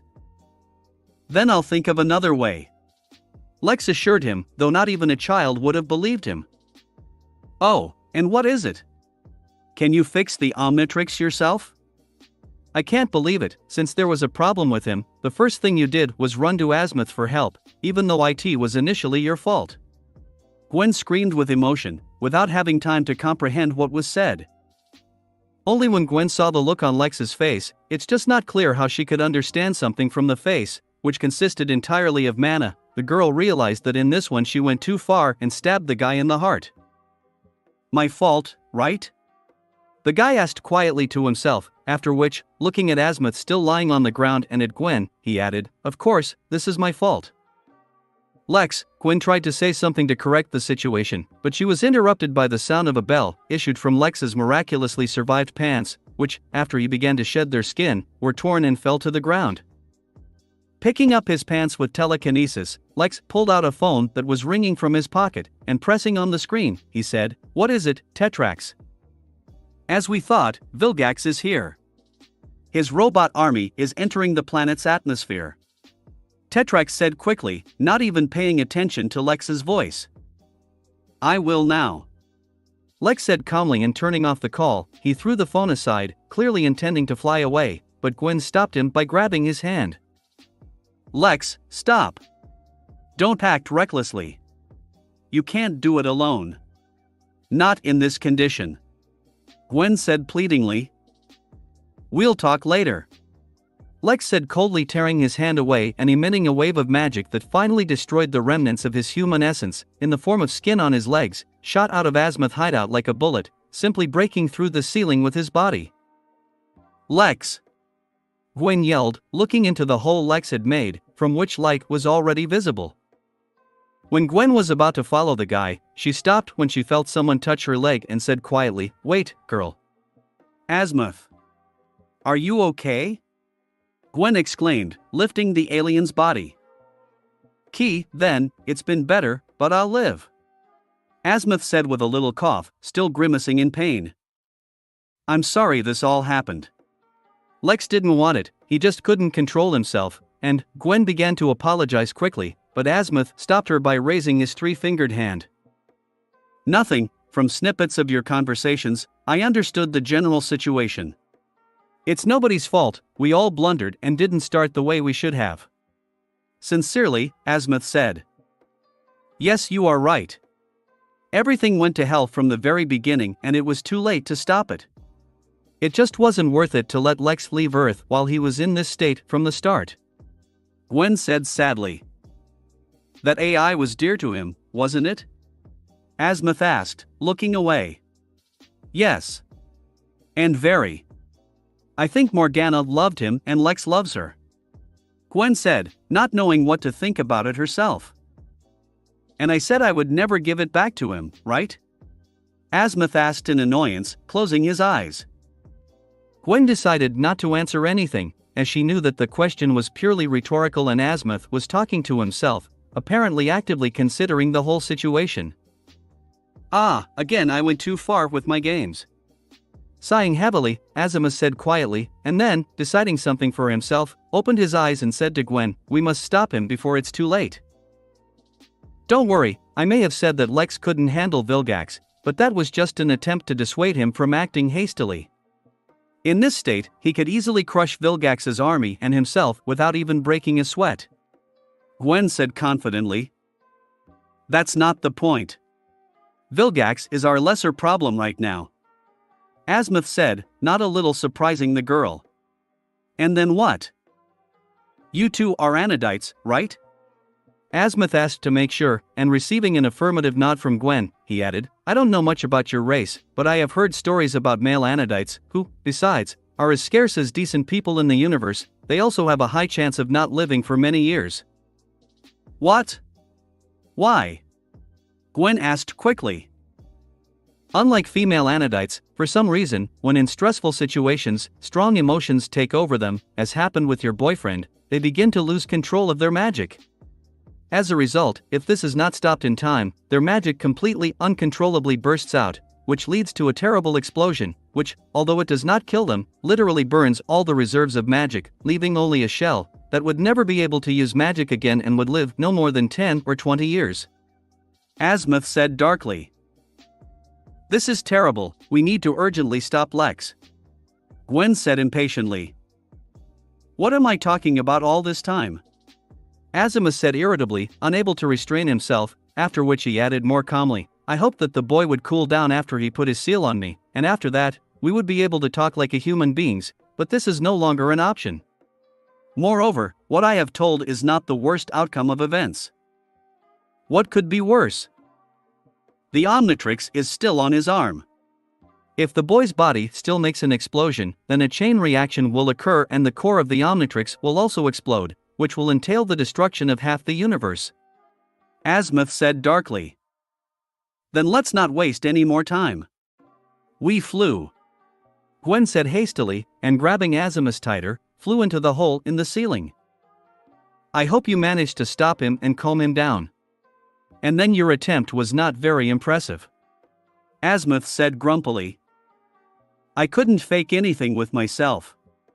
I've shed my skin too, and now I'm not quite sane. Stupid mental protection does not help. The girl said unhappily. It's not just a matter of the mental plane, your very body and soul influence you, and this is not easy to resist. Azimuth said with a sigh, to which Gwen remained silent because she doesn't understand much about this. Hey, about the seal, Gwen started, but Asmuth cut her off. Now it is not so important. Let's deal with the main problem first. Asmuth said calmly as he and Gwen just flew out of the hole and into the fresh air. Damn it, Gwen said involuntarily when she saw what is going on in the world right now. My garden, Asmuth said sadly, seeing that everything was on fire, and the giant robots of Vilgax were falling from the sky like meteorites. Looks like the apocalypse has come sooner than expected. Chapter 168, 167. Apocalypse. Third POV. After making a hole in the solid rock with his body, Lex flew out of the cylindrical rock that had been Asmuth's hideout for a long time. Looking up at the sky, he immediately saw hundreds, perhaps thousands of capsules that fell one after another from space, opening up in the air to reveal their true form and land on the surface of the planet, causing considerable destruction. They were Vilgax's attack robots, with a large body and 3 insectoid legs, just like the ones Lex encountered when he found the Omnitrix in early summer. The only difference was their size, because the robots that came to Xenon were huge, comparable to a 5-story building.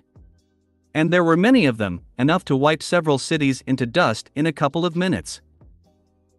It seems that this time Vilgax decided not to skimp and sent all his attacking power, not even bothering to send smaller drones, because he knows from the last meeting with Lex that they are all useless, but an army of giant robots can cause problems even to the owner of the Omnitrix.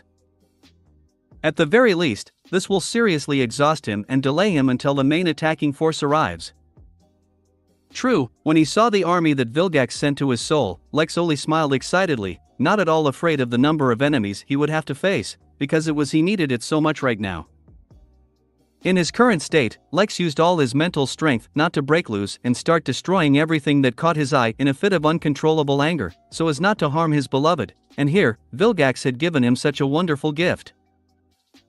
Hundreds and hundreds of punching bags that Lex would gladly destroy, indulging in his current destructive tendencies that had been building up since Morgana's imprisonment. Mindless destruction, this is exactly what Lex wanted so much now in order to blow off steam and clear his head, and I must say, the guy is not going to deny himself such pleasure. Without even bothering to look at Tetrax, who was still waiting at the entrance to the rock, in the company of the awakened Gluto, and anxiously looking at the arriving enemies, Lex raised his hand and fired a beam of magic that instantly destroyed a dozen drones closest to Tetrax. Even if Lex is not completely sane now, he still cares about his loved ones, especially those who do not make him angry. Waving his hand to the dumbfounded Petrosapian, Lex kicked off the air, and like a bullet flew forward, towards the enemies who had already managed to land on the planet. And despite the fact that the guy was 100 times smaller than the robots, one of his blows was enough to almost completely annihilate the robot, and this without the use of magic. After destroying a couple of hundred more drones, completely ignoring their attacks in the form of lasers and missiles, Lex completely dispersed and began his path of destruction, completely ignoring the damage that he inflicts with his attacks on the surface of the planet and its flora. Luckily, the fauna was smart enough to get away from the crazed Anodite and the constantly exploding robots. When all the robots in the immediate vicinity were exterminated, and everything around was on fire, Lex turned his attention to those drones that had not yet reached the planet. In fact, they were now in a defenseless form that allowed them to travel through space, and until they activated their attack form, they were harmless, but that didn't make them any less of an excellent target, which Lex began firing at with his magically crafted machine gun, cackling insanely as he did so.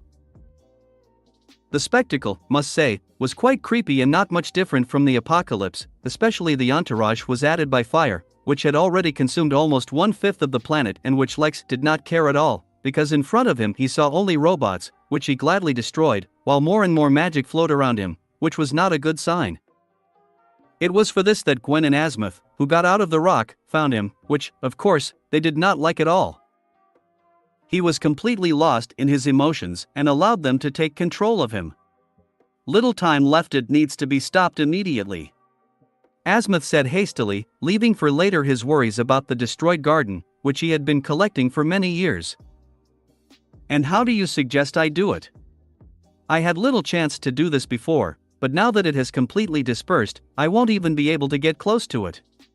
Exclaimed Gwen, who was not a little frightened by the sight, and also by the usually reserved guy who was going crazy. It wasn't until she saw this that she realized just how much power Anodite had, and also how scary Lex could be if he wasn't worried about the damage he could do to his surroundings. A little more and he will literally split the planet in two. And that's all, without the Omnitrix. For some reason, before Gwen did not understand how strong her boyfriend was, and even after all the adventures she had gone through, she did not see what Lex hides behind his harmless facade and how dangerous he can be. And now, to put it mildly, Gwen was scared. And the worst thing is that part of the blame lies with Gwen herself, because she brought Lex to such a condition and now she needs to somehow stop him, and Azimuth is clearly not an assistant in this. How do I know? Just go and do your thing before he kills us all, shouted the Galvan, sitting on the girl's shoulder. It's you, the smartest creature of 5 galaxies, can't you think of anything? Gwen asked displeasedly, easily shielding herself from the robot that exploded nearby, which was shot down by Lex. I spent everything before, when I tried to escape from him, but there is no time to create something new. What's more, whatever I do will only make him angrier. Besides, as soon as he sees me, I will most likely become his target. Azimuth said grumpily. It is truth too. Gwen couldn't disagree, knowing full well that the seal might soon become useless, because judging by the state of Lex, he would simply tear Azimuth to pieces as soon as he saw him. You are the only one who can bring him to his senses, and you know it. Azimuth said seriously, looking into the girl's glowing eyes. Ugh, okay. I will do it. Taking a deep breath, Gwen clenched her fists and said with determination. Don't worry, you are his close person, at least he won't have to kill you. The maximum will beat me to a pulp, then again continue the destruction of robots and the destruction of my planet. Azimuth said with a thumbs up. Haha, very funny. Without laughing, Gwen said with an icy face, then asked, have you thought about becoming a comedian? Actually, I was quite popular once. I remember when depression hit me once again after I realized the meaninglessness of my life, I moved to a space station where for 40 years, under a pseudonym, I performed on stage with jokes that I myself wrote. Azimuth suddenly said. Truth? And how did it all end? Gwen asked curiously. As a result, I accidentally offended someone with my joke, and I had to destroy several alien crime families and the station itself in order to get behind me.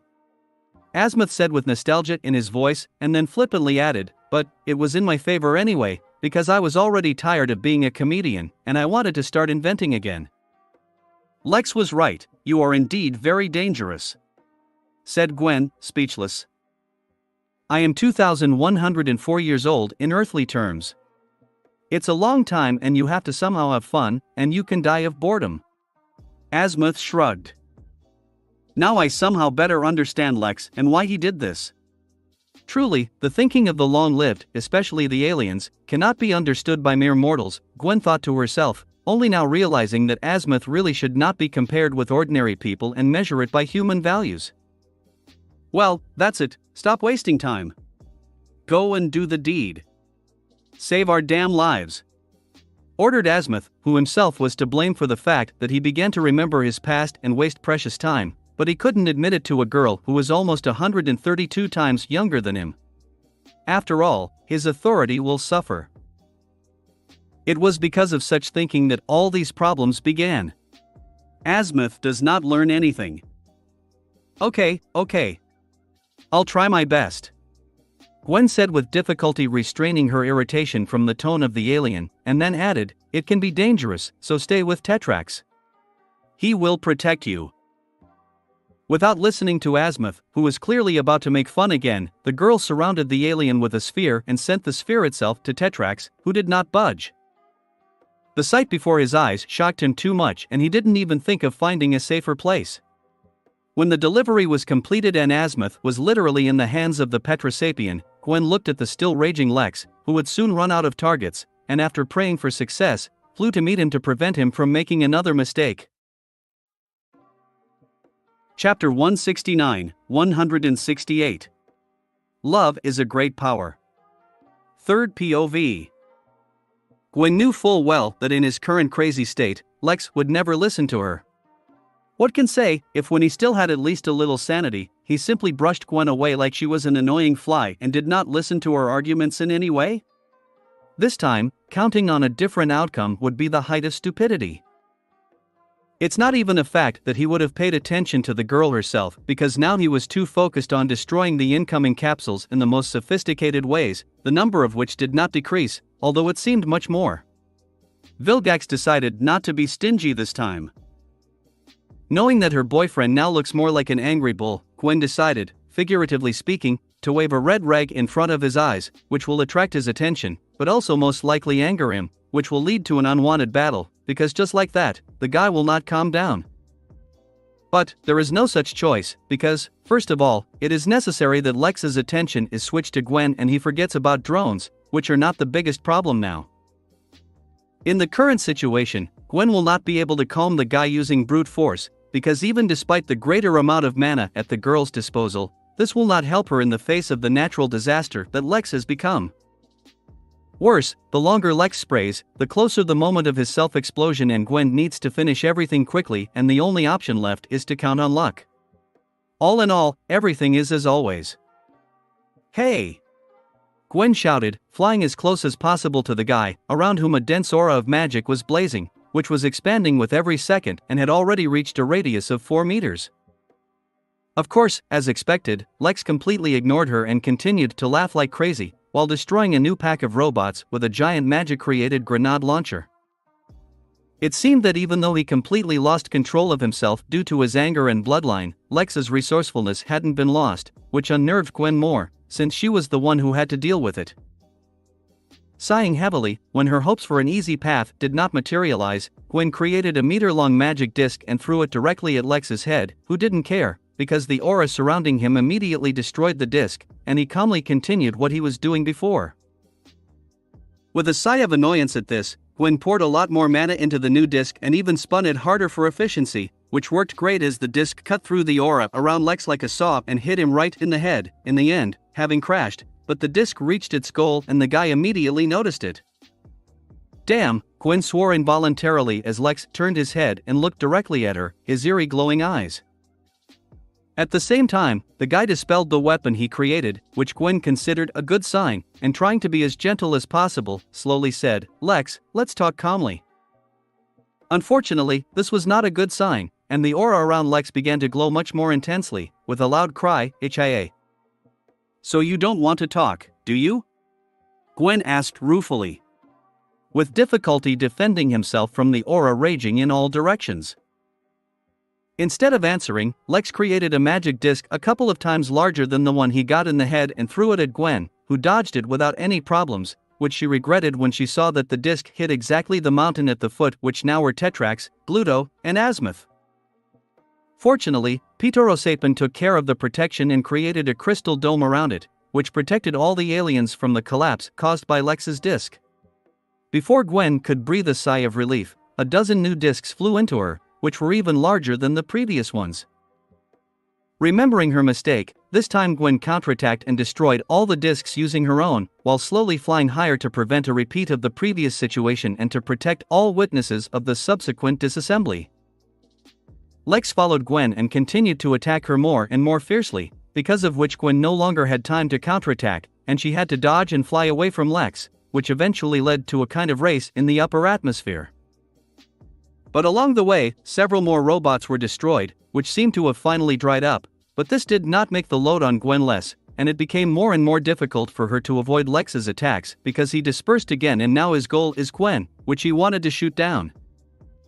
For driven by animal instinct Sky, it became a game he wanted to win at all costs, and soon he was again using different weapons, which, flying at maximum speed, became increasingly difficult for Gwen to dodge. As a result, she had to switch to protective constructs, which did not help much, and collapsed after a couple of hits, but that was all that saved her. In response to the various barriers that protected Gwen from the magical bullets fired from his machine gun, Lex released even more mana, and soon even a single bullet was able to destroy Gwen's shields, making it impossible to dodge. As a result, this led to the fact that the girl was nevertheless hit, because of which her flight course went astray, and she flew into a rock at great speed, which could not withstand such bullying, and fell right on the girl. Gwen, made up of mana, did not care about such damage, but this led to the fact that she did not have time to get out of the rubble, and Lex caught up with her. Like a cat catching its mouse, Lex grabbed Gwen tightly and pinned her to the ground, not letting her move, looking at her with a creepy smile on his energetic face. But at least his mood had changed for the better, and now he was not in a crazy rage, but in a crazy passion, irritated by a game of cat and mouse. Realizing this, Gwen did not try to escape from his grip and even sighed with relief when she realized that Lex was not going to attack her anymore and, on the contrary, let her get so close to him that even his aura did not react to the girl. Initially, Gwen wanted to achieve exactly this, although everything did not go according to plan. Still, it was difficult to call it a plan, because Gwen acted more at random and improvised, but most importantly, she achieved her goal. And now it remains only to reason with Lex, which is now much easier to do when Gwen can use her most important advantage.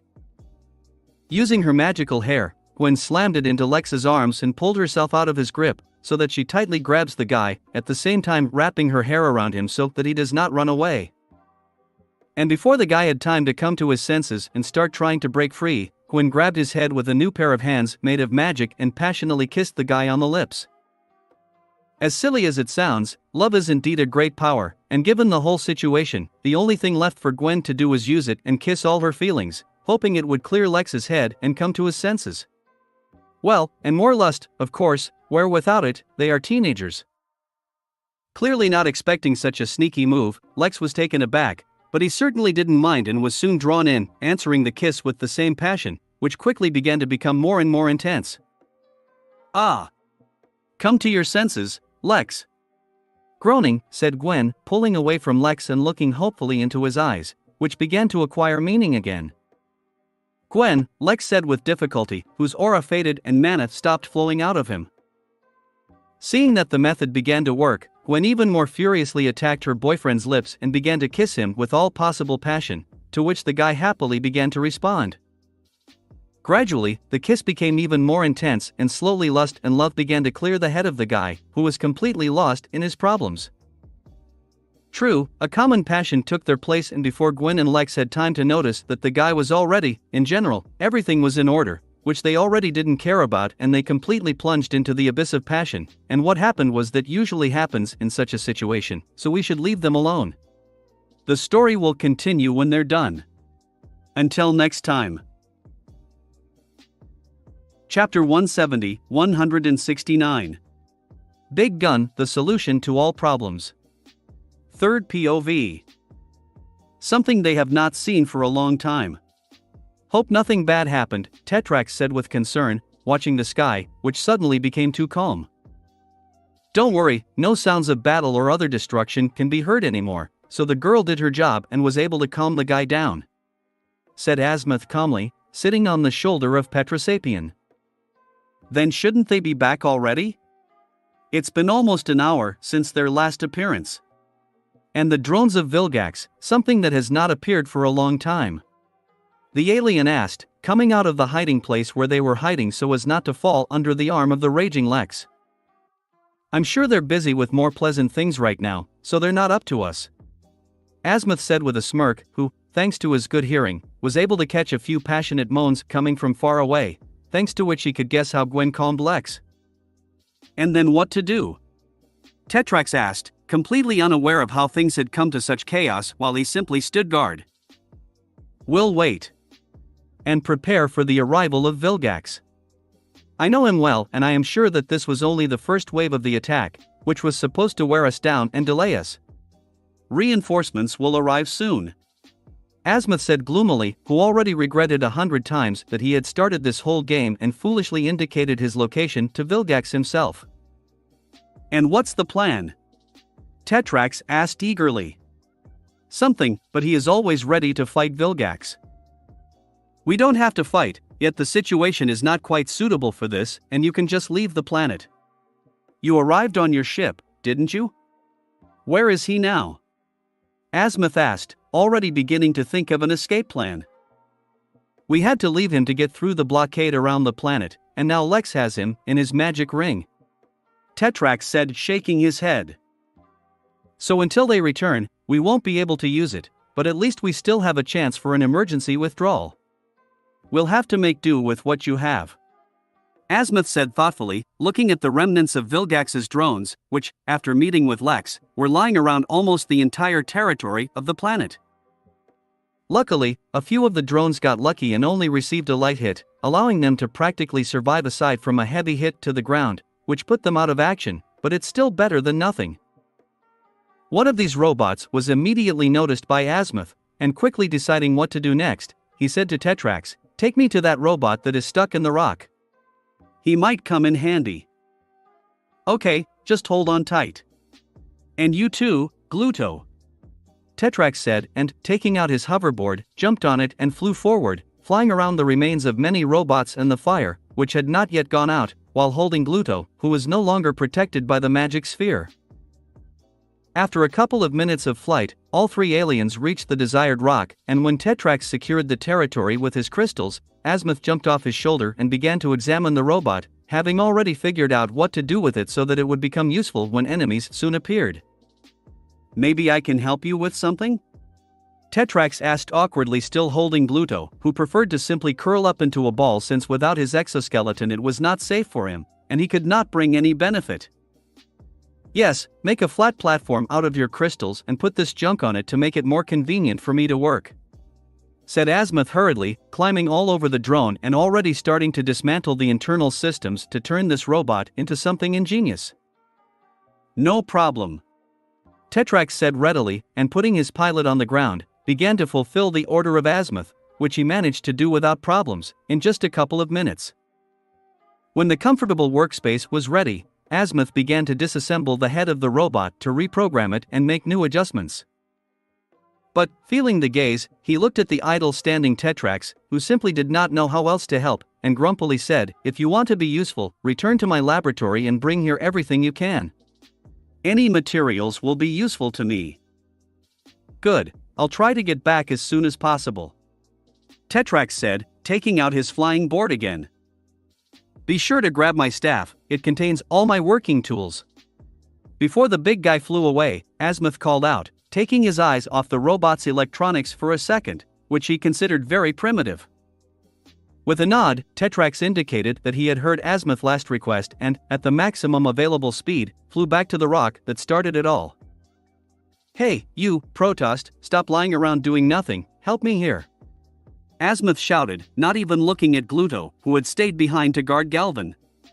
Although he is a lump of mucus, if necessary, he can become a ferocious warrior. "GRLLP. Gulto gurgled displeasedly, but still headed towards the platform with Azimuth, jumping for lack of legs. "And there is nothing to complain about, our lives may depend on this, by the way," Azimuth shouted, understanding Protost's language perfectly. "GLRRP GLRRP GLPLLPRGL?" gurgled Gluto, something like okay, what to do? "Climb inside the robot, open all the protective panels, and tear them out, they only get in the way," Azimuth ordered. Gluto shook his body, which was the equivalent of nodding his head and lunging at the robot, which was still in the state of a closed capsule for interstellar travel, apart from some areas that Azimuth was able to open and soak in through the slits of the skin. Once inside and penetrating everywhere, like a true slime, Gluto made an effort and expanded, thereby opening the robot, at the same time tearing off the panels that interfered with Azimuth.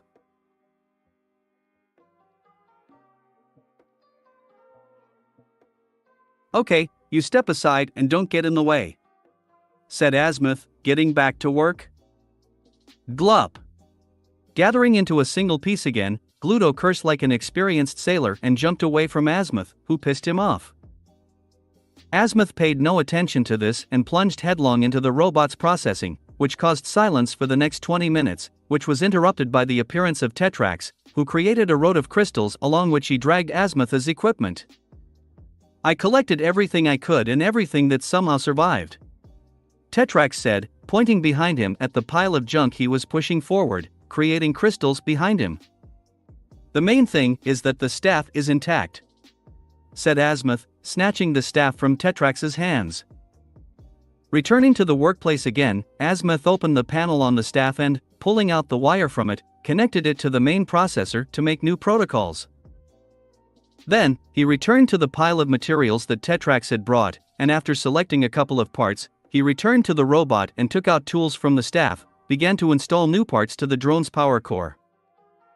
A similar process was repeated several times, and only after another hour, Azimuth seemed to be satisfied with his work, although in appearance it was impossible to say that something had changed and what all the work of the alien was for. "And what can he do now?" Tetrax asked curiously, sitting with Gluto a little further away, and watching the work of a genius. "You'll see. The thing is disposable but extremely powerful," Azimuth said with a smile. "Growl?" gurgled Gluto, "which means what now?" "We'll wait for someone to come or something to happen." Sitting down, Azimuth said wearily, who was no longer so young to ride so briskly. Silence fell again, and very awkward because Tetrax did not know what to say and how to turn to the Galvan, although he had just a sea of questions because he did not understand how everything came to what had come and what had happened to Lex. Azimuth began to get annoyed by the looks that Tetrax was throwing at him, so he soon decided to start the question himself and asked with a sigh, "So, you are the same Petrosapien? The last one that caused Petropia to be destroyed?" "Yes. Although I can put all the blame on Vilgax, as he deceived me, I am well aware that it was my fault. I was too arrogant, I wanted fame and recognition, and in the end, I ruined everyone," Tetrax said with unusual calmness, having long ago overcome all stages of denial and accepted his guilt. "You are not the first and you will not be the last who, due to arrogance, made an irreparable mistake." "Knowing from experience," Azimuth said. "Also true, but I was lucky and there is a chance to correct everything that I have done. Not many people get that opportunity in life," Tetrax said with a smile. "Yes? Tell me more," Azimuth asked sincerely. Realizing that someone who could help him get Petropia back was interested, Tetrax immediately began his detailed story and even showed the Petropia crystal to prove that his words were true. "So that's why you all came here? To help you? So that I can repair the Omnitrix, and then, thanks to the Crystal Sapiens, restore the planet?" Azimuth asked, who again reviewed all the actions of Lex and again began to reproach himself for not restraining himself. "Yes, although I'm surprised you didn't know about it, since you added Sagilite DNA to the Omnitrix, the one who should awaken from the Lex Chromostone and return my planet," Tetrax said. "I sent my assistant to collect DNA, as I had more important things to do," Azimuth said, still lost in his thoughts. "Well, in any case, I'm glad that we were still able to find you, and when all this confusion is over, I will be able to fulfill my mission," Tetrax said happily. "Yes, it is very good," Azimuth said awkwardly, not daring to shatter Petrosapien's dreams. Before Tetrax noticed Azimuth's strange intonation, he looked up at the sky and saw a large shadow, which he immediately recognized as the famous Chimerian hammer, Vilgax's ship. More precisely, a new ship, because the last one destroyed Lex, but now it's not up to that. "He's here, and it looks like his robots were able to clear the way for him and break through the entire blockade around the planet," Tetrax said, looking anxiously at the sky. "Luckily, I'm all set," Azimuth said with a grin and returned to the robot again. He pressed some buttons and the transformation began. As if the old look was a hoax, the drone began to take shape and in a couple of seconds turned into a huge cannon, similar to a railgun, in which the former appearance of the robot from which it was made was only partially visible. "Create protection." Shouting over the noise created by a fully charged cannon, Azimuth asked Tetrax and again pressing a button, hastily ran behind the protective crystal wall. 3, 2, 1, once safe, Azimuth began a countdown, during which the cannon began to glow even brighter, and after 2. The cannon fired a huge blue beam of energy that hit the Chimerian hammer squarely and pierced through the ship, ignoring the energy shield, and flying somewhere further into space. The shot itself overheated Azimuth's invention too much, and after a couple of seconds, the cannon simply cracked down and was no longer able to fire. "Damn junk," Azimuth said displeasedly, although he knew that this would happen. It just pissed him off that he had to work with such terrible materials. "But the shot was good," Tetrax said, watching as Vilgax's ship began to explode in the air and fall apart, falling to the surface of the planet, which no longer cared about the new wave of destruction. Looks like our help is no longer needed here. A new voice suddenly rang out, which attracted the attention of the three aliens watching the death of Vilgax's flagship. Chapter 171, 170. Freedom. Third POV. While Azimuth was busy transforming an ordinary, albeit gigantic, robot into a cannon of mass destruction, Gwen and Lex had enough of each other and finished their vulgarity, finally coming to their senses. Phoo. It was great, said naked Gwen, who had regained her skin and ceased to be an anodite, panting heavily, lying on the bare earth, in a round crater. I agree.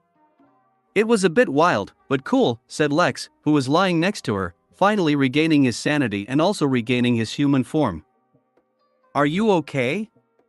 Gwen asked, catching her breath, looking into her boyfriend's eyes with concern. Physically, I'm very tired. Magically, completely empty. Mentally, crushed. Lex said honestly, closing his eyes. Well, it's no wonder you don't have any mana left, since you used so much of it, completely disregarding the expense, scattering it around and destroying the robots. It's good that there are no other problems, considering that you almost became a living bomb. And it must have cost you a lot of physical strength to become anodite. Gwen said, trying to be gentle with what she thought was a highly emotionally unstable Lex. Perhaps the fault lies with someone else who beat me like a racehorse and asked for more and more, Lex said with a dirty grin, glancing at Gwen, including for to dispel the oppressive atmosphere that surrounded the girl, due to the fact that she was worried about him. If you're joking, then everything is in order. Gwen said relieved, then pinched Lex's side with a wicked smile and added, don't you dare talk about it. I feel awkward. Besides, who's hitting whom here, Mr. Who took the super soldier serum? Oi, Lex exclaimed in pain to satisfy the indignant Gwen, sighed and said, touché. Ha ha ha, laughing heartily at Lex's behavior, Gwen exhaled and asked more calmly, well, seriously, how are you? Bad, of course, Lex said honestly with a heavy sigh, then adding, I screwed up again, lost control, almost ruined the entire planet and, worst of all, put you in danger again because of my own mistake, that I swore never to repeat after the pyrokinesis tattoo story. You do realize that it was just a stupid coincidence and we just couldn't prevent it? Gwen asked with sympathy, trying to support the guy as much as possible. It is rather my own arrogance, temperament and incontinence that are to blame. Well, Azimuth with his grouchy disposition did not improve the situation either, although I myself knew that such a thing was to be expected, and it was just necessary to show restraint. But I was definitely not up to it when I was filled with anger because I admitted that Morgana fell into the trap of the Omnitrix, and again, all because of my greed. Another lesson of fate and a reminder that the world is not a game. Lex said calmly, having already spent all the emotional fuse earlier. I'm not a little girl and I can take care of myself, so you don't have to worry about me all the time. It seems to me that I have already proved it today. You can rely on me in difficult times and stop pushing me away, as you did for the last 24 hours. Perhaps if you had opened up to me more, none of this would have happened. Gwen said sternly, grabbing Lex by the face. You are right, of course. But, it's really hard to do. I'm used to doing everything myself and being a big stone wall that protects my loved ones. I was sure that it would continue like this, and I would always be steadfast, not needing any support. All I wanted was for you, Ashley, Hope, and Grandpa to be safe so that I could always get back to you, while I would solve all the problems myself. Lex admitted with a sigh. That's not how trusting relationships work. They should be equal, and what you describe is more like a dictatorship. Furrowed his brows, Gwen said. I know. It seems like it's the kid in me who wants to be in control so that everything goes according to his plan, but life doesn't work that way. Apparently, Grandpa was right and I never grew up. Although it seemed to me that I understood these truths a long time ago, they again showed me that I was wrong. Lex sighed and closed his eyes. I hope the lesson has been learned. Gwen asked, resting her head on the boy's shoulder. If I didn't learn anything new after all that happened, then I would be completely lost, so, yes, lesson learned. I do not promise that I will stop getting into different adventures without you and solving problems on my own, but I promise that if I need your support, even if it is only moral, I will always turn to you," Lex said with a smile, patting the girl on the head. "I don't ask for more," Gwen said with the same smile. But then he added, "I noticed a tendency that if you move away from us, your relatives, then something bad will definitely happen. So, do not dare to do this again, and if you need help and support, do not even think of doubting, immediately come to us. The next time I start to go crazy, I will immediately come to you," Lex said with a smirk, thinking to himself that Gwen was right. The last time he got into a fight with Gwen over Hope's presence, the problem was soon revealed to be the pyrokinesis tattoo, and that tattoo alone. And now, when, because of the situation with Morgana, because of anger at himself, because of his mistake, he moved away from his loved ones, everything went to hell. Perhaps this is just a coincidence, but there really is a trend. And when they worked with the whole family against Victor, everything went off without a hitch. Feels like the world is punishing Lex for his arrogance and is trying to re-educate him so that he stops being so arrogant and begins to perceive this world for real and begins to understand that he cannot cope alone. Obviously, all these problems are connected with the fact that Lex, although he was reborn in a body, but the mind is still trying to cling to the past, in which he was alone and could not rely on anyone. Of course, Lex values Max very much, and loves Gwen, and Ashley, and Hope, because he is really ready to do anything to protect them, but even now he is trying not to let them get too close to his heart, as he is afraid of pricking himself. He truly genuinely loves his girls and tries his best to trust them, but getting over himself is incredibly difficult, and some barriers have not been broken. As much as Lex would not like to believe it, he really is still a vulnerable child, who has not let go of his past, which, even after so many years, continues to influence him. Not in vain, he was never able to accept his new parents, whom he is even afraid to remember, due to the fact that this could hurt his tender feelings. Obviously, Lex refused to accept and comprehend this, but today's events really helped him open his eyes to this, and finally, there was progress, although not significant. As they say, the first step is to see the problem, and then it will be easier. Our boy began to grow up and understand that the past is in the past and it is worth letting it go, for the sake of the present, which is admittedly beautiful. And this simple realization, which he had rejected for so long, reduced the burden on his shoulders very much. "I'm not as perfect as I'd like to think," Lex thought as he looked down at his hands, but then clenched his fists with determination, added to himself, "But that doesn't mean I can't get better. With this support, I can't give up. I don't want to admit it, but I will make mistakes, and there's nothing to be done about it, such as life. I just need to overcome them and fix everything. Now, I really see it in your eyes," Gwen said with a smile. "Yes, I think I really learned something today.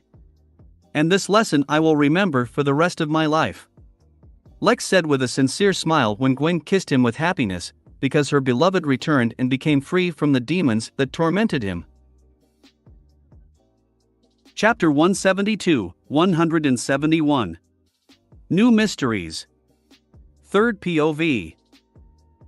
Two teenagers continued to hug each other in the crater, enjoying each other's warmth, while the guy accepted his flaws and mentally reborn to become a more mature person, and the girl was glad that she was able to return her beloved boyfriend, and that he was able to overcome today's events, instead of plunging into the abyss of self-flagellation. But this couldn't go on for long, because they still had unfinished business, so the girl lifted her head from the guy's shoulder and reluctantly asked, "We should probably go already, right?" The guy opened his eyes and, looking at the girl, nodded decisively and said, "Yes, it's time for me to correct my mistakes and deal with the annoying squid." "Then we should hurry. Tetrax, Bluto and Azimuth have already been waiting and are probably already worried that we have been gone for a long time. I hope they are okay." Standing up slowly, Gwen said, "Don't worry, Tetrax is strong enough to take care of himself and smart enough to keep his head down when it's dangerous around him. I think he just waited out my rampage and the robot attack somewhere safe so that Gluto and Azimuth wouldn't get hurt, and now they are either looking for us, or, knowing Azimuth, they are creating some kind of weapon of mass destruction against Vilgax's reinforcements," Lex said calmly, handing Gwen the spare clothes he keeps for her in his dimensional ring. "Let's hope you're right," Gwen said thoughtfully, dressing and not at all embarrassed by her nakedness, because there is nothing to be embarrassed about, everything has already happened. Lex, who no longer needs ordinary clothes, summoned cloth and ordered it to take on the form of his everyday clothes when he noticed that something was wrong. Frowning, Lex listened more closely to the sensations that the cloth conveys to him, and immediately noticed one problem. "What is it?" Noticing the expression on Lex's face, Gwen, who had finished dressing, immediately asked. "Apparently, the cloth wasn't as strong as I thought. When I lost control and began to turn into anodite, it seems that my magical power was able to damage the cloth and tore off a significant piece that was on me at that time, in the form of clothing, and now it is completely useless. I noticed it just now," Lex said, frowning as he got to his feet. "Oh yes, I remember. Your skin, along with your clothes, gradually exfoliated and fell to the floor. The clothes continued to lie, and then you lifted the rest of your pants to pick up the phone when Tetrax called. I didn't pay attention to it then, but it's strange and it shouldn't be like that, right?" Gwen said after some thought. "Right. In theory, despite my transformations, the clothes should have remained on me if I did not wish otherwise, but at that time I was not up to it, so the fact that it was shattered into pieces is really strange. I already checked the cloth for weak points and what could damage it, but I didn't find anything. And the fact that my magic was able to destroy part of the fabric is nothing short of a miracle, and I have no answer as to how this happened." Lex nodded his head. "But besides being mysterious, there is no problem, yes?" Gwen asked. "Of course, you are right and there is nothing critical in this, but it is unpleasant. You see, I have a limited supply of cloth. The same piece I found from the Forever Night's storage and later ate is all I have. It's just that it blends into my whole body and stretches well to follow my commands, and it seems that I have an unlimited amount of it, but it's not. And now, I've lost about 1/8 of the cloth and I don't know why," Lex said with obvious annoyance. "Maybe it's because of Anodite's power? Or because of your anger?" Gwen suggested.